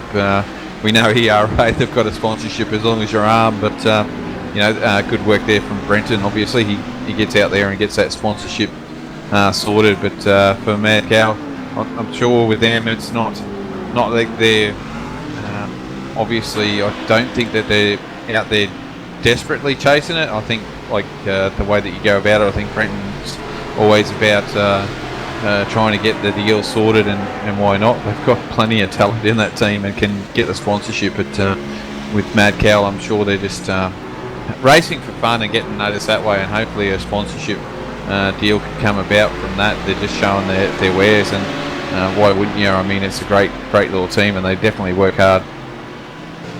Yeah, definitely. It's and it's a good thing about these events as well is getting the name of the team out there, and eventually you'll get picked up, or when you go and apply for some sponsorship, and they see how well you've been going and can actually see video footage or whatever broadcasts of your achievements, and then yeah, obviously helps your cause when you're looking for sponsors. Yeah, for sure, and it's a great little team. Like I said, love the Mad Cow team. They work hard and get the job done. So a big move. Oh, as just trying to pick up the car in front of Justin. He did a loop. He's around again. Didn't hit anything, but it looks like he's got away with that. Yeah, a bit of a harmless spin. I think my directors decided to look at a different exciting than what your director is at the moment. So yeah, I was on Aaron Osborne at that time. As back to Dean Briffer now in the Redback Racing HPD and 7. Yeah, that's pretty cool because I'm on to the 2 Redback cars as well. They're line astern here at the moment. So we've got Warren Pickering in first, and then we've got the other. Oh, now it's changed now. So back to Justin. No, it's changed again. So this is one of the struggles that we get doing it this way. But hey, look, it's part of the excitement here for us broadcasters here at the moment. Yeah, that's it. That's Tom Jones in the ERA car, which I mentioned before. If you missed the interview with Brenton, took out the official Australian split of the Bathurst 1000 on the weekend last night, I think it was, or yesterday. So yeah, big congrats to Brenton, along with his co-driver, who I can't for the life of me remember his name. I'm sure Brenton in chat will remind everyone of that, if he can. And then I think he also did a second race early in the morning and took out that with a different co-driver. So he's been doing a lot of racing, apparently 18 hours in the car this weekend, but apparently he's on holidays, so using all the spare time he can to get a drive in all these different cars. Yeah, well, if he's on holidays, it doesn't sound like he's gone anywhere. It sounds like he's decided to do iRacing instead. So that's his the aim is to get some seats on. As for me, I think I've saw about as much seat time as I have anything else. Is practically zero. Done more commentating, I think, now than I have done iRacing. Yeah, I think that's because you're getting old. No, I think it's because I can't drive. Oh, okay. All right. Well, I was trying to be nice, but anyway. Well, Luke, I've had my dinner, so it might be time for you to have yours, mate. Yeah, no worries, mate. I hope you enjoyed that break, and hope your dinner didn't go too cold while you're munching down on it. Oh, it was a bit cold, but it was okay. It was a nice roast beef dinner, so, get that in and should be right for the end of this. But thanks for joining me for the first half of this race, or a bit over it now, and I hope you had fun out there. Yeah, I did, mate. Always enjoy being up here, keeping you company in the commentary box, and look forward to getting in there a bit more. And hopefully I'll have a drive for the 24 hour. I'm pretty sure our team's going to enter both cars again, so yeah, it should be good. Should see me out there in the 217 DP for All Star Motorsport, so it should be good. No worries, it'll be good to see you back out there having a run, and 24 hours around Le Mans though, it's going to be a big one. Yeah, and if it's anything like the 24-hour Daytona, I'll draw the short straw and I'll have all the night shift. So I think I did the 1 to 4 shift at the Daytona. So I think that's probably going to be me again. Is going to get some stupid early time slot. Yeah, and I'm assuming it's going to start Saturday afternoon and run through to Sunday afternoon. Yeah, I think so. And good news to me though, I won't be on the broadcast if I do my driving in those hours. So I might actually suggest that I do those then. Yeah, no worries. I doubt I'll be broadcasting in the early mornings. It's going to leave that up to Adrian to cover that one. All right, Luke. Well, thanks, mate. And it's always a pleasure having you up here and commentating with me. And have a good Sunday evening, or what's left of it. Will do, boys. And good luck for the rest of the call. And we'll see you all around again soon. So it looks like we have Brenton Hobson down there waiting for an interview, and he's driving in the 200 car with Michael Schreier, so we might bring him up and have a chat. Hi Brenton, welcome to RRTV, and the 200's looking good out there, leading its class at the moment. Yeah, it's going pretty well right now. We're cruising along in a pretty good spot. How you going, Bernie? Yeah, good mate, good. Just trying to get a gap on your competitors out there, and looks like there's none to be found. 50 seconds, I think it is, back to the 226 at the minute. Okay. Yeah, so quite a substantial gap. So I guess you guys are now just looking at managing your car till the finish of this race. Although there's 50-second gap at the minute, it's probably a bit closer than it seems because fuel strategy's got to still come into it, and I'm not sure about where the 226 is on its fuel. So depending on how many stops they still have to make, it might wind up being a little bit closer towards the end. But the goal for now, just keep doing good laps, and we'll see where we end up at the finish. Yeah, and I guess going by the amount of safety cars we've had here this weekend, we've had one. We may get one more, but even that could be doubtful.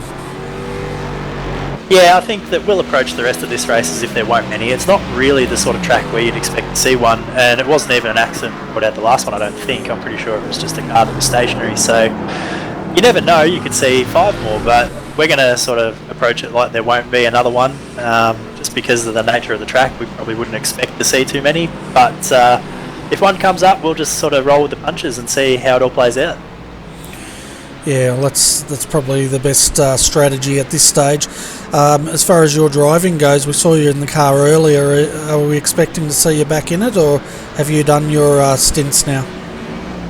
I'm pretty sure that I've done the minimum laps. I don't even know how many we have to do per driver in this race, but I'm pretty sure that I've done the minimum, so I'm on standby, and if I need to get back in the car I will, but Michael's doing a really good job, and he is sort of 1.5-2 seconds a lap quicker than me on average, so if he can stay in the car, we're much better off if he can run to the finish, but that does mean sort of a 3 and a bit hour stint, which we've seen him do before, but if he needs to get out, he certainly will, and we'll go from there.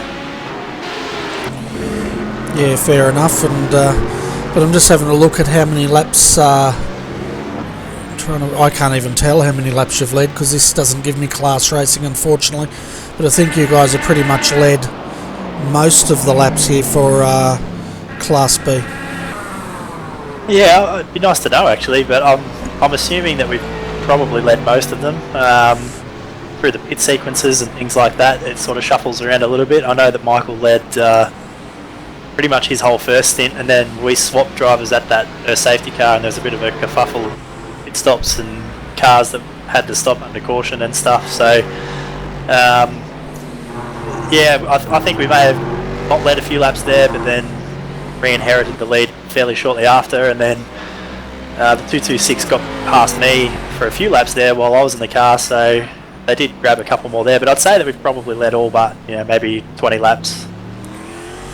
Yeah, I think it's pretty safe to say that all the laps in Class B have been led by either Synergy Sim Racing or ERA, because both teams are extremely strong out there at the moment, and I'm not sure how many others are out there from, just having a look, the 230, well that's your team, mate, and then we've got the 232 Tryhards. They're up in 4th at the moment, doing a good job.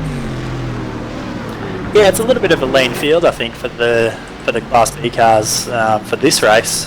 We've got our 2. Obviously, the 200's a title contender, and the 230's out to have a bit of fun. And the 2 ERA cars, which in the past we've seen, I think 3 or even 4, but they've got 2 tonight, and they're the cars we tend to see at the front between ours and theirs. But I think we usually see some All-Star Motorsport cars and things like that up there in the top 5 as well, that I'm not sure if they're here today, but a fairly lean field, I'd say, for the Class B cars, but all in all, it's good competition, and most of the time we're here racing ERA at the front anyway, and those guys that turned up, so we've got a good fight on our hands. Yeah, you definitely do as far as all the points go.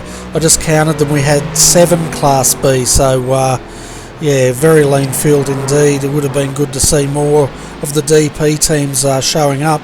There could also be a number of things. They may not have the track or like the track, or they've all been racing the Bathurst 1000 this weekend. Yeah, I'd say there might be a little bit of competition from some other series and races around this weekend, in particular that Bathurst race. But yeah, it's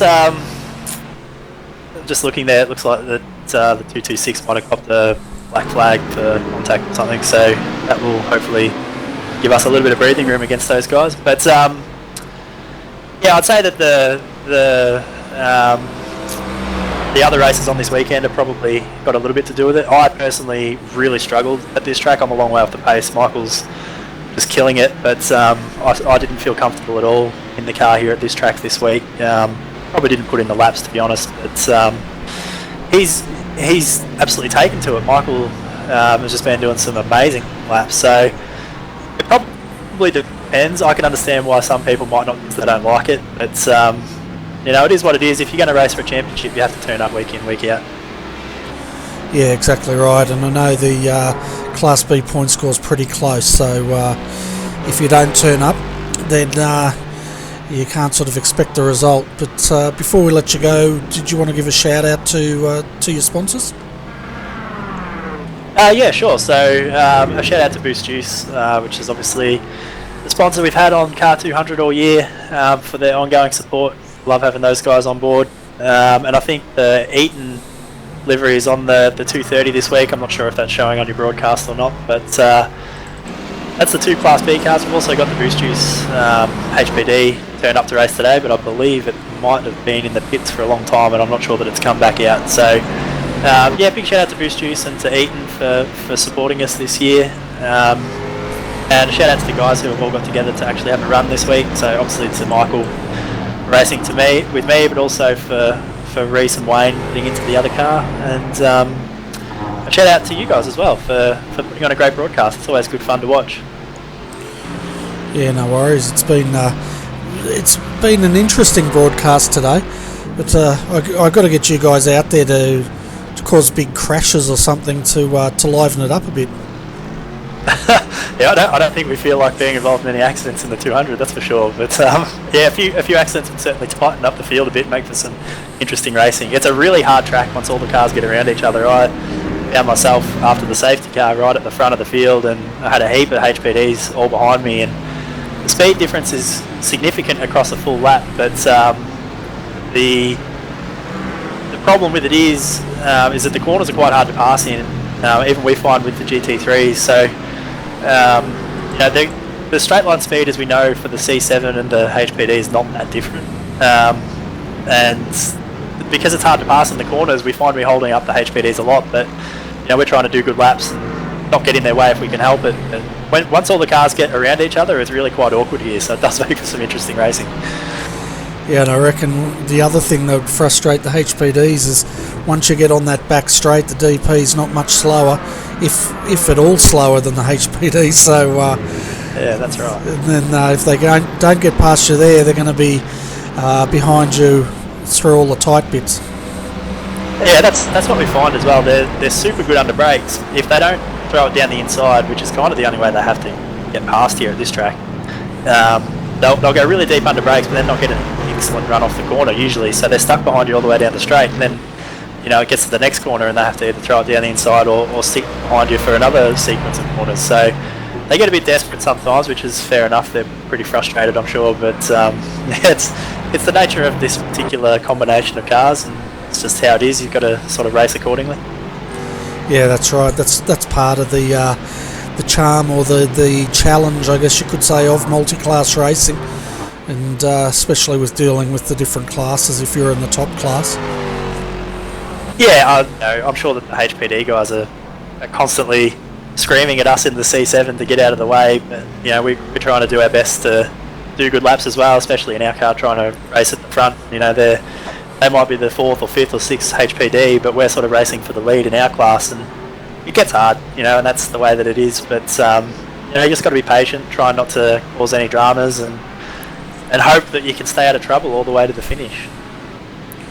Yeah, exactly right. That's the thing. That's the secret of this sort of racing. But anyway, Brenton, thanks for popping in, mate. And 2 hours 20 of this race to go. Hopefully, we'll see you on the top step of this podium. Yeah, hopefully we're back here in a couple of hours having another chat with the champagne.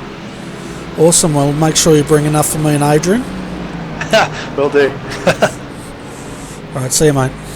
See you, guys. See, Adrian, you came at the right time. We might get champagne out of this after all. Well, that'd be a nice thing, because my beer supplies are pretty low at the moment. Really? Geez, that's a bit tragic. Yeah, it is. It is very tragic. I don't get any more until the end of the week, so I'll have to suffer in my jocks, I suppose. Jeez, you're going to be mighty grumpy by the end of the week then. I'll have to delve into the spirit stocks and jump into that, but I don't think they're very high either. So yeah, it's going to be a sad week this week. Deary me. Anyway, we know how Class B's going. The 200's pretty much leading. Second at the moment is their sister car, the 230. Then we have third, Tryhards Racing DP2. Fourth, we have the 228, Evolution Racing Australia. Then the 226 with Tom Jones driving, and that car's down in fifth because it had a drive-through penalty. So a bit of a shuffle there. The 226 went from second to fifth.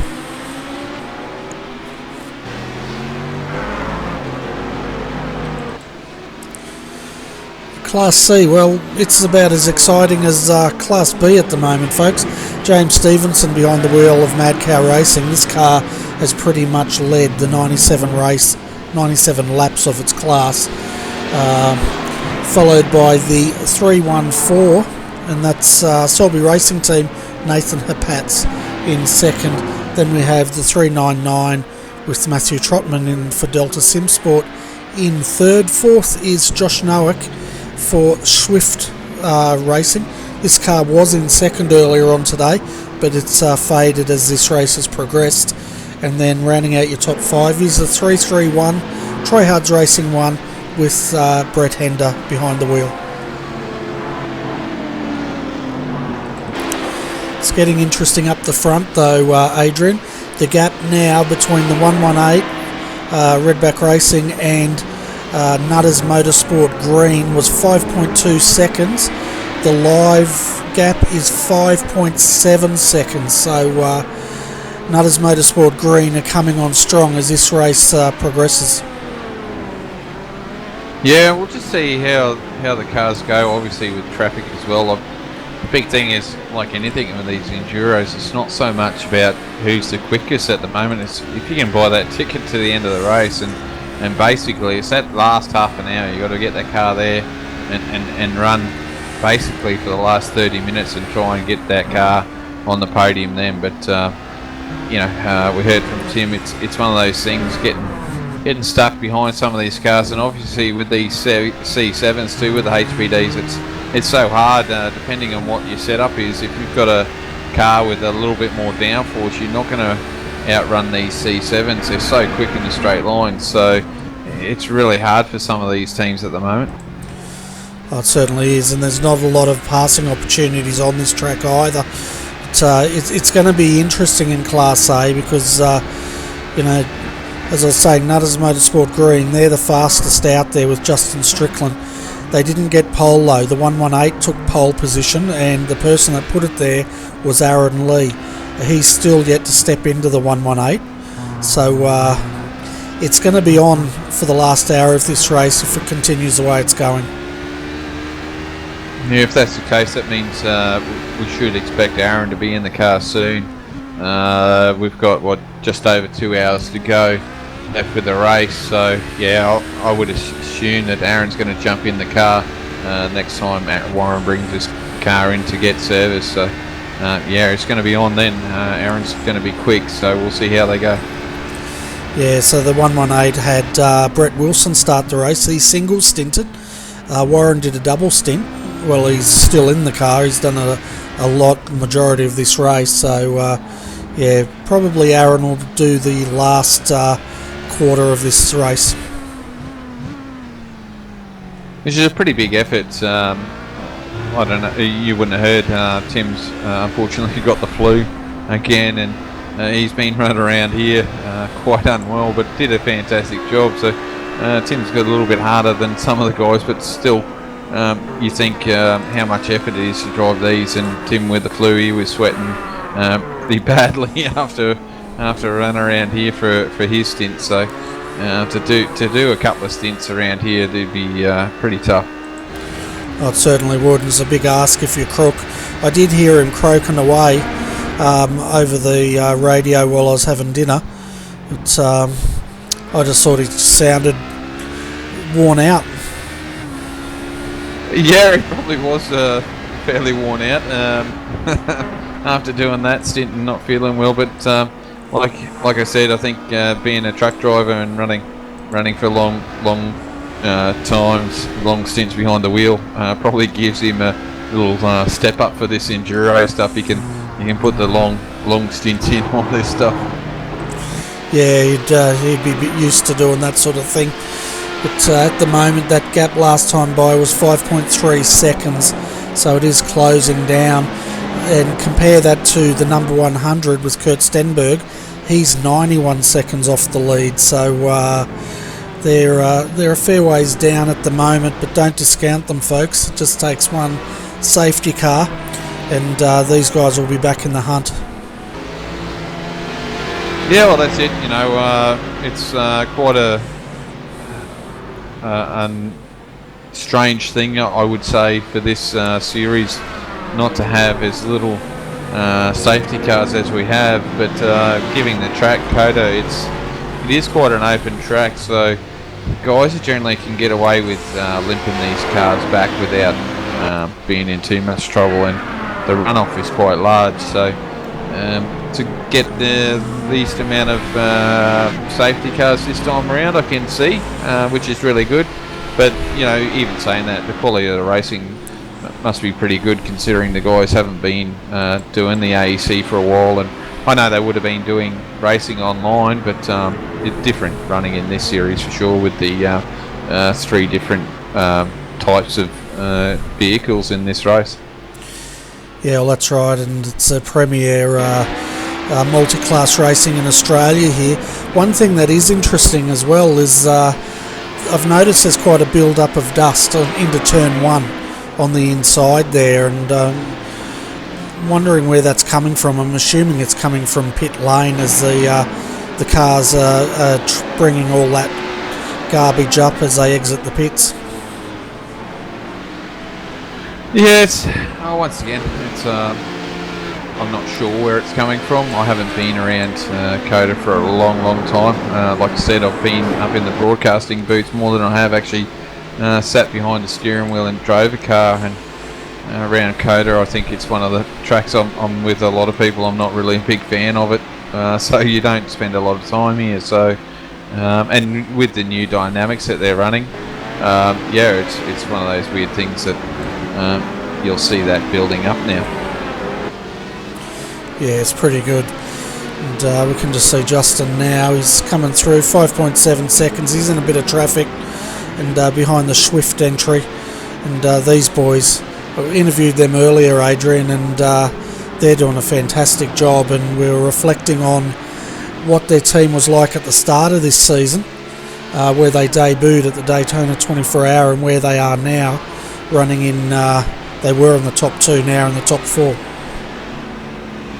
Yeah, no, it's great to see. I mean, we heard this the backstory with those guys and how Mad Cow helped them out there for the majority of the season to start with, but basically have now sort of said, okay, well, you're all sorted now. You got the car and everything worked out. We'll leave you on to your own way. And we heard, I think it was the last time we were on, Bernie, that the Swift Racing boys there laid down that they were after the Mad Cowboys, so ready to give them a race. So, you know, that's what you want to hear, and it's good to see. And you know, this racing is fantastic, and would love to see it keep rolling on. And the racing that we have seen in the past, where it's been really good, is what we want to see.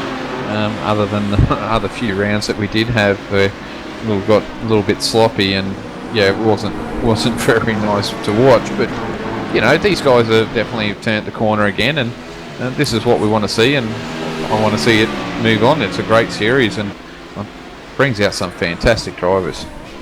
Oh, it certainly does, and I know a lot of the drivers look forward to these rounds, and I can't believe we're already at the penultimate round, and we finish this series next month at the Le Mans 24 Hour, so that should be late November, early December, I think.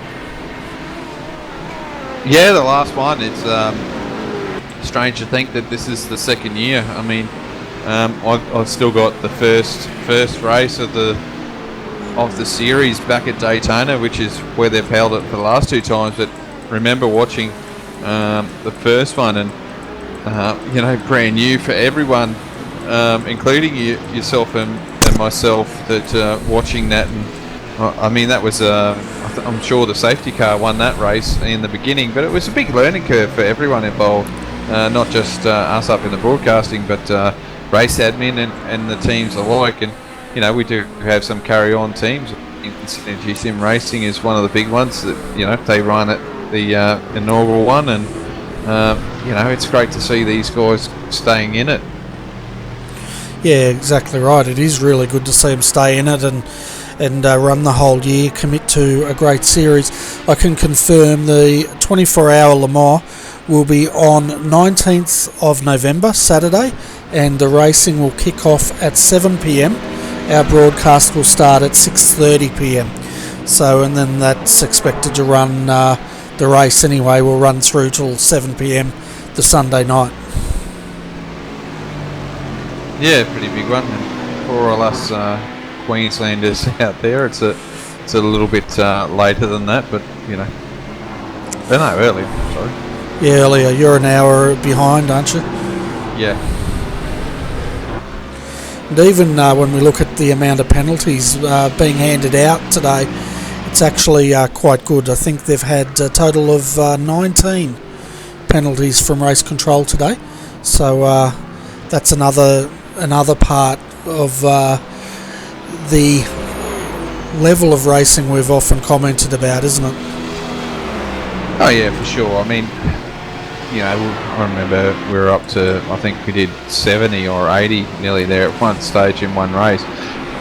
Once again, I think it was just a lot of silly things that were going on, and I don't like bringing up the past, but we're just trying to comment on how good it's turned around. From going from 80 to 19, and those things are going to happen. You're going to get penalties, you're going to get incidents. It's going to be part of this racing. You've got a HPD that's flat out, you've got a C7 that's not that much slower than that, and then you've got your GT3s, and generally it's quite funny. Most of the incidents are between each other's class, not the fast cars against a slow one. But now and again you'll get it just for the sake that they go, "Ooh, am I going to be able to do it?" and have second thoughts. But yeah, generally on the whole it's pretty good. Yeah, couldn't say it better myself. And tell you what, one person that's going to be excited now is Mr. Strickland, because he has the 118 in his sights and there's no cars in between him and the redback car.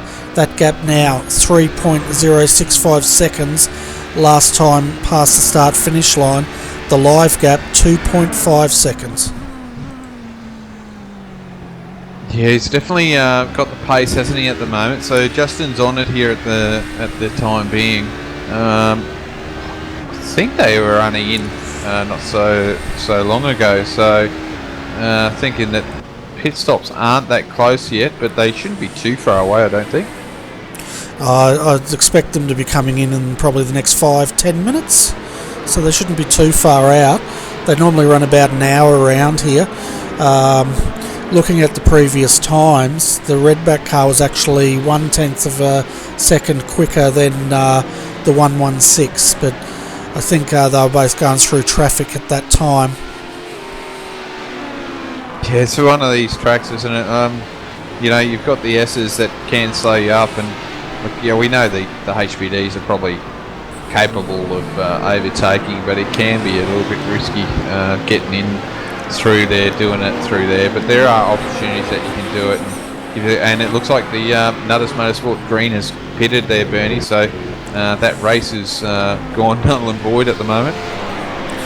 Yeah, and they are normally the first of the HPDs to pit, and then we can expect the 118 to probably come in the next 3 to 4 laps at this stage. As we can see now, Justin Strickland in. We'll see if he jumps out of this car, and another driver jumps in. Yeah, so we just saw there Justin Strickland out. TJ Brown has jumped into that car and to do his stint. Yeah, it's I like this. The boys definitely are thinking more of strategies these days as well. I mean, that's what you need to do. And the green flag race. I mean, how about Bathurst a week ago? You know, it was green flag right up until about lap 90, and it was just guys running around doing their strategy. But obviously, when the yellow flags come out, it was a whole different ball game. So. Just got to keep to your strategy, run until the fuel comes out, and then pit it, and then off you go again, which is pretty boring, to say the least. But you know, it's a strategy and you work at it. But some guys are working on it, and you know, got someone there to help with the numbers. I mean, not everyone can do that. Teams aren't big enough, but good to see though. Yeah, that's right. And we know the ERA guys, Brendan O'Brien was up earlier, and they're definitely looking at the big picture in Class B, and they're looking at their consistency at the moment to get them as many points as they possibly can to tie up that championship. So strategy is definitely playing a big part in that team. It always has, I think. They've always been very good strategists when it comes to this style of racing. Oh yeah, for sure. I mean, you know, those guys sit there and think it out a bit. You know, some teams will just rock up and just race and fill it up when they need to, but some guys will be thinking about it. I think there was one that we covered off for another series, and every time the yellow flag came out, they just pulled the car in, put fuel at it, put tyres at it, and off they went again. And surprisingly, I think it was a 1, 2, 3, 4 finish for those guys. So you know, sometimes those sort of things work, and you know, works really well, and other times it doesn't. It's just one of those things to watch, and I'm glad that guys are out there thinking about it. Yeah, that's right. And getting back to what you're saying about Bathurst and the way that race changed, that's something that these guys, you know, when it comes to motor racing and team racing especially, you look at the things that you have control of and you maximise your chances there, but as far as what happens outside of your control, well, you pretty much then just have to react to that, and the people that can change their strategy the best are normally the ones that'll persevere or win the race. Well, that's right, you know, and it takes a lot of courage to get the guys to come in and say, right, pit this time or something like that, to get them to say, look, we've got to pit now and get it sorted. So, but hey, look, it works really well, and I enjoy watching it. These guys are definitely doing a job. As we've got Reece Goldfinch coming in the pit lane now to do his service, so a few guys are definitely coming in and getting their service done with just on 2 hours to go, Bernie. So not long to go. You must be counting down the time since you started early, doing a 6-hour stint just like the drivers. Were pretty full on, mate. Oh, well, you know, I figured it's probably one of the shortest races we get, so we might as well bite the bullet, because before long we're going to be on our Christmas break, eating turkey and drinking lots of beer. You mean more beer? Yeah, more beer. Yeah, no, that's it's going to be interesting. It was probably one of the longest breaks I think we've had in a long time. Well, for me anyway. I know you've been doing the Monday night sprints again, which is good for those guys. But yeah, it's been a bit of a long break for myself. So yeah, it's a bit different. Yeah, a couple of months as far as AEC goes. Since we last broadcast this, the only other one we have is the SDRT Endurance Series, but there was quite a big break in between them as well. Yeah, it certainly is, and at the moment, things been happening here where I don't have pedals anymore. They're not working, so I can't get out there and race anyway. And to my computer I got built for iRacing has decided to play silly buggers on me, and I'm back to the older one, which is just struggling a little bit slow, but getting there at the moment. So it's all working okay. I just got to go out and try and get a few things fixed now. It sounds like it, and what you showed me with that flashing screen or whatever it's doing, it's going to be interesting to see what's causing that.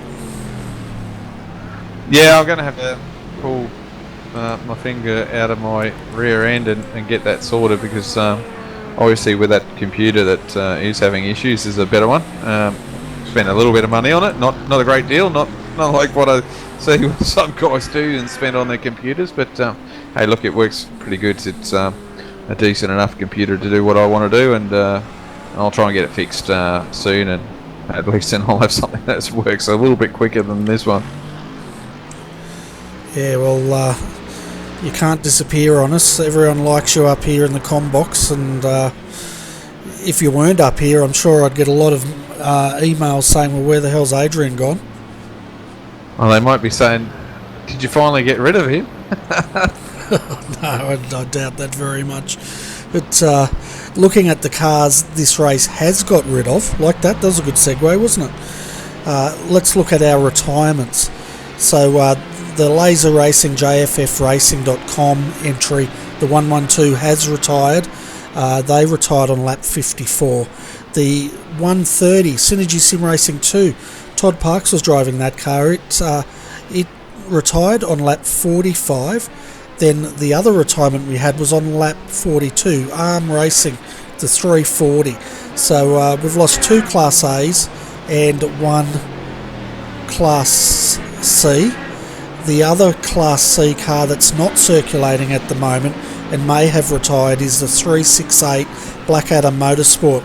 Alexander Sheridan was driving that car, and they got up to lap 100. We are on lap 116 at the moment, folks. So even that, Adrian, we've only really had 3, maybe 4 retirements in the space of 4 hours here today. Yeah, it's not too bad. The guys, like I said, the track's pretty wide open. I think some of those retirements are internet issues as well. I did see earlier on there in the broadcast, you told me that there was someone there that was having internet connections, and you know, it's a drama. It's a technical glitch for those guys, but you know, considering that, it's not too bad. It's not really a racing incident so much. It was more a technical issue, so not too bad considering. Yeah, that's exactly right. I think they all are due to technical issues. One person that's jumping back in the car that did have some scary technical issues when we found out was Scott Connors in the 104 FSR GT Amiga Racing. His first stint, we were told, his screen was blacking out, coming in and out, and he was pretty much driving on race pace like that until he could get the car in at the end of his first stint and hand it over to Josh Burton. Yeah, that's yeah, I don't think I'd do that. I'd just say, nah, guys, I'm pulling it in. You're going to have to take over, and I'll get this sorted, and I'll do you an extra few laps later or something. Yeah, I sort of made the comment that he was probably steering his car using the ripple strips as braille, so he sort of knew where he was on the track.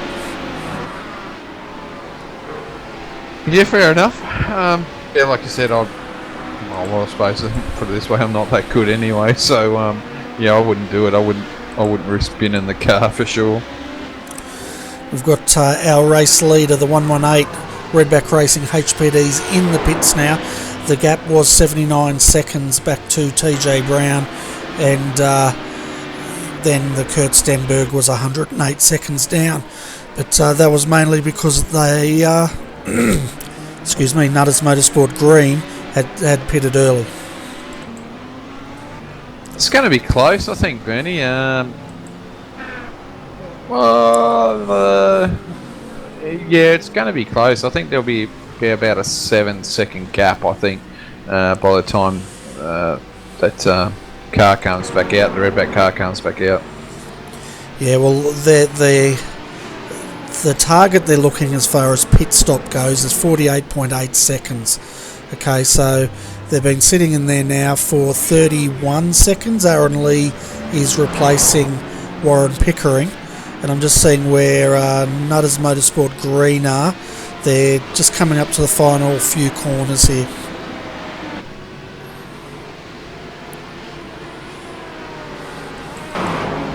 So Redback Racing are now leaving the pits. They did a 48.1 second stop, and TJ Brown is just entering the start-finish straight. So if anything, Redback Racing have managed to stretch that gap again. Yeah, that's quite interesting. I've got my other telemetry running today, which is really good. I can actually see.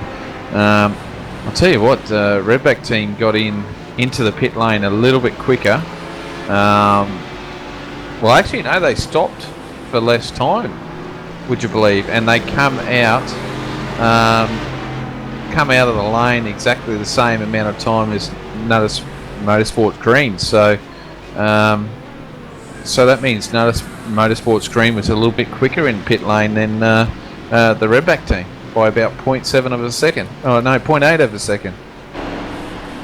Okay, so once they go across the line this time, folks, we can check what that gap was. It is now. It was down to about 5.9 seconds at one point, and they got it down as low as I think 3 seconds. So we'll see what they are now. They've got Aaron Lee in the car. He'll be tightening his belts this lap and settling in to the car. No doubt the track's changed a heck of a lot since it did when he put this car on pole earlier today. Yeah, not a bad job, and I'll see if my telemetry and your telemetry are working really well. At the moment, it's about 11.5 seconds gap at this moment in time as the lap is closing down for those two guys. Okay, well, I can't see any telemetry yet. If I do the driver compare, no, I can. Sorry, 11.6 seconds is the gap, the live gap at the moment. Yeah, so they definitely did eke out a bit of time there with Warren in the car a little bit longer, didn't they? Which is surprising considering he had older tyres, and yes, he might have had less fuel, but to do some decent lap times around here with old tyres is no mean feat. So, and you think that TJ had nice green tyres, he should have got a few seconds up on Warren in the first part of the stint, unless he had a lot of traffic to deal with. Yeah, well, if anything, they've gone the other way and lost the gap. So 11.6 seconds back to second, and then 38 seconds back to third. If we look at the live gap from second to third, it is 12.1 seconds. So Class A, that's where the action is, folks, and it's starting to close down on the top three here.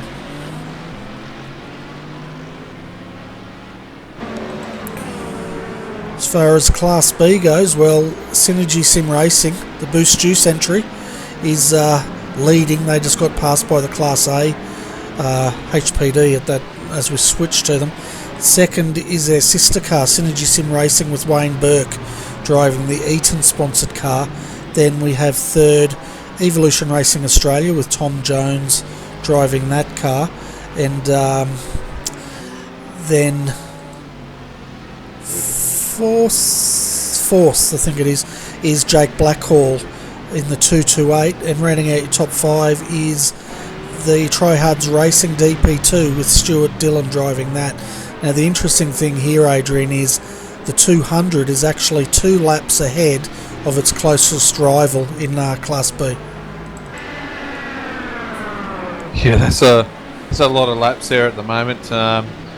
You really won't have to do a lot of racing, just got to keep it there and keep to a certain number, wouldn't you? And just keep your eye in and just keep plugging away. I mean, 2 laps.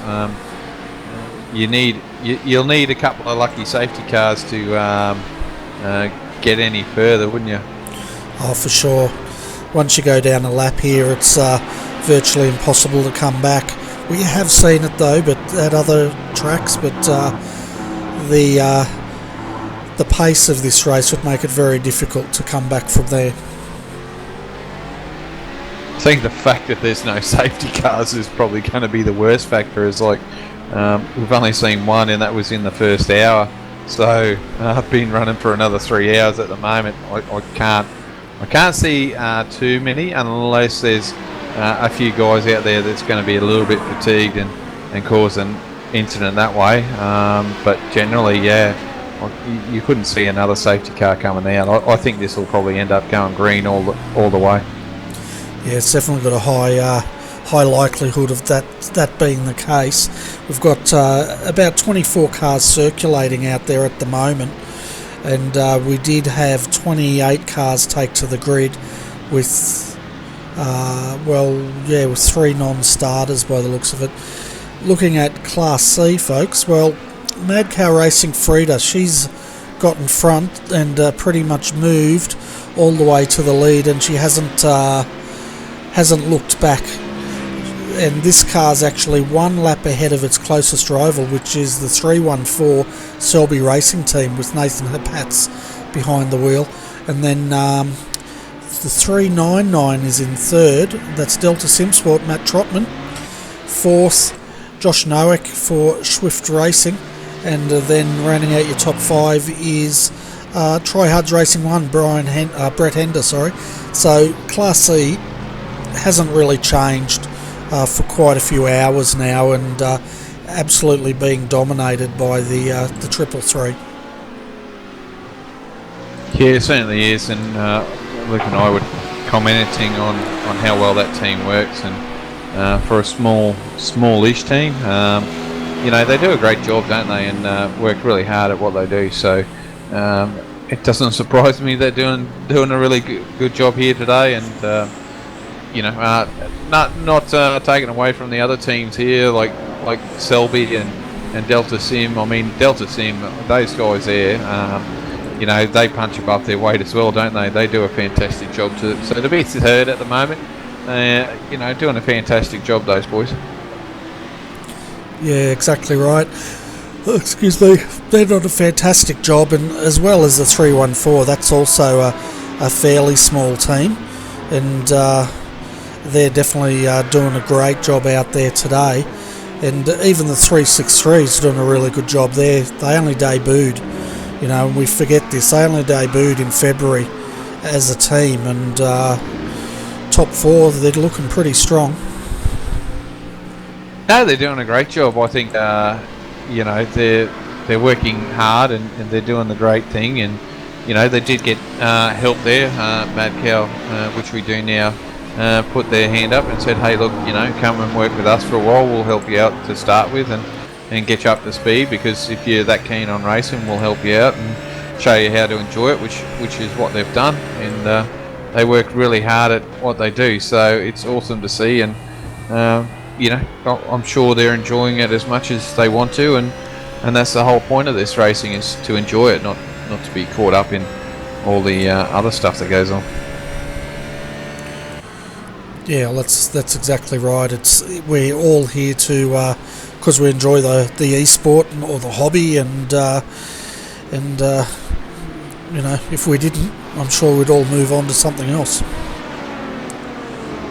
Oh yeah, I mean, look, I still haven't gone away. I don't race as much anymore. I come up and enjoy the broadcasting, and obviously I've got plans for that a little bit more in the future to work on that. But we all have our own aspects and where we want to go, and I'm no fool. I can drive a car. I'm fairly steady at it. I'm not the fastest guy out there, but I enjoy it and have a bit of fun when I can, but at the moment that's not working, so I don't have any pedals that make me go. But broadcasting, this one's fun.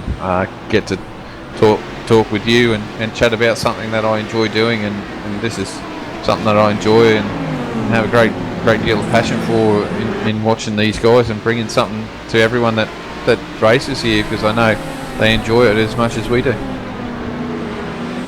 Yeah, that's right, and I'd also like to thank all the viewers out there that are tuning into this live broadcast. We hope you're enjoying it. It's the racing's been pretty hard, but it's getting quite spread out there, so hopefully if you've got more beer, have another drink.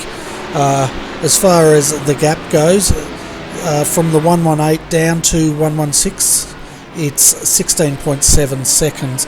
It did get as low as 15 seconds, but Redback has just pulled that out by another second that lap.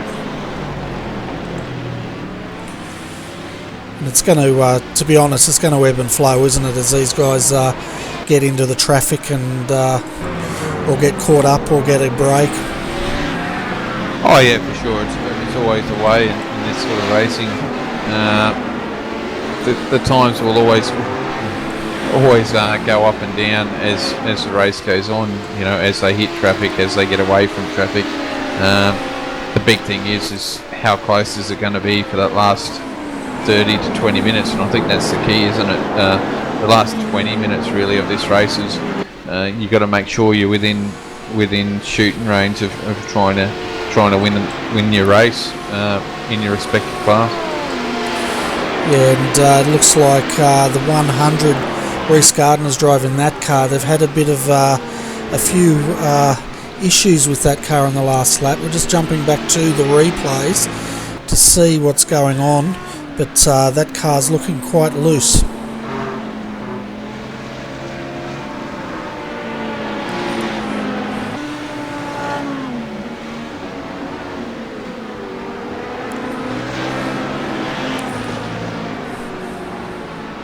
So just having a look at the replay now. We did have a fairly scary moment coming into the hairpin. He managed to gather it up though, which was good, but that car did kick out just under, let's have a look, next lap through, mid-corner, which we've seen these cars break loose.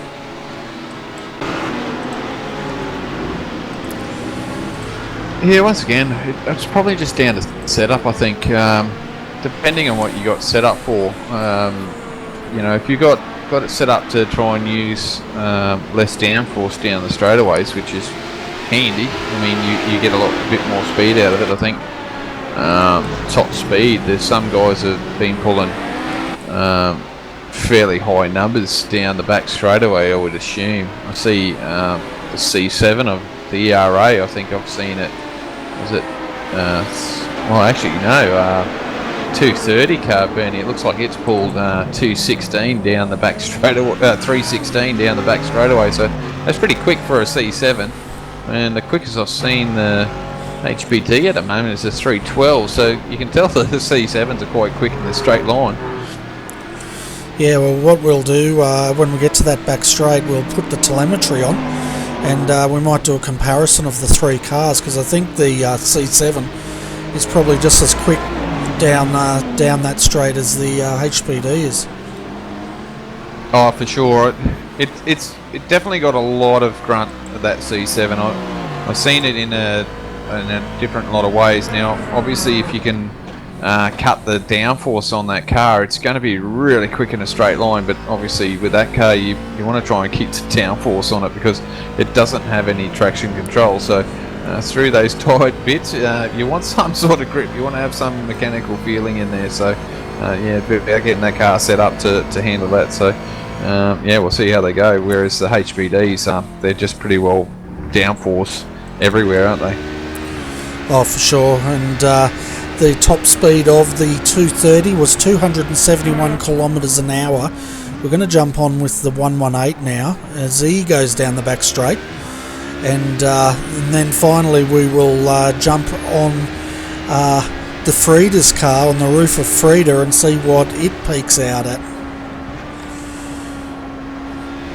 If anything, it's a bit of fun, isn't it? Always good there. People enjoy to know how quick these cars are going sometimes. Yeah, and I guess through the biggest weakness with the C7s is their cornering and braking ability. As far as top end speed, I think they're pretty close to the HPDs, but we'll find out now because Aaron's just jumping onto the back of onto the back straight now.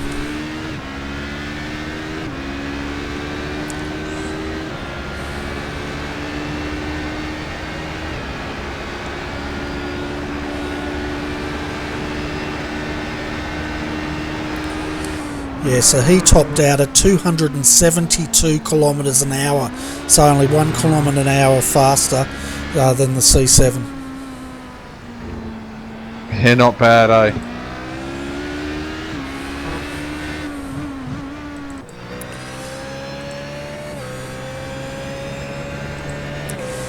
And finally, we will jump on board with James Stevenson, who is on the back straight now, and he is clocking out at 257, maybe 258 kilometres an hour. 20 kilometres an hour difference, or not quite 20, but that's a big difference, isn't it, in speed?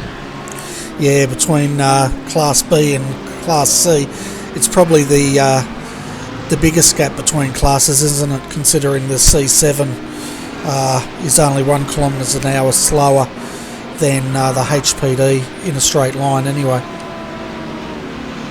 Yeah, it is quite a big difference, isn't it?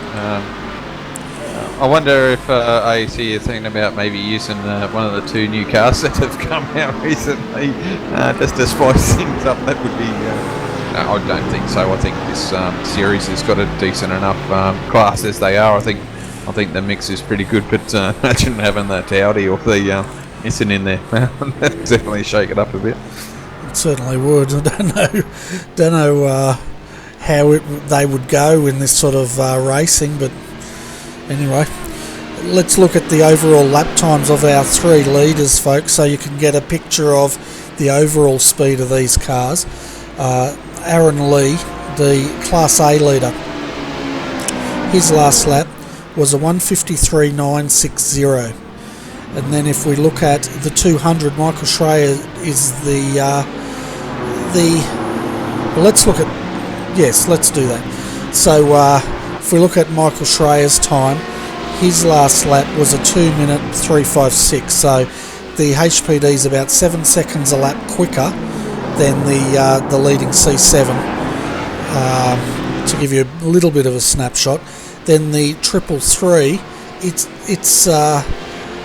last lap was a 2:05.354, so it's only 5 seconds a lap slower last lap through. So really, if we take all that into account, Adrian, there's only about 7 seconds between Class A and B, and another 5 seconds between Class B and Class C. Yeah, it's not too bad. I mean, that's the thing about this class, isn't it? The GT3s are loving this tight and twisty section, and you can see that with how hard it is for the guys to overtake. But in saying that, the HPDs are already going to be hounding the back of the GT3s wherever, but you'll see the C7s, they're hounding, the GT3s are hounding the C7s in some areas, so that just goes to show how good of a quality it is with these 3 different classes of cars. Yeah, and it sort of shows how overall they balance out. As we can see now, Frida is coming into the pits, and we'll see who jumps into that car in a moment. But you can see, the top end speed's pretty close, but then when you take in all the whole track layout and that, how it all just balances out. Yeah, it's pretty cool. And I think this is where the mix is really good here at the moment. Well, just here with Aaron Lee passing a pretty banged up Mercedes here at the moment, but I think it's a really good class, and I don't think there's anything they need to change. It's a good series. It does really well. The only thing that I would probably try and get the organisers to do is try and keep the tracks fairly much the same, and throw a few different ones in there here and there just to mix it up now and again. But what it does, it just gives the teams a chance to know what they've done previously on the different tracks, and their setups aren't too far away, and the more that you race a track, the more you become familiar with it. So some of these teams will have that advantage where they've done it before, they know what they can do, and I think it just makes for better racing. Well, yeah, definitely, and as you were saying, there's some tweaks they can make to it, but overall I think this is the second season we've covered the AEC4, and it is starting to really mature into a really great series. Oh yeah, for sure. I mean, second year in, we've had our issues, but once again, with any good series, they work through those problems. And I mean, you look at it at the moment, it's definitely a great race. I'm enjoying it. The boys are doing a fantastic job, and the time that admin go through and put this series on, I mean, it's just phenomenal. I mean, I know I've done it before on a different platform and tried to run thing, and it was done very loosely. I mean, there wasn't a great deal of work needed to be put into it because we had the guys we raced against all the time, so it worked really, really well. But with this series where you're trying to bring the realism into it, so C7 got a little bit loose there coming out before the main straight. It's a lot of work, and you don't get paid for it. There's no money involved, and they're doing it for their own love of iRacing, their love of motorsports, and this e-sport, and they do it for nothing. And you know, I think people underestimate how much hard work it is to do this. Oh, it's a huge amount of work, and in everything in the planning, you know, once they've done all the planning, they then have to sit in there, and it's normally 2, maybe 3 of them in race control that have to actually run the race, and that includes the 24 hours. They don't get a break, and then after that they have to look at all the post-race penalties and protests, and then start planning for the next round. Well, that's exactly right. You know, I mean, we know for certain that Scott and I believe Heath, they're the 2 main guys that sit there, and I'm sure those guys be lucky enough to only get a toilet break, and that's for a 24-hour session. So the next race that we're doing for 24 hours, Scott's going to be basically behind that screen for all that 24 hours plus. I mean, it's not just, as Jake Blackwell goes for a lazy spin there. Those rear tyres must be complaining, or they've got not as much downforce on that. But getting back to it quickly, if Bernie, when you get that replay up, if you want, just let me know. But you know, those boys work really hard, and to put that sort of effort in and not get paid for it, and doing it for the love of this community, that's a lot of work. Oh, it certainly is, and we're just having a look at that spin, and I tell you what, Jake went in really deep under brakes there, and I don't think he had any chance of pulling that car up short of looping it, which he did. Yeah, once again, you know, the car does have ABS, but it doesn't have traction control, so once that back steps out, it's generally a bit of a task to try and keep it going. But it's funny how the brakes, I did notice there at one stage when I did have everything working, if you locked up a front wheel, for some reason the back end would step out on you, which really shouldn't happen. If you lock up, you should just keep going front on, but it seemed like the back end wanted to step out, so it seemed like you had more rear brake than anything. But yeah, it's one of those physics that I'm sure it was just a bit weird, but I don't think that happened there. It just, yeah, one of those things, tight, like you said, just got in there a bit shallow, and probably put a bit too much wheel on and tried to gas it up and just looped it. Yeah, and we just had the FSR Dayco motorsport entry, the 101, doing the same thing in turn 1. Held up the LMTI, but the car that recently looped managed to get a position. But it's all fun and games out there at the moment. Yeah, and this is like at the end of the stint, this is where we may see a safety car, because the guys are running on the ragged edge at the moment. The cars aren't doing what they need to do, so they're struggling with it. So this is where we could see a safety car, but the boys are working pretty good at it at the moment.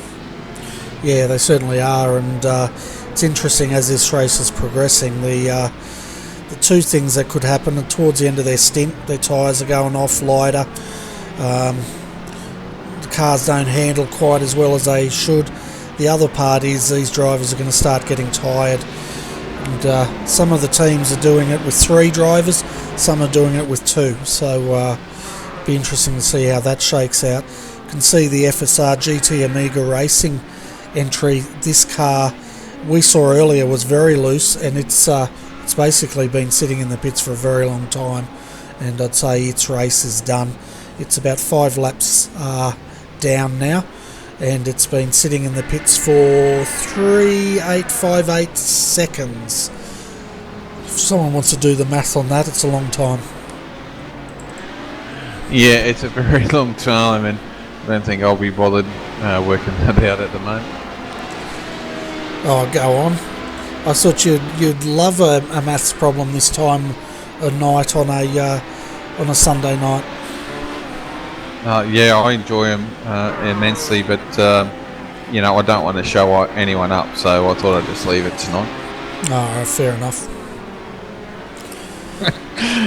Anyway, back to the racing. No, the boys have been really well. I mean, when they're racing like this, it is so hard to keep focus on what's going on out there, because they're just generally doing a great job. And you know, it's once again, there's that McLaren. I'm going to have to see Mercedes. I'm going to have to see what that one is. Okay, so it's Cohen Adard there in Tryhard's DNA 334. So that thing's looking a little bit untidy and getting a little bit loose. So just struggling with that car at the moment. Bernie, I think, those boys. Yeah, well, that car definitely looks like it's seen better days by the look of it. This car's actually 20 laps down, and but to their credit, they're still keeping this Mercedes circulating, which is fantastic to see. They're still lapping pretty well. 2:09 was the last lap time, so they're probably about 4 seconds a lap off the leader of this category. I'll just check. I mean, it generally doesn't. You know, it should do. I'm being a bit lazy at the moment, so I'm going to go down to 334. Oh yeah, he's from here. Okay. Do apologise. The name was a little bit. Did you say Vienna? Ah, no, it might be just the name was throwing me there for a minute. But no, they're doing all right, aren't they? Definitely got their laps completed, so they're doing okay. I mean, the only way to get she's a bit noisy in my place. Try and get experience is just to do this, and you know, it's not an easy track for sure, and you know, it's really a lot of rhythm. You got to keep your rhythm up around here, so. If you can't do that, it can throw your laps out for quite some time, you know. Yeah, exactly right. And you know, with no fast repairs, we've got an hour and 27 minutes of this race to go. They're doing a good job there, and it looks like they've had a few big excursions off the track with brushes with the fence, let's say.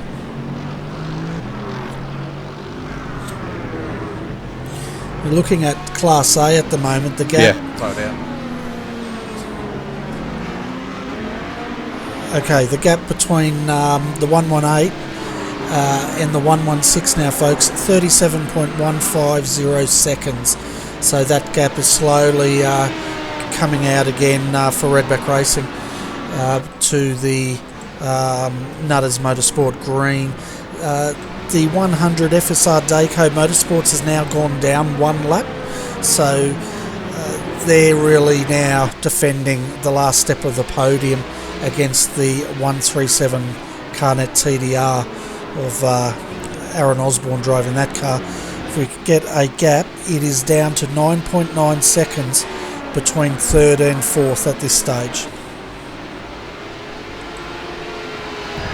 Once again, Benny, I'm just waiting for my computer to run. So yeah, this is the issue. So I've got seriously got to do something about that. But yeah, no, it's good to see that Aaron's definitely picked up the pace, hasn't he? He's really on the money there at the moment. So good to see him doing a fairly good job there. But no, we'll see how we go. We've still got an hour and a half to go, which is not too bad, or less than an hour and a half, or about 45 laps to go, so doesn't sound like too much, does it? No, not at all. But one thing you may be interested in is Aaron Osborne in the Carnet TDR entry, or TD Racing.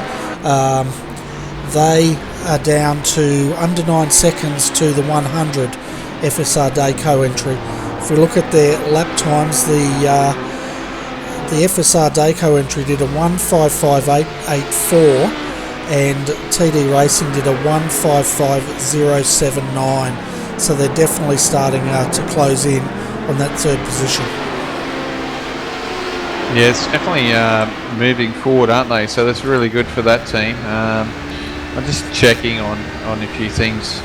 So at the moment, I'm just checking on how many laps they've got to do. At the moment, projected that you only have to do 22 laps to be fair share. So at this present time, I think Tim's okay at the moment. So be interesting to see. Aaron's done 104 laps already, would you believe? So I'm sure they're going to make sure that Tim's going to be okay, but he's not feeling well, so I can understand him not jumping in there and just watching and helping out, being the team manager at the moment. Yeah, well, the main thing is for Tim is to get his minimum laps in, and after that I think they've really got to get Aaron to do the bulk of the work, because if Tim's crook, the last thing you want is someone that's sick to get in that car and make a mistake, or anything can happen, can't it? Oh, that's it. Fatigue and the way that things work. It's not ideal for sure. So, try and let him do what he needs to get his minimum requirement done, and then Aaron will do the majority. But that's still a lot of work for one guy too, isn't it? The amount of laps that you've got to produce. That's a huge amount of work, and he's lapping consistently. In last lap 155.600, fastest lap 154.420. So even though he's doing a lot of laps out there, he's keeping that car consistent and or those laps consistent, which is definitely serving them well at the moment. Yeah, he's doing 154s, 155s, and then you can tell when they get in traffic because it blows out to a 56 or a 57. So, but on the whole, they're around the 50, 54, 55. So that's not too bad of a race pace. And if I can get to who they're racing, which is FSR Dayco in the 100s, so I'll check how well they've been going with their lap times. And yeah, see, Reese is up in there at the moment. He's high 55s at the moment and throwing in the 56 or a 57 with traffic. So he's about a second off the pace, isn't he, compared to Aaron? So that's why that time is coming down quite substantially. Yeah, that's exactly right. And TD Racing are just chipping away, and there's no hurry. There's an hour and 21 minutes of this race to go. They're separated by 9 seconds.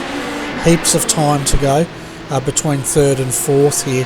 Even between first and second, that gap's now 41 seconds. But I wouldn't be counting out Nutters Motorsport Green by any means, because this car has it's been the pace setter for most of this race. Well, a third of this race. The reason why I corrected myself is if we look at the laps led, the statistics for that in Class A, the 118 has led for 93 laps of this race. We're on to lap 135. The other car to have led laps is the Nutters Motorsport Green, has led 35 of those laps, and then the only other car in Class A to have led a lap is the 100 FSR Dayco Motorsports entry, and they've led 7 laps. Yeah, well, TJ at the moment, he's not bad. He's running the low to mid 55s, which isn't too bad, and then he gets held up in traffic. He's had a high 54, but in comparison to his teammates around the high 53 to mid 54s, or just a little bit under 55. So he's a little bit quicker in the car for Justin. So TJ's still doing a good job. Don't get me wrong. He's putting in the lap times, which are pretty cool. I'll just check on 118 at the moment with Aaron Lee, and I probably would assume that he's quicker. than Warren, and yeah, he's 53 and a half his last lap, so it was quite quick, but he's done a 53.1, so quite quick there from Aaron. Anywhere he gets up to 154, so a 53 to a 54, which is quite quick, and Warren was just doing in a nice steady pace at a 55s and 54s, so mid 55s, and got down to a high 54. So you know, pretty good. Aaron's quite quick in this car. Yeah, he definitely is, and he showed it in qualifying as well. He put it on pole, but the gap from pole to second was well over a second in the qualifying. So I think he qualified it in the 151s from memory, which feels like a long time ago, but it was probably only about 5 hours ago.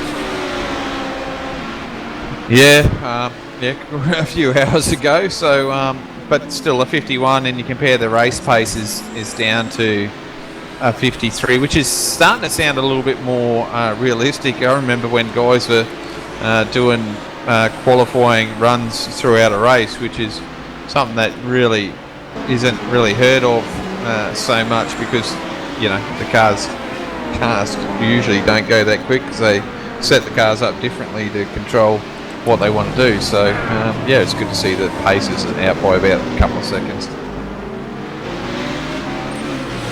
Yeah, it's definitely a lot more realistic, I think, as you were saying. And Jabe Stevenson back in the 333, and this car's just been plugging away.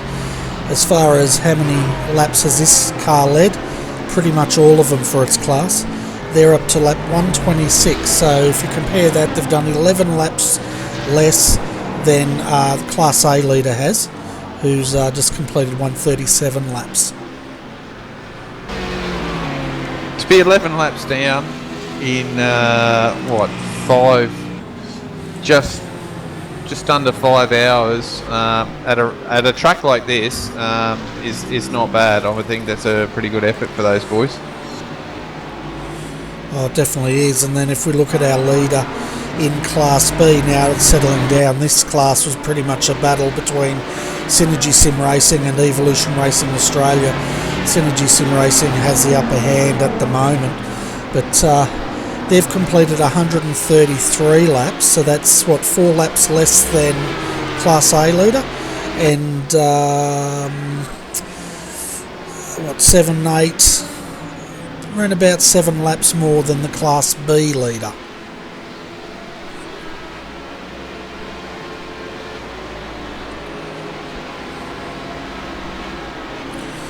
So you know you're in trouble, folks, when I start getting the statistics out.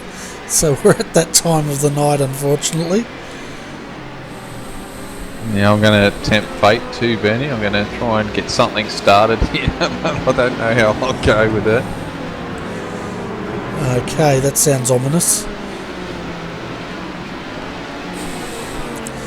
So as far as cars running at the moment, folks, we've got 23 cars still running out of 28 starters here today.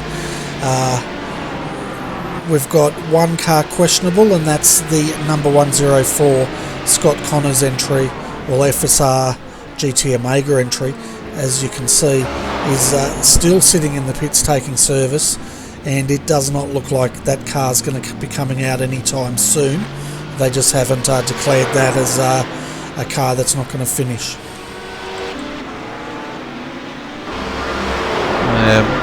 Maybe trying to get it worked. Maybe it had an incident or something's gone on.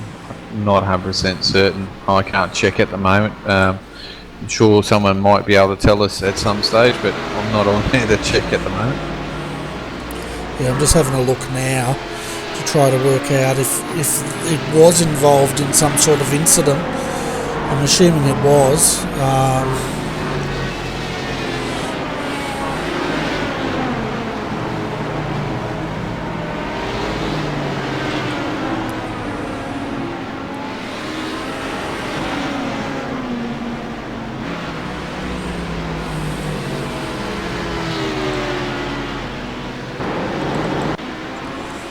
Have a look at this replay. This car pitted at lap 92, We'll see if we can work out why it pitted. No, it's just pretty much coming in.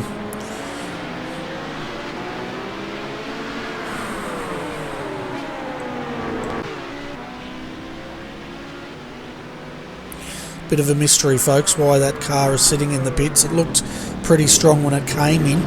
But if there's anyone out there that can let us know what's happened to that car, that would be great.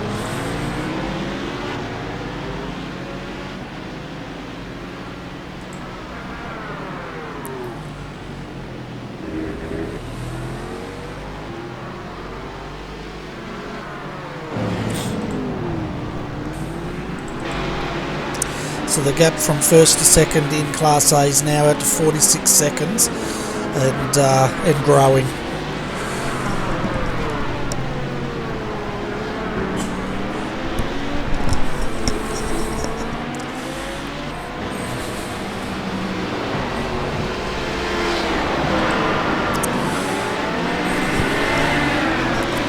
So while this race is in a bit of a rhythm, folks, I think it's time that we heard from our advertisers, and Adrian and myself, we will be back in a couple of minutes after we run some of the advertising.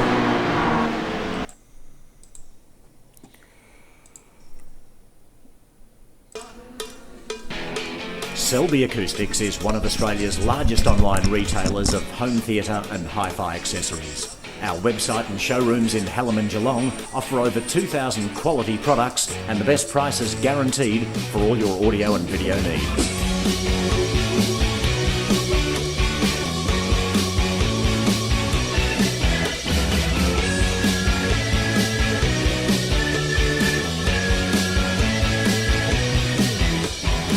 Our reputation for outstanding customer service and expert advice has been built over years of providing great value and after-sales support. With hundreds of products shipped from our Melbourne warehouse daily, our team understands your passion for all things audio and video.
Welcome back, folks, and we've got 1 hour and 10 minutes of this race to go, and the gap from first to second has stretched out to 50.997 seconds. We've only got 2 cars on the lead lap. That's the 118 Redback Racing Team car and the Nutters Motorsport Green 116 car. There is a bit of a battle going on. Let's get a gap between FSR Daco 100 and TD Racing, and that gap's now moved out to 13, 14 seconds. Let's see what's going on. That's because Carnet TDR or TD Racing are currently being serviced in the pits.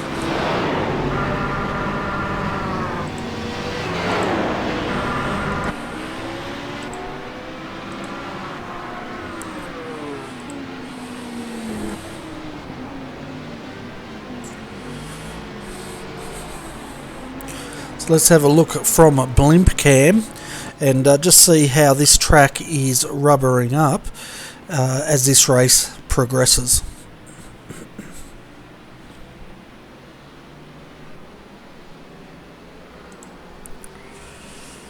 So it sounds like Mr. Jarvis has tried something and he's gone quiet on the chat channel. So you can see how that the track has rubbered up quite a lot as Aaron Lee puts the fastest time of 1:52.938, so he's now starting to lay down some pretty quick laps.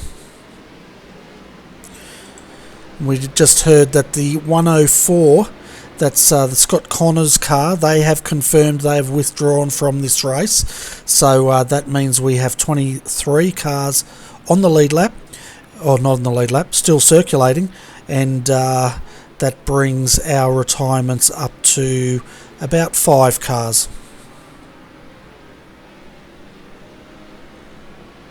Yeah, I'm back here still, Bernie. Just things are going slow, like the owner.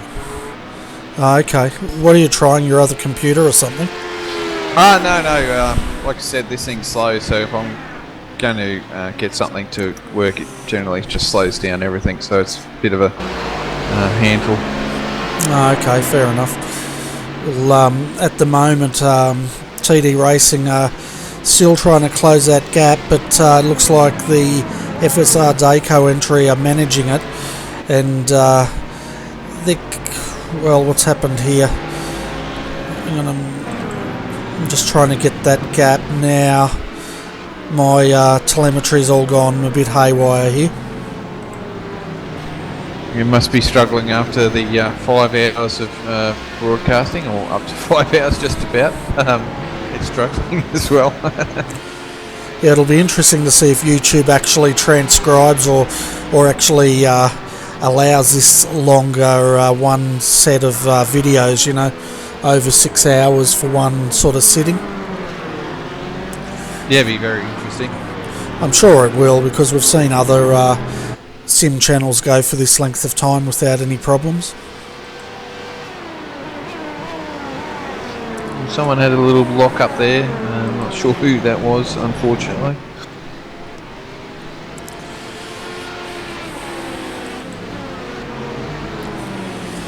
So it's definitely starting to settle down. Short of a safety car here, it's or anything disastrous going on here, I think it's going to be a fairly quiet race to the end here.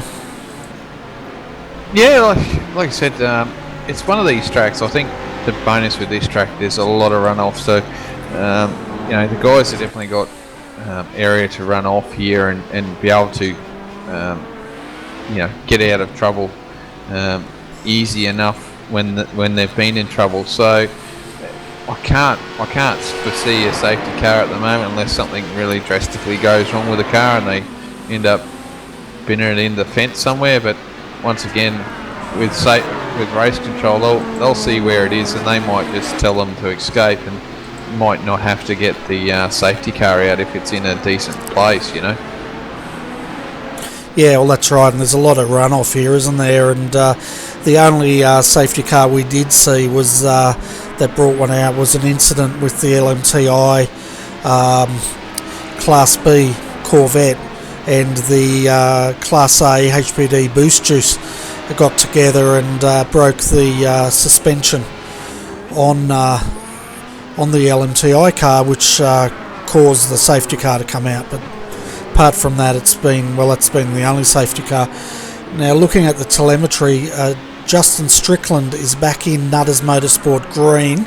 They've gone down a lap, but that's only because they had to pit. So they're the first of the pit stoppers. the next one will be Redback Racing HPD, probably in about 4 laps, and then we'll see where that all shakes out as far as the gaps go. But Justin Strickland's the quickest driver for Nuttall Motorsport Green, and he's up against the quickest driver for Redback Racing HPD, the 118. Well, if they've pitted now, by what I remember from guys telling me previously, these HPDs can only run for about 45 minutes, I think. So that car is going to have to pit again. So, and probably also the Redback Racing car as well. So this is going to be really tight. When do you pit? You know, how long do you want to leave it till you pit again? So be interesting. Yeah, and as the longer they go into the racing, the less fuel they'll take on. I doubt for the final one they'll throw tyres on them. They'll probably just splash and dash it and go from there. But looking at the last pit stop, the 116 they did a 43.2 second stop. The last stop Redback Racing did was 48.1 seconds, so a good 5 seconds faster was the Nuttall Motorsport Green stop. Yeah, so I don't know. I think if I knew I had to stop again, and you knew leaving it right to the last minute to put fuel in, and you didn't, and it wasn't worthwhile taking tyres, I'd probably try and look at possibly doing like halfway and working out your numbers so that you actually throw some tyres on there as well and put some fuel in. And that way, at least, if the other guys decide that they want to pit right near the end, and they know it's not worthwhile getting tyres, you might get a little bit of gain in fresher tyres. But not sure how well that sim works on here as much, because these boys seem to do fairly good lap times on these tyres anyway. Oh, they certainly do, and we're just having a quick look at a replay. Justin Strickland doing a bit of a donut in the Nuttall Motorsport Green as the car got a bit loose on him under brakes. Yeah, it doesn't help trying to get back some time and try and get back on that lead lap and close that gap down. But got a little bit of time, an hour, but it's running out. You need to be a little bit closer. Yeah, the pressures are definitely going to start ramping up, isn't it? As this race progresses, he probably only lost 4, maybe 5 seconds with that donut. He recovered it really well and continued on his way. But I guess that's not the way you want to start a stint. If you've got new tyres, anyway. No, that's for sure. You don't want to be destroying your car or destroying the tyres at the start of your stint, for sure.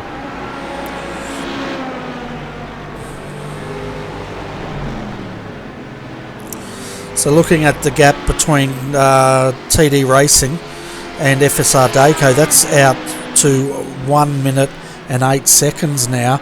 I'm trying to work out, I think it's because TD Racing have done their stop and FSR Dayco have not. So that would explain that. So we'll keep an eye on that gap once FSR Dayco comes in to do their stop as well. We've got Redback Racing HPD, the 118 is in now as Justin Strickland goes past to get his lap back, and we'll see what sort of a gap that is. It's going to be quite a large one by the looks of it.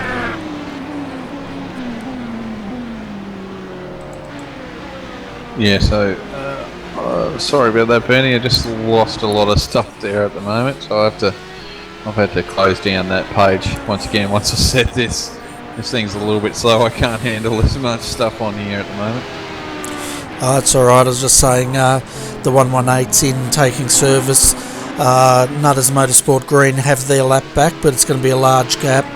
Looking at Reece Gardner, he's bringing the FSR Dayco across the start finish line now. This car still has to pit, and he's got his lap back as well, as the Redback Racing car now comes out of the pits with Aaron Lee still in it.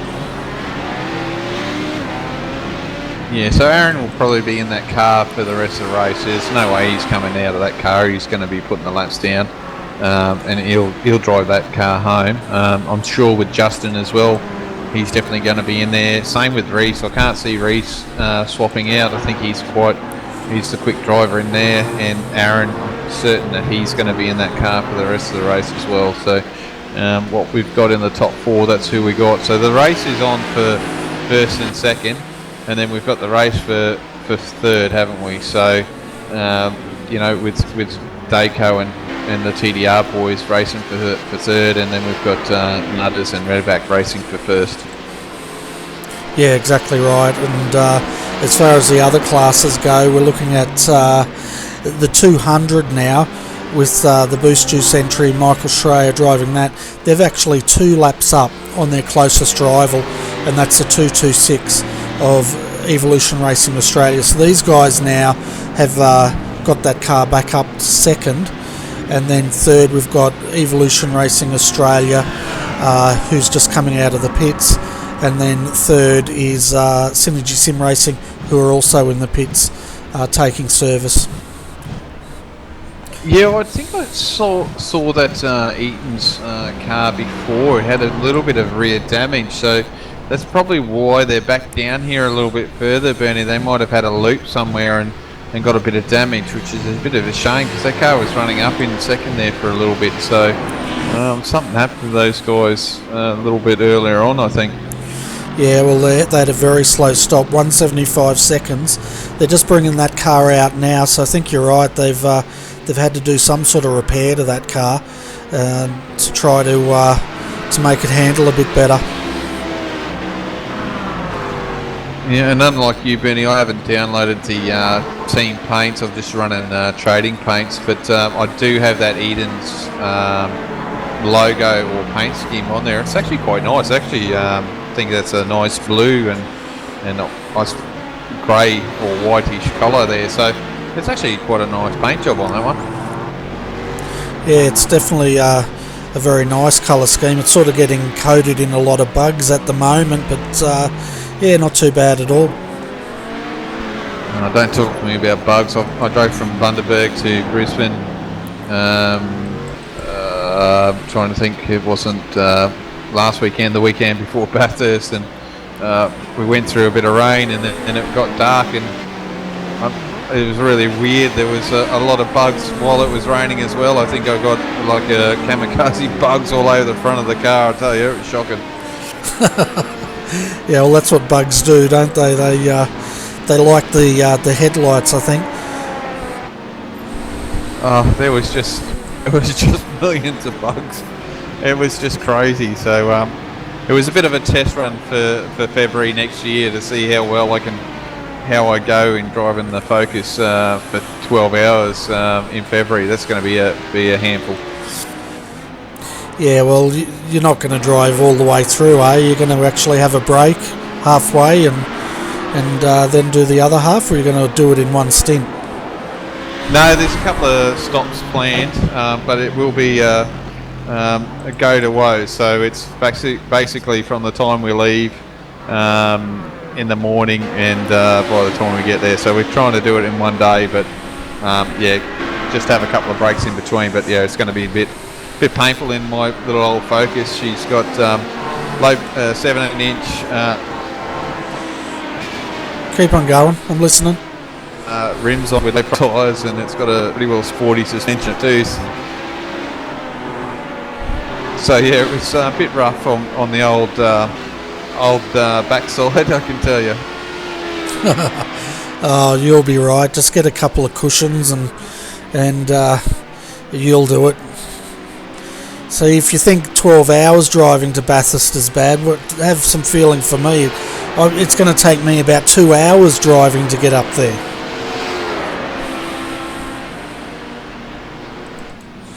And he's speechless. Anyway, I'd like to welcome to the Combox Nathan. Welcome, Nathan. 314 Selby Racing. We've got Jason Scully in the car at the moment. It looks like you guys had a fairly uneventful race tonight. Yeah, it's been fairly uneventful. Started from the pits. So we made a bit of an error entering free practice 1 with the wrong car number, but weren't really fast starting in the pits anyway, because we know what turn 1 can be like in some of these events. So I think after the first stint we were back into second place, and so seemed to have maintained it from there. Although he's getting chased down a bit by Delta SimSport at the moment. Yeah, well, that gap's down to 3.6 seconds now, and we'll definitely keep an eye on that battle as that progresses. But running second's pretty good, and getting back to starting from the pit lane, I don't think you missed much because, as always, there was a bit of an incident with some Class A and B cars there, which could have got nasty pretty quickly. Yeah, I was driving along and I could hear lots of shouting in TeamSpeak, so I knew something had happened. It was good to stay out of trouble and keep the car fairly clean. Actually, we've had a reasonable run tonight. Oh, you definitely have. What do you think of the pace of this race, though? We've had one safety car, and we're just over the 5-hour mark. Yeah, it's such a wide track, and there's a lot of runoff area. So we went into the race, even expecting there to be possibly no safety cars. So, which is, I guess, it's sort of working out okay for us because we're pretty tight on fuel to make it to the end. So we ran that last stint really dry, and normally on all the previous rounds we would leave a good couple of laps worth of fuel in the tank before each pit stop, just in case there was a safety car. But we pitted with about half a lap of fuel left on that last stint, and it's going to be touch and go. We know that Matthew Trotman behind us, they're going to have to stop again, and if we have to stop, we just want to make it as short as possible. So we're fuel saving and just trying to keep it clean. Yeah, well, 53 minutes ago, we've sort of been doing the maths on the HPDs, and it looks like they're all going to have to come in and do some sort of short stop as well. It's 52 minutes to go, and I think those guys run out of fuel every 45 minutes. Yeah, we last a bit over an hour, so they're a bit shorter. We saw, I think on the safety car, someone had to come in and pit for fuel, so we suspected a few of them might be pretty close on fuel, but generally no. Everyone's done a good job, and it's been a pretty clean race for everyone, from what I can tell. Yeah, it definitely has. We've had a number of retirements, but none of them, I think, have been through racing accidents anyway. I think it's more car failures or some sort of hardware failure that's forced those guys to stop. Yep, welcome to sim racing. We're pretty lucky we haven't had any events like that to hamper us this season. It's been good for us, but yeah, we've definitely seen a few other cars drive straight off into the grass on occasion.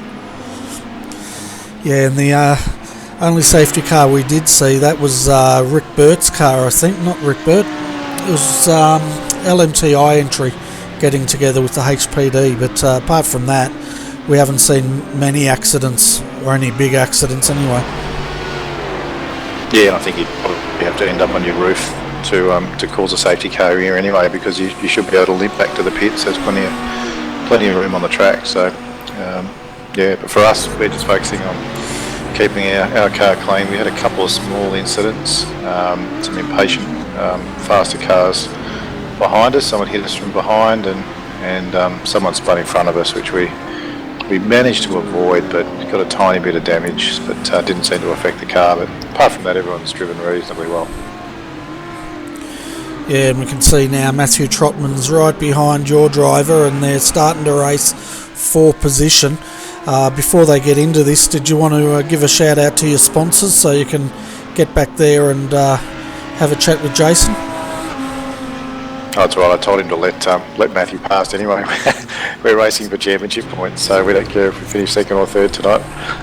But yeah, I'll give a shout out to Selby Acoustics, obviously a sponsor of the series, and Sean is one of our drivers. It's his business, and he's overseas at the moment. So I know he's in the US. It'd probably be about 3 or 4 in the morning over there at the moment, I think. But there's a chance he'll be watching. He might watch the start of this or watch some of the replay. So yeah, thanks to Sean for all the support and giving us a good fun team to drive in, and thanks to Jace, who's really fitted into the team well after Hayden left for greener pastures, pardon the pun, but yeah, all working out well. Yeah, and I'll give a shout out to Sean as well, because selby.com.au is the series sponsor this year of the AEC, and I know all the organisers have definitely enjoyed having Selby on board, and we've definitely enjoyed promoting them where we can.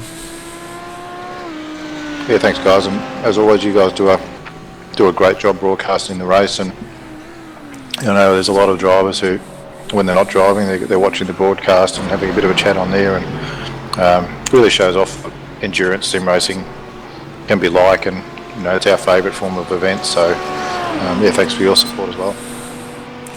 Yeah, no worries. We enjoy bringing it to our viewers as well, and hopefully if it grows our hobby or esport, well, all the better, because then we'll have more guys out there having fun with us. But anyway, Nathan, thanks for popping in, mate. Your driver got out of jail because Matthew Trotman went to overtake him. He gave him plenty of room, and then Matthew went into the pits, so he's been a bit cheeky in that 399. Yeah, it was somewhat expected. Smart driver. He doesn't want to get held up, and he knows he has to pit, so he left it as late as he could, which is what we would do too. So now I better get back to Jason. We'll talk strategy. Yeah, sounds good. All right, thanks, Nathan. Thanks, guys. See you later.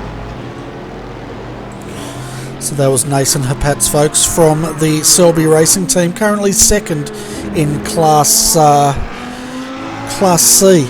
While we were doing that interview, Adrian, you had a bit of news about the 100. Yeah, Kurt Stenberg's jumped in that car 100, so once again another quick driver. Some decent drivers in here. I forgot about Kurt being in that car, so yeah, we'll see. He's done his stop, but once again, even fuel saving, it's a long way to go before they could finish, so I know they're a lap down, but it's still it's timed, isn't it? These cars run on a time as car 137 TDR car comes in and does their pit. They could fuel save, but man, it's going to be tight. Yeah, well, it's going to be very tight, and this car was 14 seconds ahead of FSR Dayco, as we can see them now coming on the straight, so that gap's going to stretch back out again. As far as the gap between first and second goes, that's 61 seconds at the moment, and no doubt this gap's going to be fairly sizable by the time Aaron comes back out. Oh yeah, for sure. I mean, it'll blow back out again, so with the boys in the FSR, they'll probably take out third, and not because Aaron's going to try and close the gap. We heard Tim earlier in the interview, they're just trying to complete their laps, and if they finish fourth with as little incidents as possible, it's more points for them. So that's how they've been keeping this championship alive, being on the top there, Bernie. They've come through the races, had good results, and not too many incidences, so just keeping their championship like that, and that's their task. That's all they're doing. They're not doing anything special, and it's working for them at the moment. Yeah, and if we have a look at the Class A point score, Carnet TDR, well, they're leading 2,270 points. They've got 100 points up on Team TTL, the 188. Now, that car has not turned up today. The 119 Redback Racing team is in third, all the way down on 1,745 points, followed by FSR Dayco on 1,700 points, and then your top five is Team VPR, the 166, on 1,670 points. So going by that, Carnet TDR, they've got well over a 500 point lead going into once this round is complete. Yeah, it's looking good for the boys, isn't it? And it's been an effort from all the boys there to keep that car there, and doing a great job. And it's about being consistent, isn't it? You can win as much as you want, but if you're not consistent and keeping your incidents down as well, you can lose those points that you gain from winning. So, and it looks like we've got a slow car there. Do we have a number? No, because like I said, this is annoying me. I've actually got to pause it, but I'll try and get to it in a second. Oh, that's all right.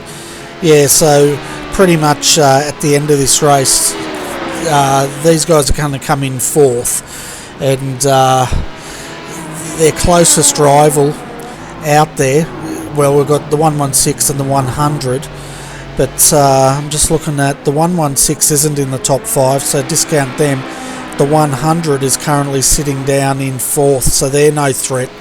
The 119 is sitting in fifth, so they're going to get a bag of points, but not enough to. They're not going to close up the gap, if anything. So really, Adrian, if this race finishes the way it is for Class A, Carnet TDR must be pretty much. Well, I don't think they can be caught in the final round. Yeah, well, that'd be something that I suppose race control will let us know. I suppose we'll certainly know. I mean, you know, we know championships can be declared before they even finish, so I'm sure before we start the next round, we'll definitely be told on who's taken what out. Because once you do the points scoring and all that after this round, we'll definitely have an idea of who's done what. So, but in saying that, the boys from TDR will come back for the last round and put in an effort and see where they end up, and obviously they'll be enjoying it and probably come up to the comms box booth and give us a shout out and have a chat to us when they're finished too. So it'll be really good for those boys. Yeah, well, for TD Racing to be declared the champions today, they're going to have to finish more than 370 points ahead of Team TTL. Now bear that in mind, Team TTL get no points today, they're not here, and TD Racing, they will finish in fourth position, so it's just a matter of how many points they will get. They've already got a gap of 100, so they need around about 270 points from today to be declared the champions. Yeah, which is a fair bit of whack of points, but I'm sure we'll see how they go. Once again, you know, it's all about those points at the end of the round and see what how many incidents they get. So it's going to be interesting to see what that turns out like. But at the end of the day, they might just have to show up and finish at a different point and make sure they don't have too many incidences and got the championship wrapped up. Yeah, I'm just having a look at the way the points are allocated, if I can, and we'll see where this is shaping up. Because I tell you what, if TD Racing could go in as the champions into the Le Mans 24-hour, it'd be a huge weight off their shoulders, wouldn't it?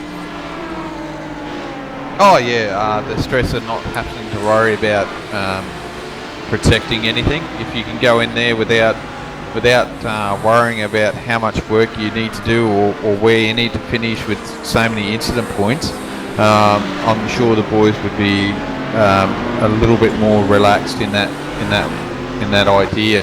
So it won't be as much hard work. But yeah, it'll still be hard. But yeah, the pressure will be definitely off them. Yeah, so I'm just having a look here at the points and the way they're allocated. It doesn't really help me much, but let's see if I can work this out. If not, maybe Race Control can send us a quick okay, third, fourth. So it looks like they get about 310 points for finishing fourth. And then obviously incident points or how they calculate that will determine on if they get less or they stay at 310. So, you know, with the incident they actually get points deducted. So no, it'd be quite interesting. That's a decent whack then. Then they've got they've got about 400 point lead or so on the second place team. Yeah, so we'll have to wait and see what the penalty points are looking like for TD Racing, but without Team TTL here tonight, it's definitely taken a lot of the pressure away from these guys, and they can look forward to it. The other one is in Class B. We need to keep an eye on car 226 because it's currently leading Class B. Yeah, that's another team there that's just got to stay focused and not really worry about trying to go for the win.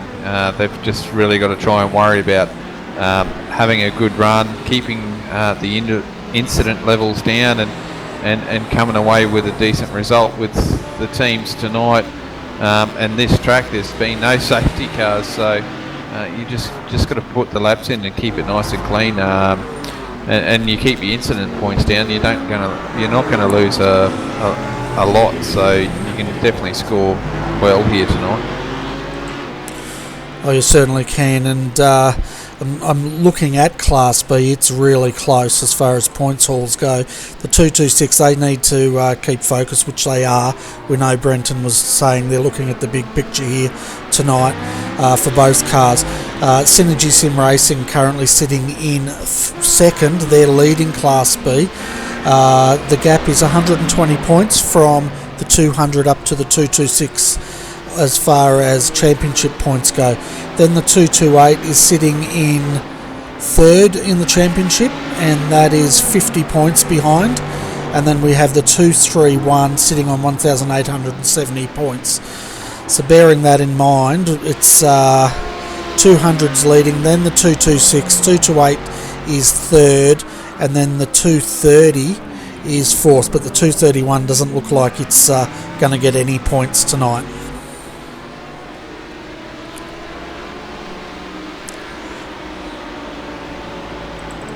And I don't think we need to worry about Class C, do we? I think that's pretty well wrapped up. I think that Mad Cow entry's probably wrapped up that series there. The win there for those guys for this year. Don't be so sure. So what's the gap at the moment? 375 points is the gap at the moment. So the 333 is leading. The 314, where are they? They're running in second. So yeah, I think it's just going to be slip out of the grasp of Selby tonight. So the 333 will probably get crowned the champions tonight for Class C. Yeah, once again, like you said, it's good to have that done before the penultimate round, or before you do the last round, because it just takes the pressure off everyone.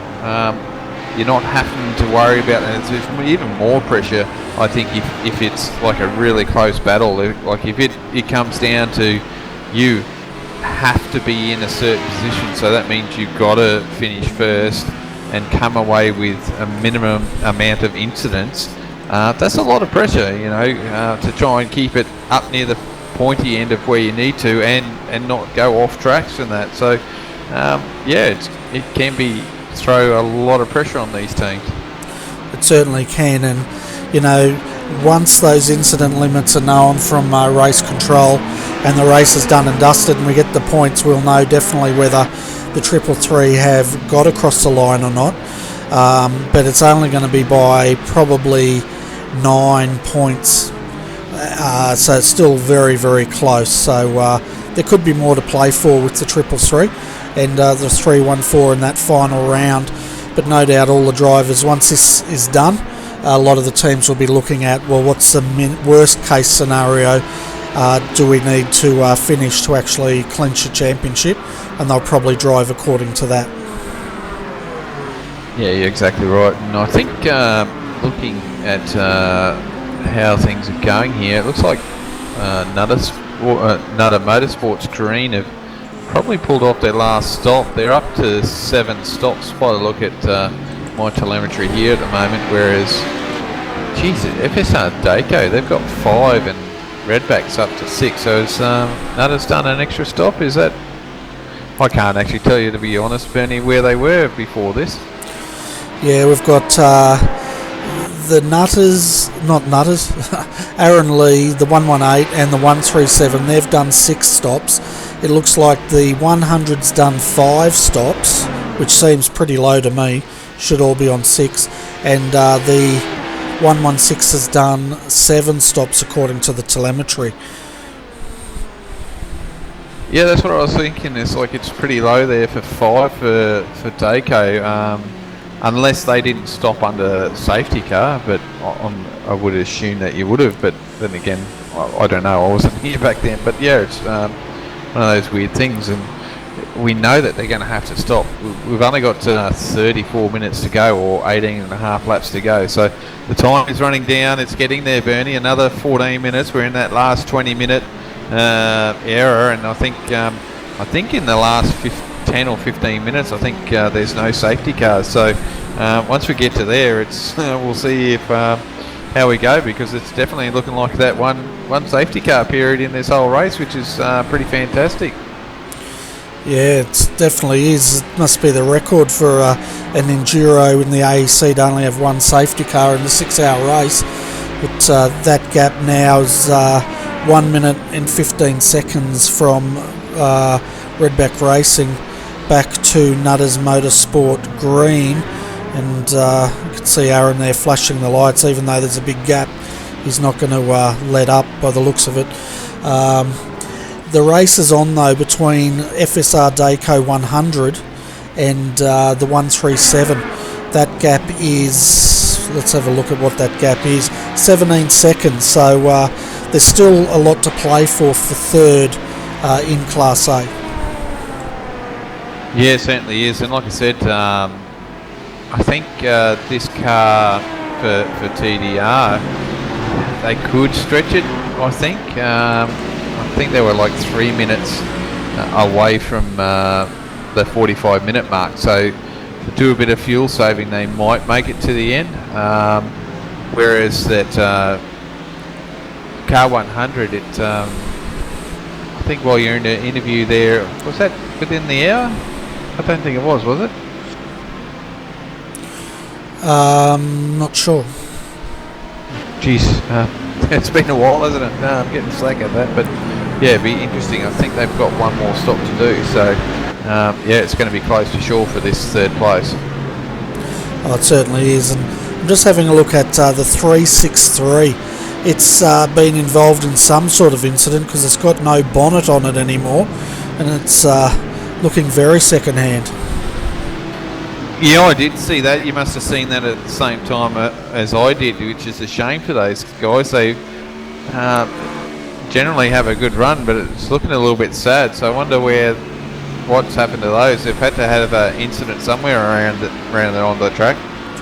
Yeah, I'm trying to find who was driving that car. We've got Eric Thorpe in it at the moment. I'm just trying to find out who was in it before that. I think Eric might have still stayed in. I'm just might jump back here and have a look if we can find out what's caused that crash.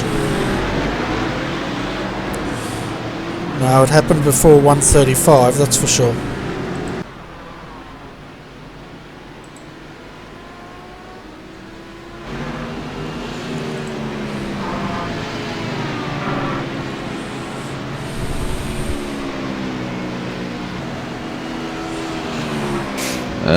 Maybe lap 122, Bernie.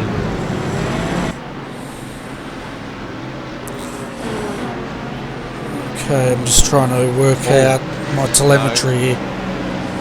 I think it might actually be lap 128. He did a 3-minute end.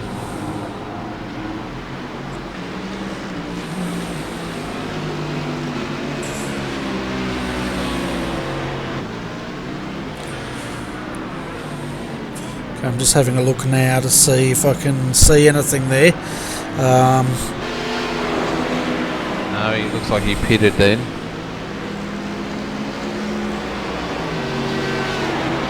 It could be earlier because, like, oh no, there's the bonnet looks all right there at the pit stop. So he must have done it after the pits because he pitted in on lap 127.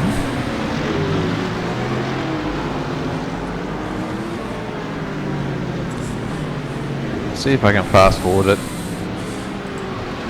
Don't know about you, I don't like mysteries.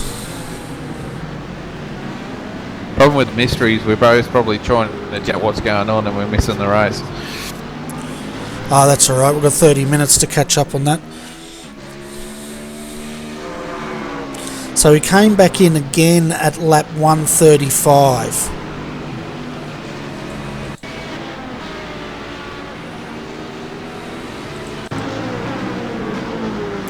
So I think it was on lap 134. We're just picking up the replay now. And he's got the bonnet on. He came in on lap 135 of the pits, so I'm assuming we're on to what's going on here.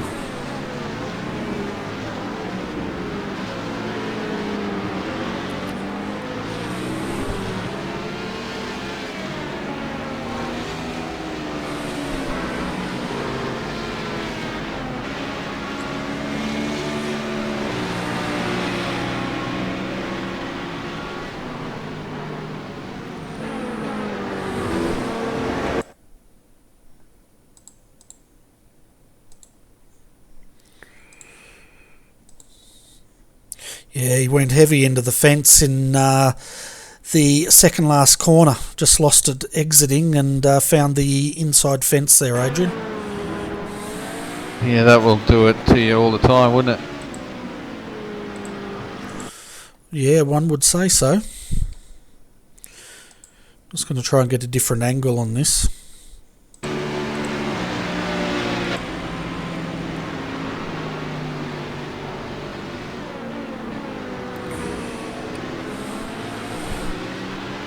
Yeah, it was a heavy hit too. He was lucky he didn't blow a motor by the amount of force he hit that fence with.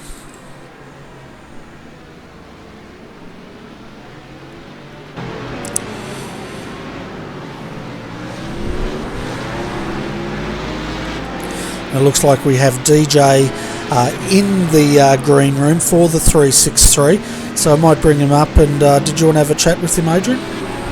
Yeah, I'll have a chat with him though.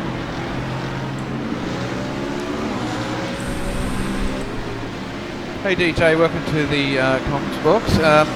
Little issue there with Josh just a minute ago, and you've got Eric back in the car for the end of the race. Yeah, that corner bit is pretty hard. Yeah, how's the race been going though for you guys from the start though? It's one of those things that you have an issue late in the race. Obviously it's getting on and the car handles different, but how's the race progressed so far through from the beginning? It hasn't been too bad. We surprisingly found ourselves in second in the first stint and had no idea how that happened. The Selby guys were quicker than us and reeling us in. Scott is an alien and was streaking away from us ahead. So we sort of thought that we knew we were going to drop back a bit, and ended up in sort of third, fourth, jumping around the stints, and then we decided to go a bit bold with strategy, and we ran. I think we pitted twice where we had less than a lap left of fuel to try and push through to the end, and to hopefully try and gain some drag position in that last stint. That where Josh sort of came around the corner, we thought, oh yeah, we'll risk it. We'll double stint the tyres. Yeah, it was a bit too much of a risk, I think. Yeah, it probably was. Now that you look at it, but it's one of those things that you always try it. I mean, there's nothing wrong in trying a strategy to try and boost your track position up for sure. Exactly right. We didn't really have anything to lose. Like points wise in the championship, we're looking pretty close to fifth. We had a bit of a leeway behind us on track today, and double stinting the tyres was going to save us enough time in pit lane to hopefully get track position and jump over the Selby guys, because we knew they had to pit again. Well, that's right. I mean, I know with the GT3s you've got to put fuel in, and then your tyres go on individually, which takes forever to do. So if the car's set up pretty nicely and you can save a bit of time, and imagine that track position, you only do double sitting all the way through, you save yourself something like 40 odd seconds, wouldn't you? Yeah, it's about 30-ish seconds per pit stop for all four tyres, we figured. But we just thought, screw it, we'll roll the dice and see how we go. And it just came so that old Brunhilde decided to bite Josh as they came around the corner. Yeah, and how do you guys go with adjustments in the car? Do you work on that, or is that something that you haven't done so much, or try and get it figured? Because I know sometimes some guys have got all the tricks and bits where they can adjust the car as they're racing. Yeah, the boys do a little bit. Like, there's not a lot overly that much you can adjust in the GT3s. It's mainly just the brake bias we find that we've been playing with. Usually our setups are pretty well dialed in. Eric is just phenomenal at that. So coming into a race, we're usually pretty confident in the setup. Today, though, we actually were doing some tuning on the setup during qualifying. So we sort of we weren't happy with how it was handling. The car just felt a bit nervous. So Eric settled that down a bit during qualifying and got it to where the point where it's a bit more drivable. But yeah, we hadn't sort of done any testing with double stitching tyres or anything like that. So it really was a gamble with Josh going back out there because we didn't know how it was going to react. Yeah, no, fair enough. It's one of those things you never generally plan for, do you? And it's you're taking a gamble on something which might have helped you out. But you're looking forward to the next race, the last race, the 24-hour of Le Mans. That's going to be a hectic one. Yeah, it's going to be pretty tough. Sort of personally, the way that I look at the 24-hour races is a bit of redemption. As I was saying when I was on here with Bernie earlier on when you weren't around, was that it's nice that the series is bookended by the two 24-hour races. So the first one we weren't great, and the second one's going to be our redemption. Yeah, fair enough. And I'm sure the organisers, when we start next year, they'll probably start at Daytona again, as they have done previously, which is really good. I think it's actually a great idea to try and stick with quite a few tracks and maybe throw one or two new ones in there each season, just to throw a little bit of differency in there to make it more entertaining for the drivers alike. But obviously, if you go to tracks that you've been to previously, you got setups there from last time, depending on how much changes through iRacing, obviously. But you wouldn't have to. Well, you wouldn't think you'd have to tweak the cars as much if when you go back to the similar tracks. Yeah, exactly right. They say variety's the spice of life as well. So I dropped the exclusive again on Bernie earlier that the 363 we'll be switching cars next season, but I'm sort of keeping it a bit secret squirrel which one we're going to go to. Yeah, fair enough. It's the BMW has been a great car for you guys to learn and hone your skills on, and I do know that the BMW is probably one of the most stable cars out of the few out there, but it's definitely not the quickest. So to change up and try your hand at something new, which is really good. And no, it'd be great to see you boys back out there next year. It's been great to see your progression through the year, especially from Daytona. I know it wasn't the highlight of your racing career in AEC, but I can tell you can always look at back at that and say, well, this is where we started and this is where we're ended, or where we're going to. So it's really great to see. It definitely wasn't a highlight, but it will live on Daytona in the Swift highlight reel, because Joel was the cause of the first safety car at Daytona, and we still hang it on him for that to this very day. Yeah, nothing like a bit of in-house team banter, is there? Just to stir him up. I know it happens a lot in a lot of teams, but it's always a bit of good fun. So, and you never let them down. Yeah, exactly right. It's as I've said with you guys every time I'm on here. We're just a bunch of friends having some fun, and we can't wait to come back next year. We're already looking forward and trying to figure out how to bring the cows down a peg or two, but I'm not a magician.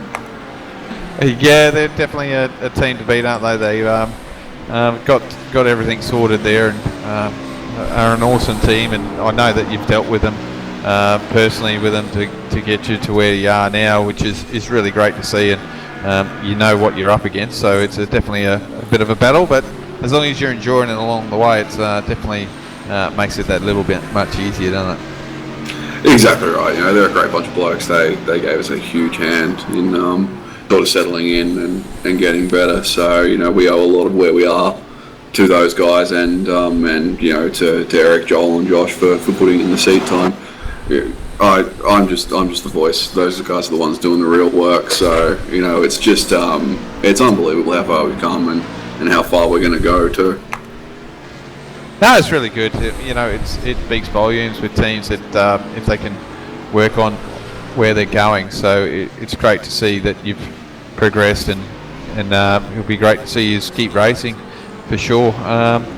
I'm not sure if Bernie's got any questions, but if he doesn't, I'll get you to quickly shout out all your mates there. I know you've done it a couple of times, but give a quick shout out, and if Bernie's got any questions, I'm sure he'll ask you. Yeah, no worries, mate. Like, again, thanks to the AEC admins. You guys in Race Control do a hell of a job. RRTV, Bernie, Adrian, you guys throughout the year have been great. You guys bring it to everyone. I know that we all sort of, when the guys aren't in the car, they're watching the stream. I sort of have the stream and everything else going all at once to try and get all the information I can. You guys do a bang up job, and to the boys in the team, you guys behind the wheel are, entertaining me at least. So if you're entertaining one person, you're doing your job properly. And again, the cows, you guys are great blokes, and thanks so much for helping us out this year. Yeah, fantastic, DJ. Bad luck about tonight. We saw your teammate put it into the wall there. The only question I have is how the heck did he do that without blowing your motor? Talent. Let's go with that. All right, sounds good to me, mate. Well, bad luck for tonight. No doubt we'll see you back for the Le Mans 24-hour. Yeah, certainly will. Cheers, guys. I'll be in here harassing you in and out throughout the entire race. Fantastic. All right, see you, mate. So we've got 18 minutes to go, folks. As you can see on screen at the moment, the 333 Mad Cow Racing Frida.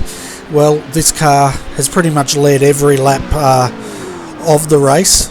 Saying that, now it goes deep under brakes. But led every lap of this race for Class C. They're one lap ahead of the 314, which is Jason Scully driving the Selby Racing team. So with 17 minutes to go, unless something really bad happens, all you guys better get your move on. Yeah, that's actually right there, Bernie. They're doing a great job, and they better start mooing away, and I'm sure they will be in excitement. Yeah, and we haven't really covered this car that much, and that's because it's so far in the lead. It's kept out of trouble all night, which generally means less camera time. But hopefully, for those fans out there, we've in the last few laps we've brought a bit of that coverage for you. Yeah, it's we try and cover off on all the cars. It just makes it so difficult what's going on at the time and who we have around us at that present time. It's definitely a task to try and get right sometimes. But no, it's good to see that Mad Cow team do it so well, and always bring a great team to the series. Oh, they certainly do, and they've been pretty much untouchable, haven't they, this season in the AEC. They've brought their A game, haven't they, to just about every round. And if we look at the points, let's bring up the Class C points, you'll just see how dominant this team has been. They've pretty much got maximum points on 5 out of the 7 rounds we have up here, which is pretty dominant. Oh, it certainly is, Bernie. Yes, they are a pro team. I mean, there's no denying that. We all know that they're a pro team. But they're a pro team because they do a fantastic job of what they're doing, and I'm sure they've got their license for next year as well to do the blank paint again, so that's going to be cool to see that happen. And I know there's a few guys out there trying to push to do that as well, so get out there, boys, and represent Australia and New Zealand and see how it goes. Oh yeah, definitely. The more teams we can get up into the blank paint, the better. Now, something very important is about to happen in 25 seconds, Adrian, and that is will be within the 15-minute mark, and then that means no more safety cars for this race. Yeah, I assume that was what race control was trying to say over the comms, but like I said, my computer probably isn't handling all this work it's doing at the moment, and was a bit stuttery. Yeah, so hopefully we'll get that computer fixed up and running like a dream. So speaking of running like a dream, we have the 399 on screen at the moment. These guys are running third, just trying to get a gap. 20 seconds behind Selby Racing, but I'll bring Alex Pole up and we'll have a bit of a chat with him. Hi Alex, welcome to RRTV's Combox. Looks like your car's doing very well, sitting in third at the moment. Oh yes, good evening. Good evening, Bernie. Yeah, we're not doing too bad considering the little bit of fun we had at the start of the race. But yeah, Matt's just trucking along, trying to catch the 314. Yeah, so what was that fun you had at the start of the race? Was that the incident you had, or the first lap incident? Yeah, the incident I had, bit of an incident with one of the same tryhards car twice, when Brett Woods was in the car, just a bit of an incident caused me to spin, and then a few laps later he must have missed his braking point by a little bit, and caught my rear end a bit. Oh, that's no good. But it looks like all the bad stuff happened at the start of the race, and the last third at least looks pretty smooth sailing for this car. Yeah, it looks like that, and it would have been better off if we could have had Matt in the car at the start, but his internet's been playing up the last few days, so he stuck me in the start just to be safe. So yeah, Matt's just doing his normal trick of just banging the laps in and bringing it home. Yeah, well, that's what it's all about at this time of the night, isn't it? Just getting this car home. You've only got 12 minutes to go, and then it'll be done and dusted. How's fuel going for you? Can you make it home from here? Yeah, we've made our last pit stop a while ago, and we'll have more than enough fuel to the end, and I'll just be happy to finish a race compared to the last few rounds we've had here when we haven't had that much luck. Oh, well, it'll be a well-earned victory here, coming home third, unless something goes drastically wrong. I think you've got at least 2 laps up on your closest rival behind you, and that's the 331. But I'm just having a look at the gap forwards. That's what you want to be looking. He's in 17 seconds up to the 314. Yeah, that's it, and that's the gap we're mostly focusing on right now, because not too sure if Selby are going to be a bit short, or if they've pulled something magic out and they've got enough fuel or what. Yeah, well, the good news is last lap by, Matt took 2 seconds out of the gap to the 314, so maybe they are into fuel saving mode, and you guys can now eyes forward and try and catch them. Yeah, we can only hope. Who knows how this race is going to end between us and the Selby car. It's all comes down to the time. Yeah, well, we'll know for sure in about 11 minutes time, but before we let you go, Alex, did you want to give a shout out to any sponsors or anyone that's helped you get your car here tonight? No sponsors, and really the only person I've got to give the shout out to is Matthew Trotman for focusing on the setup for this event this whole week, and while I did my other commitments in another league with Mike, and so just a big thanks to Matthew for this week, and we move forward to Le Mans once this is over. Yeah, no worries, that's going to be a big one, isn't it? But anyway, Alex, thanks for coming in. 10 minutes to go of the race, and then we'll see where you guys end up. Yeah, cheers, Bernie, and keep up the good work with the telecast.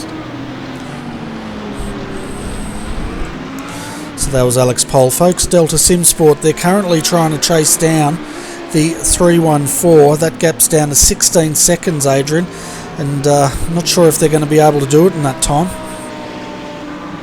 Yeah, it's a bit of a big gap, but you know, stranger things have happened in motorsports. We know that. So if the Selby car there at the moment is needs a fuel save, then they might got a chance. But I don't know. Matt's a pretty quick driver, but yeah, I don't know. 16 seconds is a long time.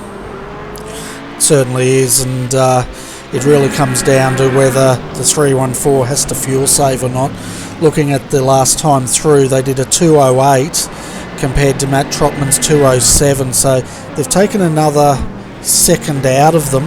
But in order to make that 16, they're going to have to take out a lot more than that if they have any hope in catching these guys, considering we've probably only got about 4 laps of the Class C guys to go. 5 laps remaining, basically, haven't we? Well, 5 laps, I think it was. So, and the boys have got about another lap on that. So yeah, so it's a lot of work. It's just too much, I think. Yeah, I think so.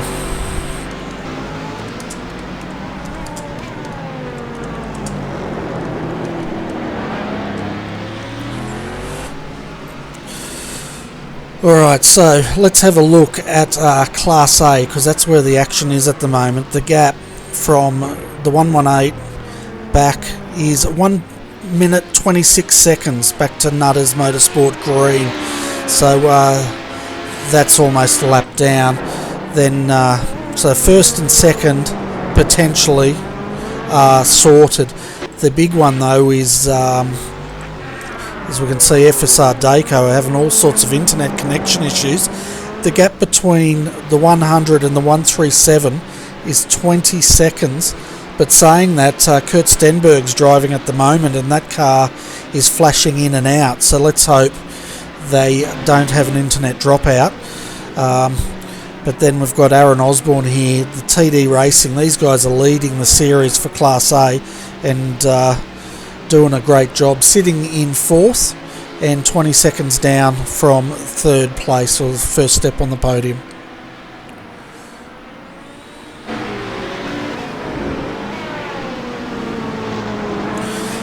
Looking at Class B with 7 minutes to go, the 200's pretty much leading that. They're 5 laps down from the Class A leader, but the important thing is they're 2 laps up on the 226.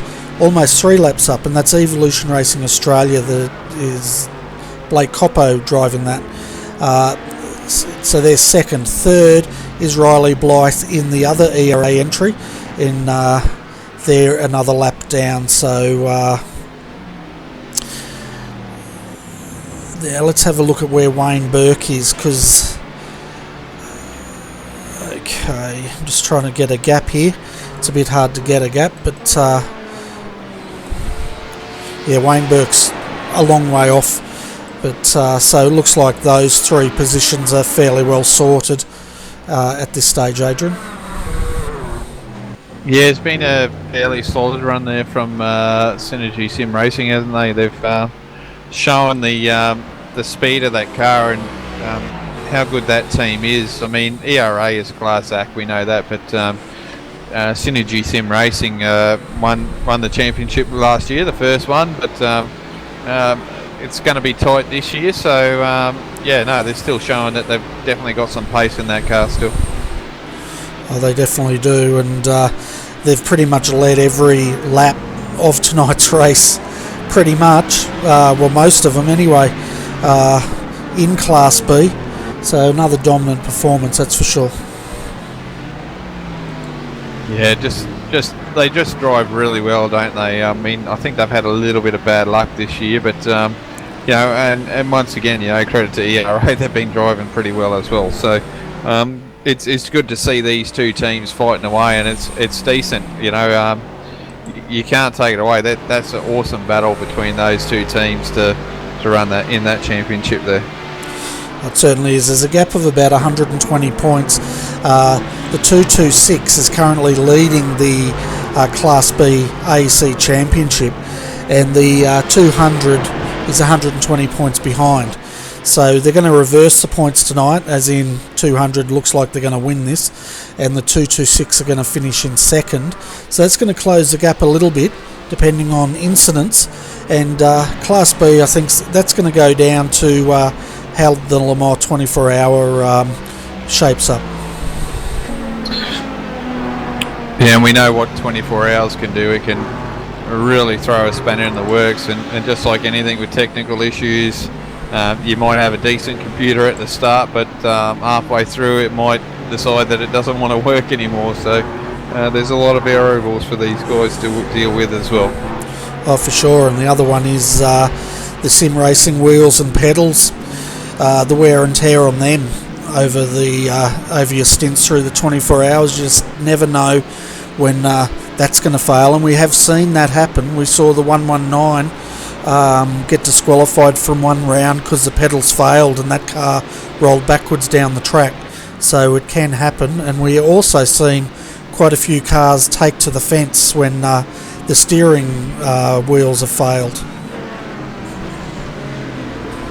Yeah, I've always liked that one. Your steering wheel fails, so the throttle jams on, and you have no brakes. So that's always fun. Yeah, certainly is. At least the guys get up and walk away from it if that happens. Because unless you've got force feedback in your chair that throws your face first into your monitor, you should be fairly good. Yeah. Maybe that's a rig I should design up, actually, one that has impact damage. So if you hit a wall, you have this pneumatic hammer come along and smack you in the head. Yeah, okay. I think I had one of those. It was called my ex-wife. Hey, now. Oh, we're full wide down the front straightaway. Yeah. Hold on to your breath, folks, or they're going to get through this corner. It's getting a bit tight up there, isn't it? But they all... the 100, of course, is in the middle of all that, trying to make time as they come up past the Swift car now. And I tell you what, Kurt's he's not letting up. Yeah, well, he's not far from second, I don't think. He's actually close to second place. He's about 2 seconds behind, so he's trying to gain up on that, I think, with only 1.5 laps to go, so you never know, he might make it. Yeah, I'm just trying to see, because it comes on here, he's a lap down, and Justin Strickland is 1 lap up, but where's Aaron Lee? Yeah, I'm a bit lost where they all are at the moment. 2 minutes to go. Kurt's a racer, he never gives up, does he? Oh, for sure. He just gets out there, or he might be just trying to gap Aaron as well. I mean, that gap is definitely bigger, and I suppose he's just trying to make sure that they've secure third. Yeah, I think third is pretty well secured at this stage. The gap is quite substantial. It's at least 3 corners. But I'm just looking at Justin. Yeah, Justin Strickland's a long way up the track from Kurt, so there's no way he's going to catch him.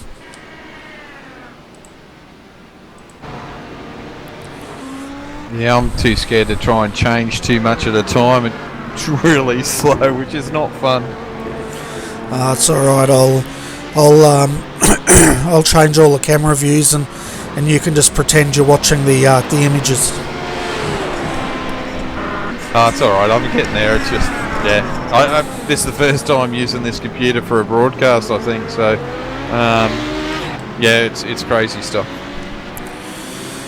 Yeah, and we're within 45 seconds, folks. This should be the last lap, as Aaron Lee now just goes across the start-finish line through the first corner, and looking at a great victory here for the Redback Racing 118 team. He's been joined tonight by Brett Wilson, Warren Pickering, And this car's been in the wars in a number of rounds, but hopefully it's going to pay off tonight for this team. They've led 135 laps out of the 177 of this race, so if they lost it from here, it'd be criminal, I think. Yeah, certainly will. They've done a fantastic job, haven't they? You know, like you said, they've had some bad luck, and you know, just things haven't gone their way. But today is showing that they've got the pace, and they can definitely bring the challenge to any team in this HPD series for outright wins. So to finish on a high this year, at the end of the year should be good for these boys, and they'll should carry that over for next year. Yeah, that's right, and it all comes down to trying to get that consistency, doesn't it?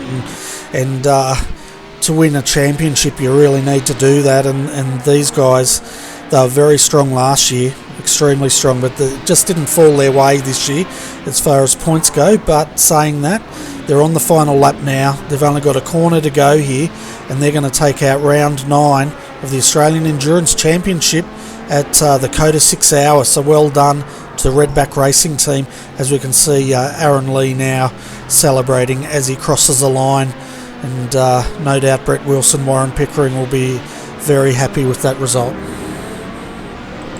For sure, mate. It's been long deserved for those guys. There's back here with Justin at the moment, 116, just trying to pick up where he is. It looks like he's coming around down in the last section of the tight and twisty part, so he's just come off the back straight. Yeah, he's just going down the back straight now, unless I've got delayed imagery again, which is possible. It's happened to me a few times, but it looks like Justin Strickland is going to take second in Class A, and then in third for Class A should be the FSR Dayco entry, Kurt Stenberg. Let's have a look down and see if we can catch where's Class B winner. That's the 200, Michael Schreier, and just trying to work out where they are on the circuit. They're down. They finished, haven't they? Yeah, they're finished. Blake Coppo in car 226 is the only one that's got to finish his lap now. Everyone else has finished. Just Nutters Motorsport and FSR Dayco. They're the only two cars left basically to cross the line. As there goes Justin across the start-finish line. Well-deserved second place for those guys. Yeah, fantastic effort. This car, they have led 35 out of the 178 laps, and as he celebrates, well-deserved celebration as well. Yeah, well done for those guys. You know, they put in a lot of work, and you know, they're out there all the time. They've had some bad luck. There's been some, you know, controversial driving as well sometimes, but at the whole, they've done really well today. Oh, they certainly have. And then third, Kurt Stenberg brings the FSR Dayco 100 home in that position. So fantastic effort there. As far as Class B goes, folks, Michael Schreier in the 200 takes out Class B, followed by Blake Coppo in the Evolution Racing Australia 226 entry. The 228 come home in third in Class B, so that's second and third for Evolution Racing Australia. Looking down, Class C, well, it all went Mad Cow's way. I think this car pretty much led the whole race from start to finish in Class C, so very well deserved win by these guys. Second was the 399 Matt Trotman Delta Sim Sport. We spoke to Alex earlier, so they came home in second. Then third was the Selby Racing team. One shout out we should give to is the 363. They managed to come home fifth. They passed the 334 in the closing laps there, and now they're sitting there with a blown motor. But if you're going to blow a motor, it's probably best to do it after the checkered flag like they did. Oh, yeah, for sure. Blow it up at the end. They probably didn't want that one for the next race anyway. No, it doesn't look like that car's going to come out again. So can just hear everyone doing their donuts out there and enjoying the celebrations.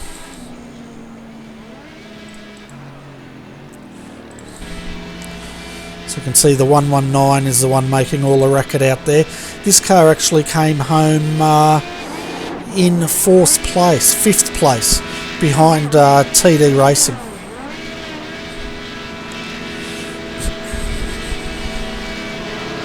Yeah, not a bad effort. It speaks volumes for that team. I know that's the team that's been struggling a little bit as well, probably more so than the other teams. So to see them finish a race and do pretty well. Yeah, we can see the 200 out there now doing donuts. So before we go to the interviews, folks, let's go through the finishing order of all the drivers so you can see where your favourite driver finished tonight. So Class A win goes to the 118 Redback Racing HBD team, followed by the 116 Nutters Motorsport Green in second. 100 FSR Daco Motorsports comes home in third, followed by TD Racing, the 137 in fourth. Fifth, the 119 Redback Racing HBD Team 2, followed by ABR Team 2, the 169 in 6th. 7th was the 115 Nutters Motorsport Orange, and then 166 VPR home in 8th. First of Class B went to 200 Synergy Sim Racing, which is on your screen doing donuts at the moment, and 10th outright was Tryhards Racing HBD 1 team. Home in second in Class B was the 226 Evolution Racing Australia, followed by the 228 Evolution Racing Australia in third. 13th outright was the 101 FSR Daco Motorsport. That race, it must be fair to say, did not go their way tonight. They were involved in quite a few incidents. The 230 Synergy Sim Racing 3 comes home fourth in Class B. Fifth in Class B was the 232 Tryhards Racing DP2 team, followed by the 221 Thunder Sim Racing home in sixth in class. Then we have the 333 Frida pretty much dominating Class C tonight, as we said earlier, winning Class C, followed by the 399 Delta Sim Sport home in second. Third is the 314 Selby Racing team. Then we have 20th outright, the 229 LMN Touring International. They were 17 laps down at the end tonight. Fourth in Class C, 331 Tryhards Racing 1 team, followed by fifth was the 363 Swift Racing team, and it looks like they've turned that car into a barbecue as it's sitting on the straight up there smoking away.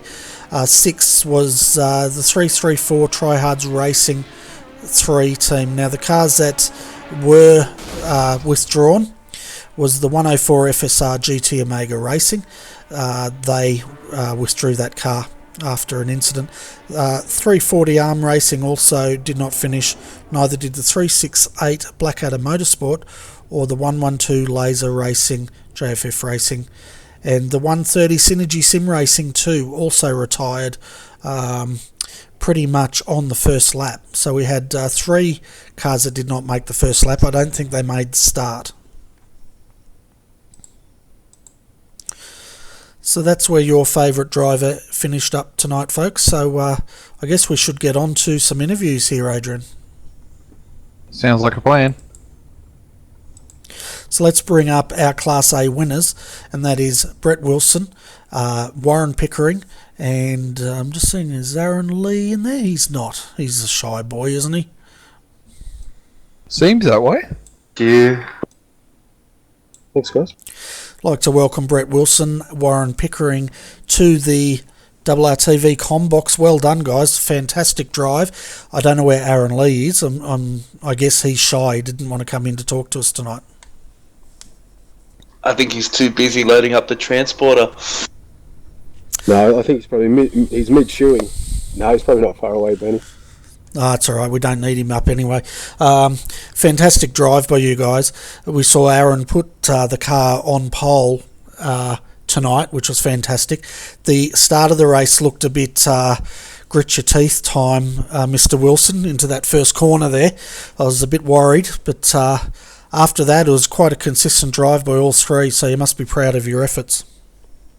Yeah, the boys did an amazing job today. Warren actually had to go through and do a 3 stint back to back. He just did a phenomenal job. He's just come into his element around here, and what can we say about Aaron that we haven't already said? The man's just always on pace and can build an exceptional car, and today he did just that. So it was an outstanding effort by the boys. The first corner was a bit of a pucker moment. Felt a bit of a jolt from behind, and I think as my stint went on, I copped a bit of damage from that. So going over, hopping a few curbs, so slowed us down, but didn't stop us from the end goal, which was just really good. No, it was a consistent drive. You managed to escape the majority of that first lap incident, but I tell you what, 4 wide into turn 1, it's always going to end in contact, isn't it? Precisely. Yes, but Warren, you must be happy with your drive. It was another consistent drive by yourself, and you kept that car up the pointy end, and you're putting in some really hot laps as well. Yeah, thanks, Bernie. It was a really solid stint. It was pretty long, got a bit warm. Really, the credit goes to Aaron. The setup was excellent. It just seemed to get better and better every lap. And once we knew we had the pace and a fairly comfortable gap, I could just concentrate on hitting the markers, try not to rack up too many 1Xs, which was, it was really hard to stay within the track limits at COTA. It's just one of those tracks that just it really benefits you if you go a bit wide in terms of time. So it's always enticing you wide or to cut. But just made sure I was hitting my marks and trying not to mess up. And we weren't certain, but we're pretty sure Aaron was going to step in for the last couple of stints, or at least one, which always ends well if we can hand the car over in a reasonable position to Aaron at the end. We just know we're in for a good result, and that's what happened. So yeah, congrats to Aaron and Brady as well. Yeah, it was a real team effort today. Yeah, and speak of Mr. Lee, look what the cat's dragged in. Well done, Aaron. Fantastic drive, putting the car on pole position and having a very strong triple stint end to it.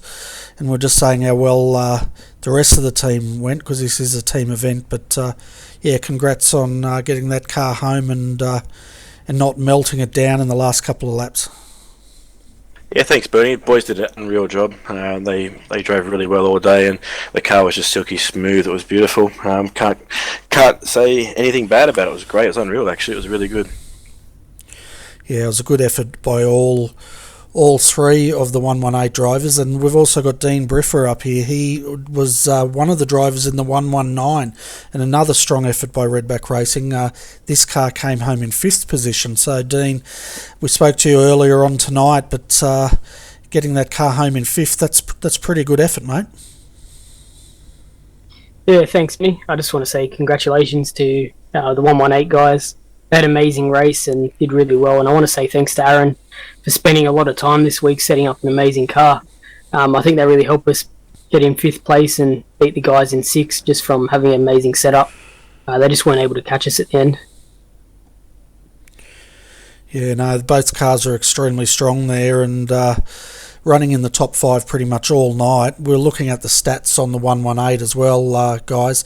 You ended up leading 136 of the 178 laps tonight. So, you said earlier in the season you guys were looking at trying to get a bounce back and getting a good result. I guess this pretty much qualifies as a good result. Yeah, monkey's off the back now, that's for sure. Yeah, we pretty much, to be honest about it, we all we did tonight or today was same thing we've done all the last rounds. We just, I don't know, happened to avoid any bad luck really, which it wasn't anything more than that. We have been unlucky last few rounds, some own goals, but today it just fell into place. So it was pretty sweet, to be honest. Yeah, fantastic. I think I couldn't find the voodoo doll tonight. I think my daughter must have thrown it in the tip or something. But yeah, well done, guys. Brilliant result. I should let you give a shout out to your sponsors and then let you guys go and enjoy your champagne. Not everyone at once. Like thank Secure Safe Storage. They've been a great help for us over the last year and a bit, and we hope to have them on board for a long time in the future. RRTV as well. Bernie, you look after us very well, and we wouldn't be where we are without you guys. So thank you very much to all the guys out there. And it's been up and down season for us, and look, hopefully our luck's changed around, and I know how good our car was today, and I'm sure it'll be just as good at Le Mans. Yeah, I'm definitely looking forward to Le Mans. It's going to be a good way to end the series off, I think, there, and it's going to be a first for a lot of guys racing there, I think. Probably the first big event we've had for the endurance scene as far as the leagues go for Australia anyway.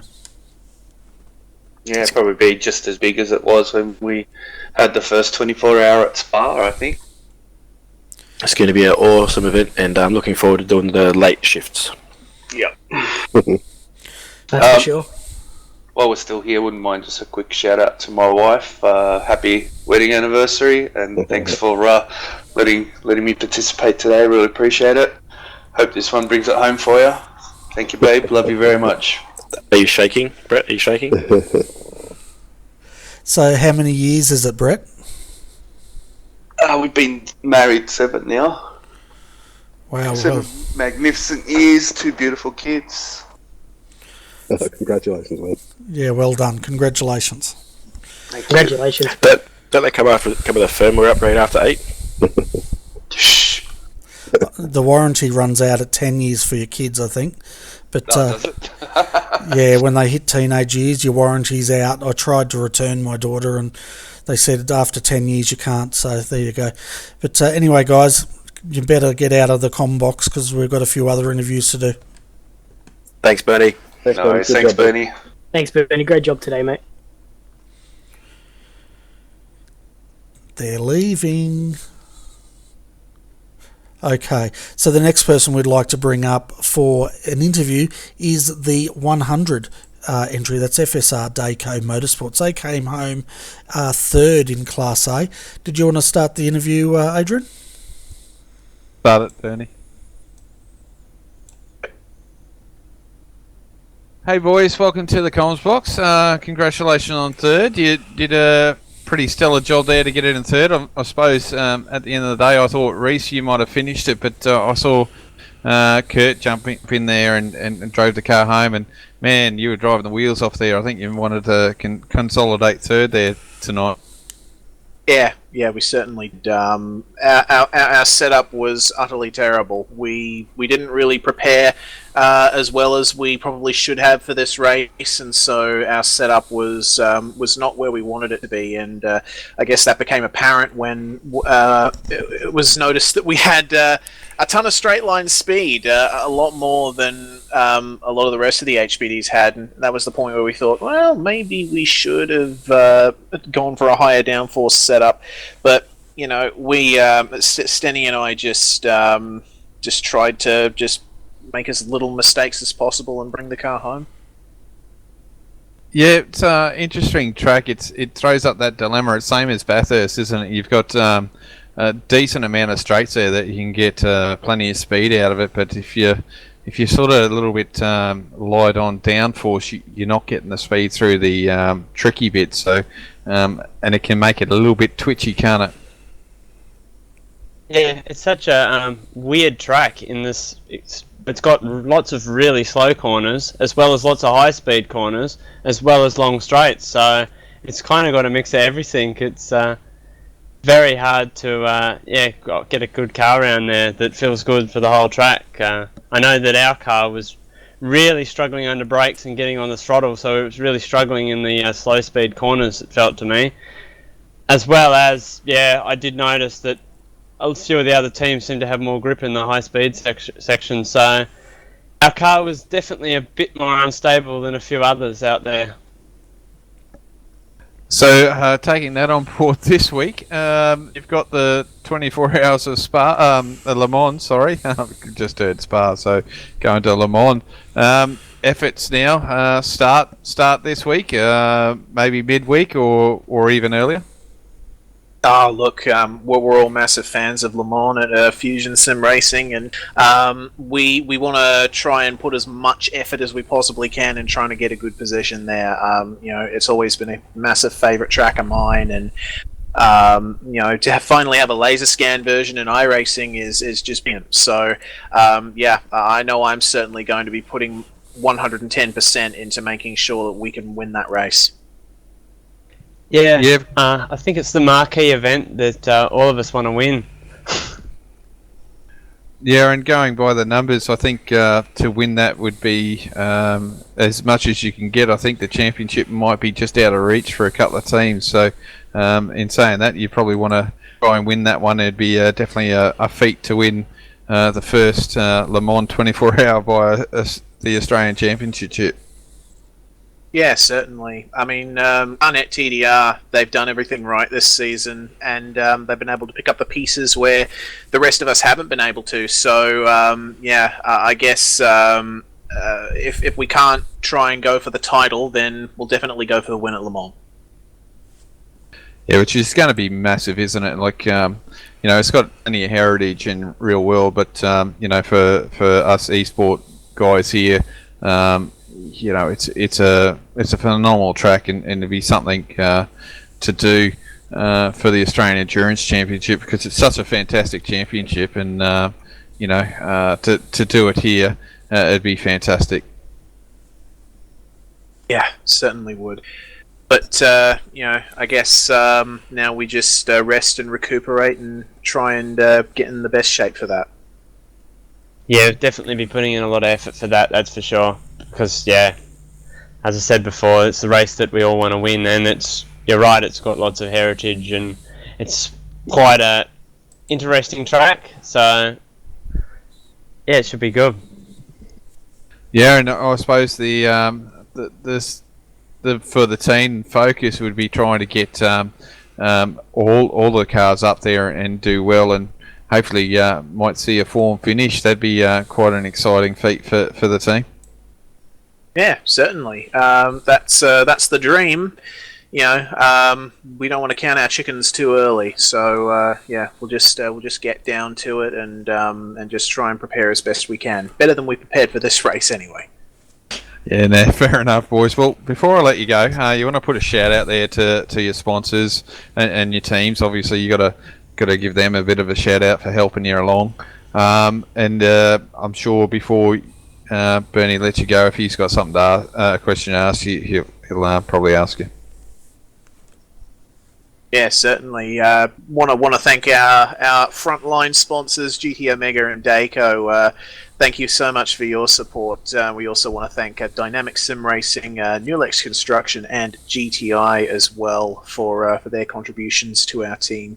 And also check out the Sim Racing Team's Facebook page because they do some pretty good things trying to bring sim racing teams from around the world together.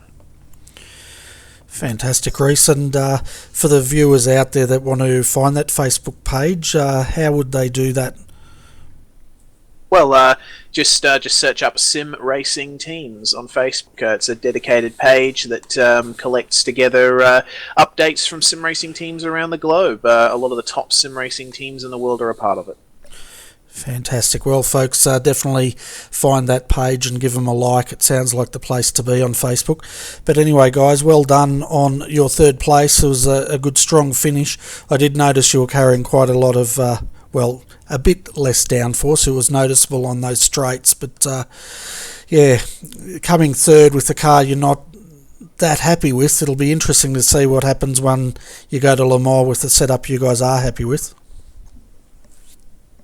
Yeah, certainly. Well, I guess, like I said, just get down to it and try and make sure that our cars are in the best shape possible. Yeah, that's all you can really do. But anyway, guys, we'll see you at the 24-hour Le Mans, and that is on the 19th of November, which will be a Saturday night, and it'll be fun. Yeah, definitely will. Thank you very much for the broadcast, guys. It's appreciated. Yeah, thank you guys. Thank you for putting on the broadcast, because, yeah, it'll be good to go and have a look at back tomorrow. So that was Kurt Stenberg, Reese Gardner, third in Class A.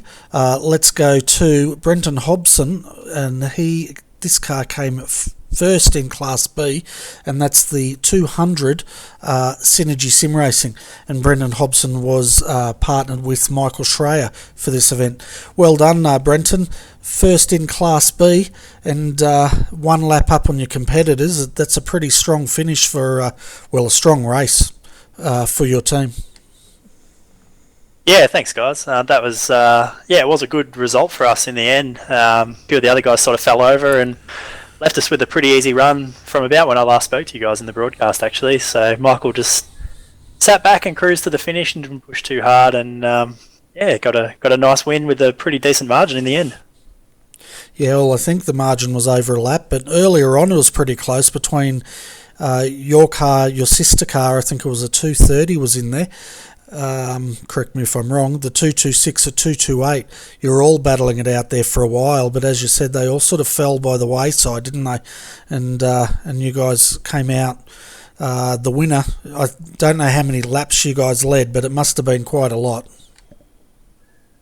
Yeah, we all sort of were very close near the front. I know that Michael got in the car and just drove away at the start and had a nice lead when he gave the car to me, and then a lap later the safety car came out and we all got bunched back together and had a pretty close race with the 226 all the way till when I gave the car back to Michael, and then once they had some dramas, our second car, the 230, it looked like it was on for a pretty handy second place actually, and then with about an hour to go they had some dramas with some damage after clipping a curb, so that dropped them back to sort of nearly 5th place, and they struggled home for 4th, which is a shame because we were on for a 1-2, but either way, the cars were both quick, and at the end of the day, the one that's in the hunt for the championship is the one that finished at the front, which is what we want to see.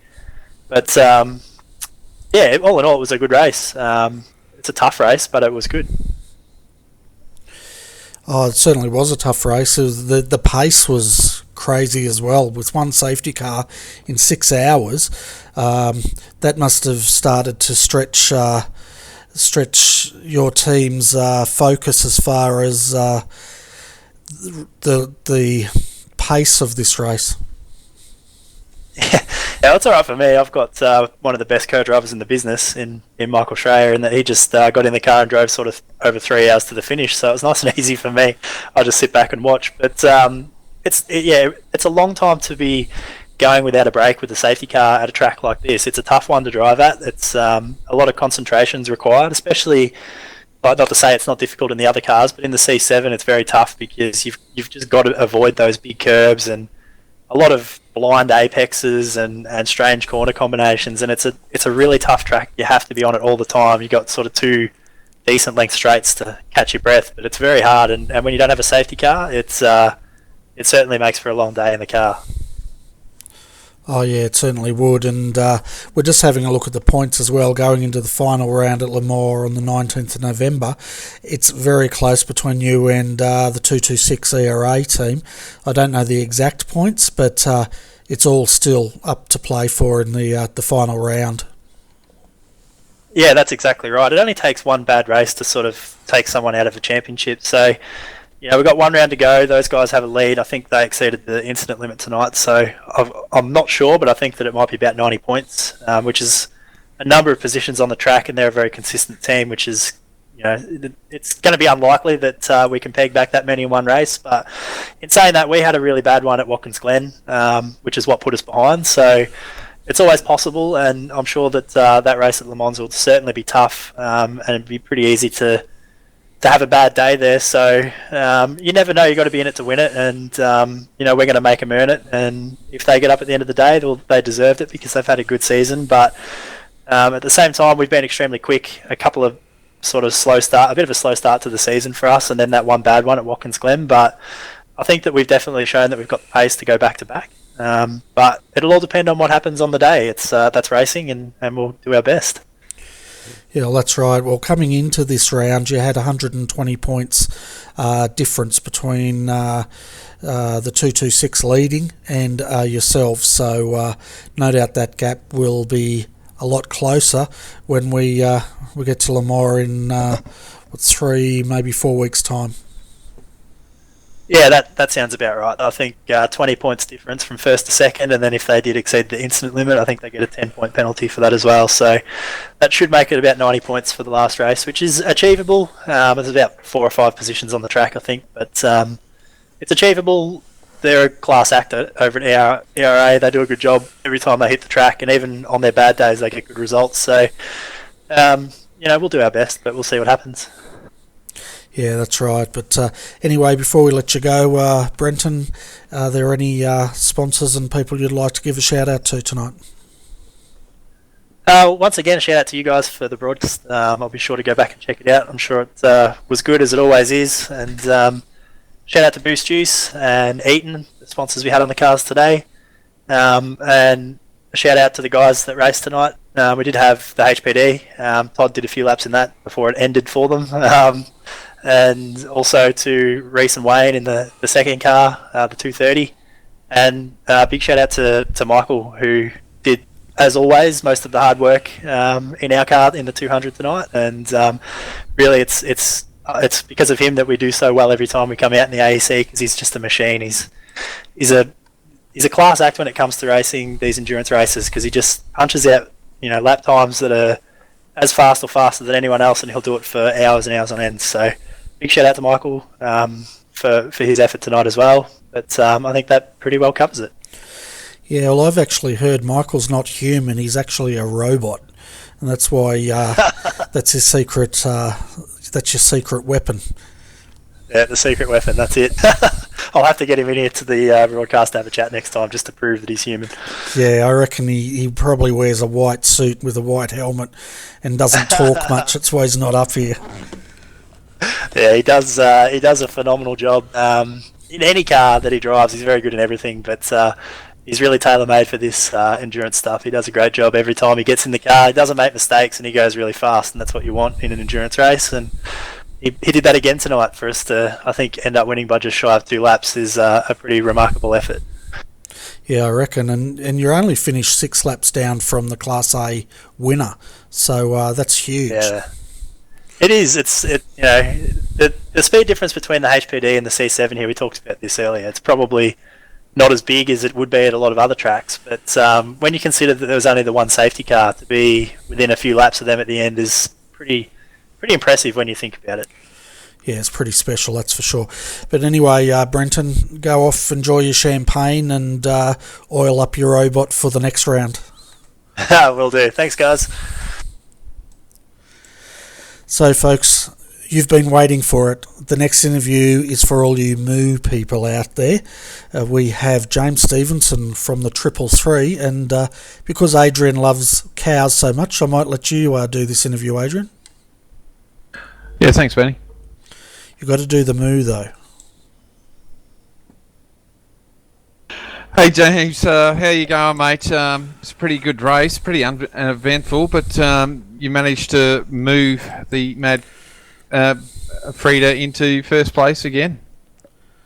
Yeah, we were expecting quite a tough race after practice, but for some reason all the other teams didn't quite translate that pace into the race, and we just sort of pulled away.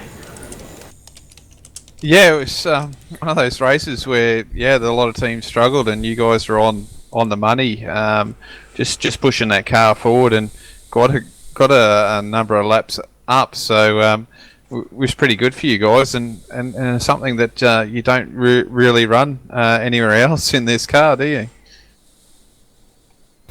We run in the Blancpain GT series in this car, and we also run in the World Tour events when they have those. Okay, so all right. It's just trying to get you on how many different levels of racing you do at the moment.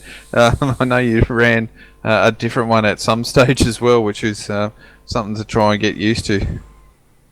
Yeah, we ran the Mercedes a little bit a couple of seasons ago, but we've moved on to solely BMW now. Cool. Enjoy the car. Does it just respond well to changes better than the others? To be honest, we've been struggling a bit with setup lately, but we just got something new to try out this week, and it's just transformed the car. It's magic. Awesome. Well, we won't get into the secret details of Mad Cow because you've got to keep that to yourself. How is your Blancpain series going? I think it's near the end, isn't it? And you've got to start again for next year? Yeah, we've got one round left at the Nürburgring. We've got 2 cars there. Bessie is right on the edge of qualifying automatically for next season, and Buttercup looks like won't qualify automatically, so we'll have to re-qualify through the Blancpain Endurance Series in a couple of weeks. Yeah, fair enough, which is a lot of work, isn't it? But it's good to see that you're getting one up there, which is something that you needed to do, but a little bit more work for the other one, which is something I'm sure everyone in the team is pushing to do. And how's Hayden going there too? Because I believe you want to try and get him up into that racing as well.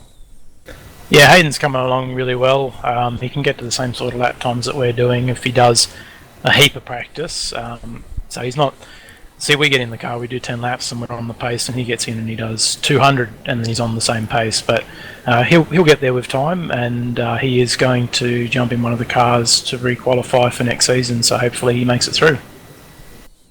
Oh, that's fantastic news. That's really good to hear you guys going so well, and you know, you bring that other level to the series, which is really good. And obviously we've seen the help that you've done with the Swift boys there and get them up to speed, which they definitely want to try and chase you down, but they're struggling at the moment. But they're enjoying the racing, and you know they definitely want to be trying to chase you guys down, which is really good. Yeah, for sure. They had a pretty good run early on, but something happened to them late and they dropped back. Yeah, just small. They double stinted the tyres. They hadn't tried it, and obviously the tyres were getting a little bit second hand, and just looped it there and hit the fence. Lucky they didn't blow up the engine. Oh, okay. That's interesting.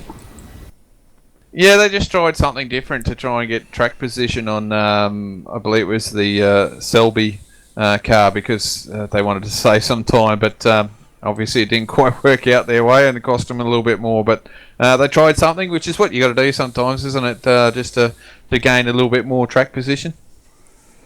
Yeah, for sure. We double seen it for the heck of it at the end there, and it actually went better than we expected it would. Well, there you go. It's just a different style of setups that you're using, which always can translate sometimes, doesn't it? Yeah, for sure. So, what's the plans for the last race for the AC? We know we've got Le Mans coming up, 24 hours. You guys are looking forward to that? We're going to take all the wing off, and we're going to do our best to keep up, but I think we may end up on the podium purely through attrition, but definitely not through pace. Yeah, it's a little bit on pace in that BMW, but it's going to be interesting, isn't it? 24 hours of Le Mans. Some of the guys are really keen for it already, and it looks like they're prepping to start as early as this week, so that's pretty full on for those guys. Yeah, and I think maybe we could see the least silliness that we've ever seen in an AET race, given that the track lends itself so well to this style of racing. Yeah, it's quite a interesting track, isn't it? You got plenty of runoff in some areas, but down near the back, just as you come back to the front straight away, it does get a little bit hairy through there, so we might see a little bit of attrition through there, yeah?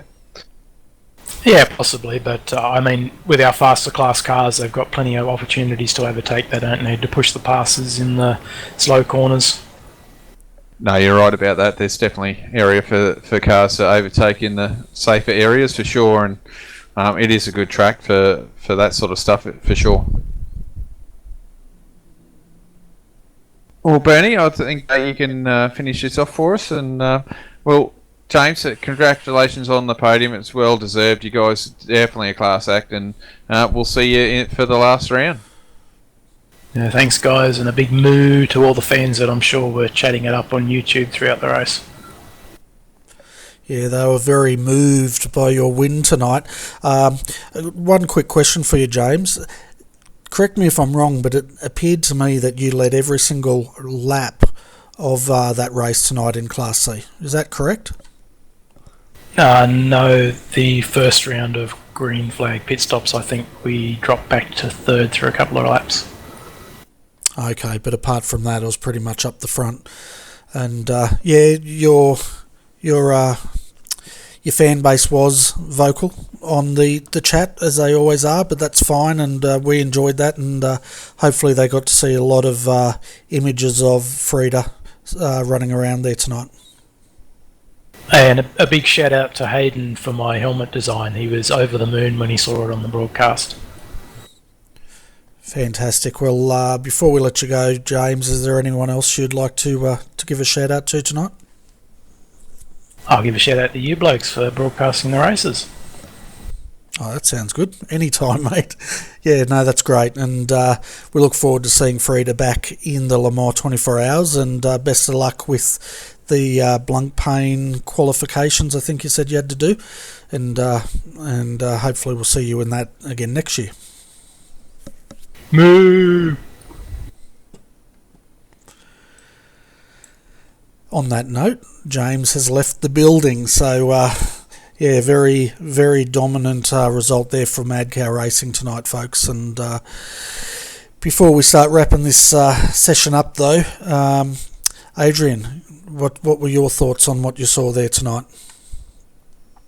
No, it was a very clean and tidy race. I think this is something that we've been probably screaming out to happen. Grant you, I think we didn't have as many teams in here, and also I think the track may have lended it that as well, being as it's so wide open. But look, there's only positives to take out of this, and even the next round at the 24 hours should be similar. So I think as driving standards go, they were all pretty high.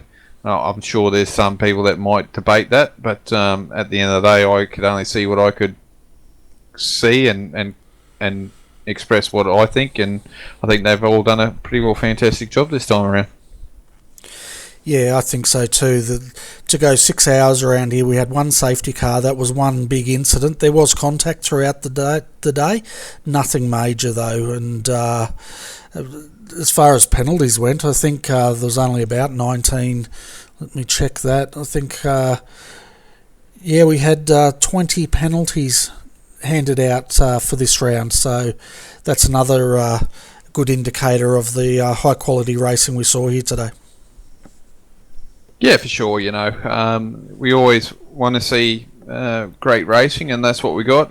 Yeah, now and again, wouldn't mind seeing a safety car just to have a bit of a break. I think, Bernie, that's probably one of the biggest things for us, is to have a bit of a rest. It's a little bit difficult for us to get that now and again, but look, I don't need to be untoward, but you know, it would be nice to have a bit of break for us. But yeah, no, the boys did a great job, and you know, you can't please everyone, as they say, so you do the best you can and make sure the racing is really clean and tidy, and that's what we got tonight. We certainly did. And then we've got the Le Mans 24 Hours coming up in November. That's a bit of a scary thought, another 24-hour race. I've got to sit down and work out our broadcast schedule on how much you, myself, Luke and anyone else we can con to come up to the Combox to join us can stomach. But rest assured, folks, we'll bring you as much of that action as we possibly can, and that's we'll see how many hours of that we can cover. Yeah, another long one there to be done, but looking forward to it. It's been a while. It was good tonight, getting into it, and look, hopefully in the future I can get things sorted and be back up and running properly, and it's going to be interesting. Yeah, it certainly will, and it'll be great once you do get that computer sorted. But folks, as far as other broadcasts on RRTV this week, we have the Skip Barber Monday Lights tomorrow night. You can join myself and Alex McCullough to cover that from 9:15 p.m. Australian Eastern Daylight Savings Time, or 9:15 p.m. GMT plus 11 time. It's also up there on iRacing Live for any international viewers that have joined us tonight. But anyway, Adrian, thanks for joining me again. It's always great to have you in the comm box calling the action, and I hope you've enjoyed your your stint with us tonight. Yeah, no, it's been great, Benny. Always a pleasure to work with you. It's always been fun, and hopefully a lot more to come. Yeah. Yeah, definitely. And I'd also like to thank Luke Emerton for joining the comm team earlier today. He covered the first half of the race with myself, and it's been a pleasure to have him back on board with us as well. And I look forward to having him join us in the future too. And but on that note, I hope all the viewers out there did enjoy our broadcast. Thanks for staying with us in the 6 hours. If you did stay for the whole lot, if you didn't, I hope you liked what you saw, and we look forward to having your company again, hopefully tomorrow night for the Monday night Skip Barbers. But on behalf of Luke Emerton, Adrian Jarvis and myself, Bernie Weemers, I'd like to wish you all a very good evening.